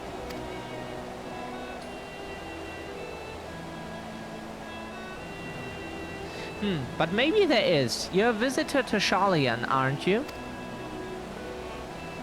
The few will know your face.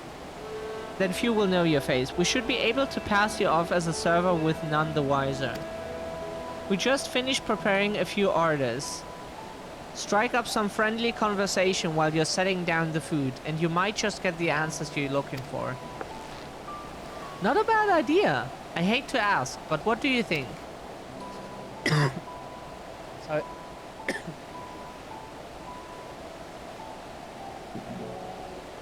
That's the spirit. Pay attention now, and I'll explain where each of these dishes needs to go. The tea set is for the chatty group sitting by the water's edge. The omelette is for one of our regulars, a Highlander by the name of Gisla. She's sitting at an outside table with a friend of hers. Behind them you should see a Mikote gentleman. He ordered the oven-baked lobster. Got all that? If you're not sure, just ask and I'll explain it. Huh? Do you think we can remember that just by... Tea sets. Group by the water. One after another. Oops.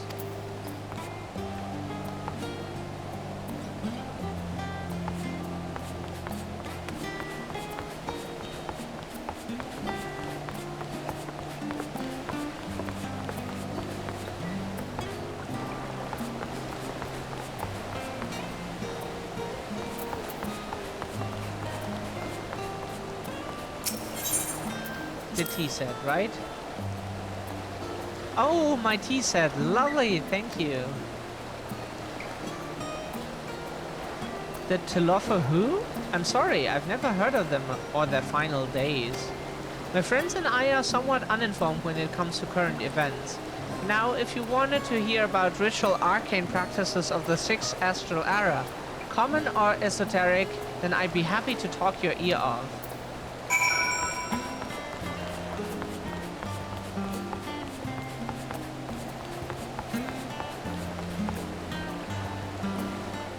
And there was a gentleman behind them.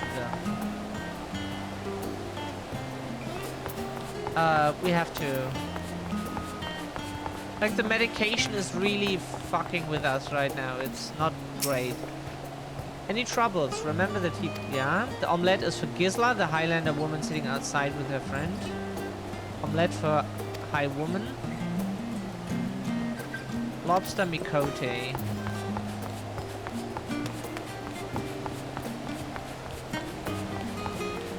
Highlander woman.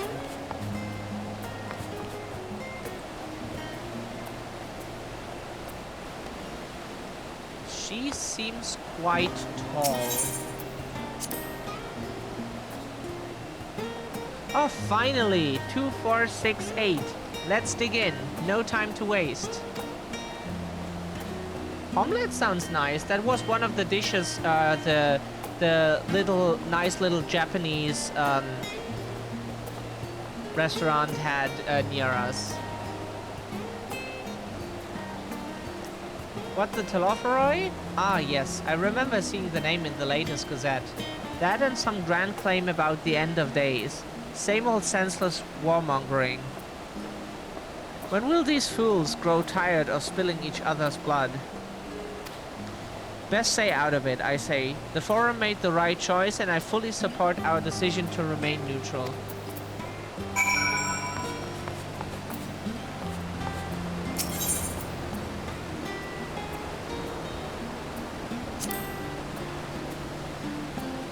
At last, the oven-baked lobster is mine. You have no idea how long I've scrimmed and saved and suffered to afford this heavenly dish.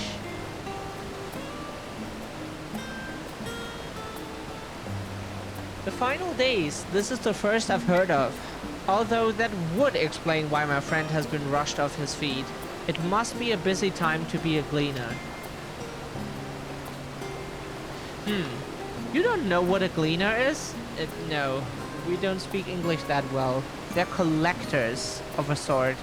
Travel the world procuring things that we haven't got here in Charlian. Priceless books, unusual life specimens, and so forth. So named for those folk who trail after the reapers in the fields, picking up every grain which was missed. Aye, by all accounts, gleaning is a most meticulous and demanding profession. If this Telophoroi make good on their audacious threats, then many uncatalogued rarities could be lost forever. Why else would the gleaners be buzzing about in such a frenzy? Watch the harbor and you'll see what I mean. They're carting loads in from the docks all day. It's never been this hectic before. Not like this.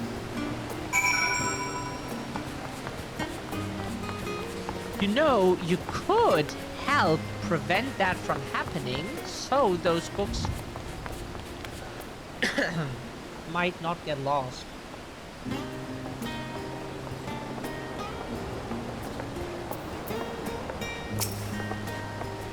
Any trouble with the customers? Were you able to get anyone talking?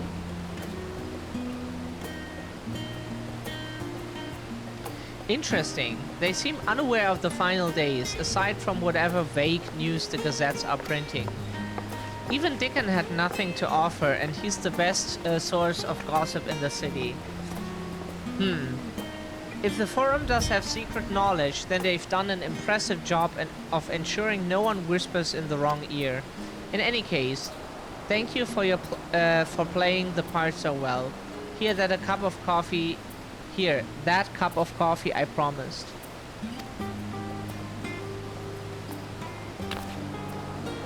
Well, let's enjoy our drinks somewhere else, shall we?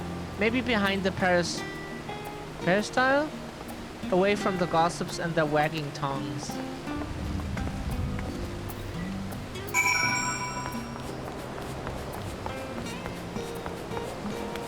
Hey, you're still here, Scandi. We need to end the stream very soon because the medication is like the side effects are just getting. Why is it getting worse over time? Like it's been hours since we took it. It's. Yes, this should do nicely. Out of the wind and out of sight. I'm still here in the dark.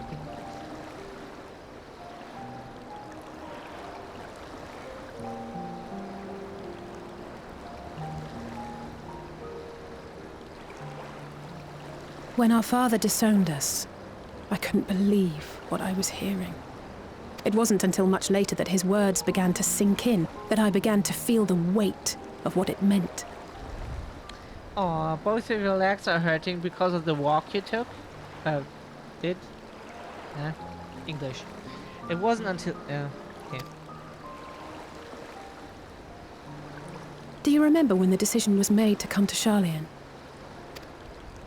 Graham said that the Forum was determined to keep us in the dark, and that Father's venomous performance was part of that strategy, to keep us at arm's length. Perhaps it was. Father argued with Grandfather on many occasions, but never with such dismissive contempt. It's the laydown in the tube. And when he demanded what justifies the sacrifices we make in war, I honestly didn't know what to say. Neither did Alpha know, I know, but never for one moment did I believe we had made the wrong choice. So all I could do was fume silently. It was only afterwards that I realized how childish I had been, how being stubborn and self-righteous must run in the family. If I could have just mustered a civil response, then things might have turned out differently. Oh. Oh, sorry to hear that, Scandi.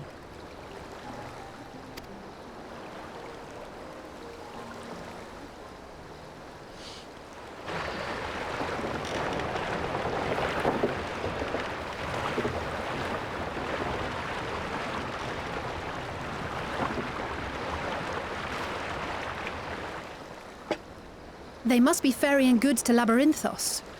Labyrinthos?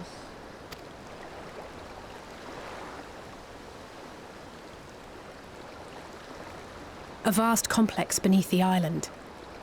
Charlian is famous for archiving knowledge from around the world. Well, that knowledge is not preserved exclusively in dusty tomes and desiccated samples. Our living library, comprised of all manner of flora and fauna, is housed and studied within that underground facility. Still, that did seem to be an unusually large shipment. When I lived here, it was rare to even see such cargo transported by boat.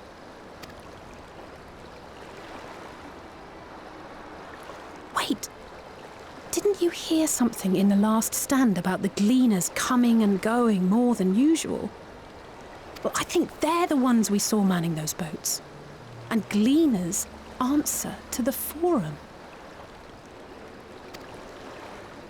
If the appearance of the Telophoroi prompted this sudden burst of activity, then Labyrinthos may hold a clue as to what the Forum is planning.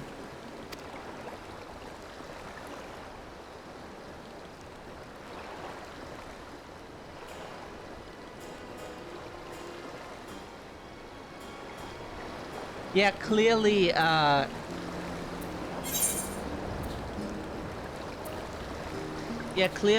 Charlian is,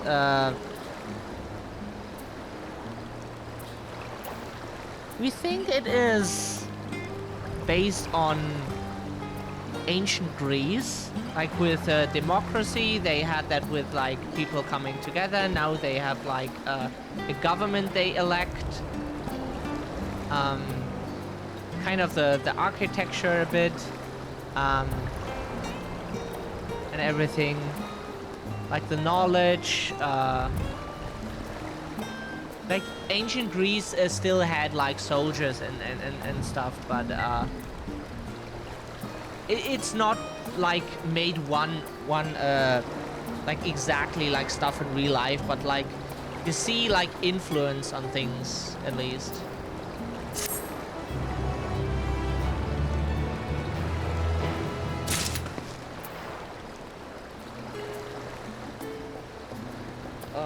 Okay, how late is it? We think we have to end the stream here, even though it is not exactly 5 hours. It's just the medication is really... Sometimes it is like that. Like usually we have like some set of side effects, and it is sometimes this, sometimes that, and we try to fight our way through it, but like it is rarely like this where it just is shitty. It starts shitty, and then it becomes worse with each hour. That is usually not the case. Like usually what just makes our condition worse during throughout the stream is like the heat, exhaustion from doing stuff, also that we haven't ate in like 6 hours then, because like we yeah, and usually it's like normal stuff, but this is not okay. Hopefully it doesn't get too bad. Let's see if we can raid someone. Probably not.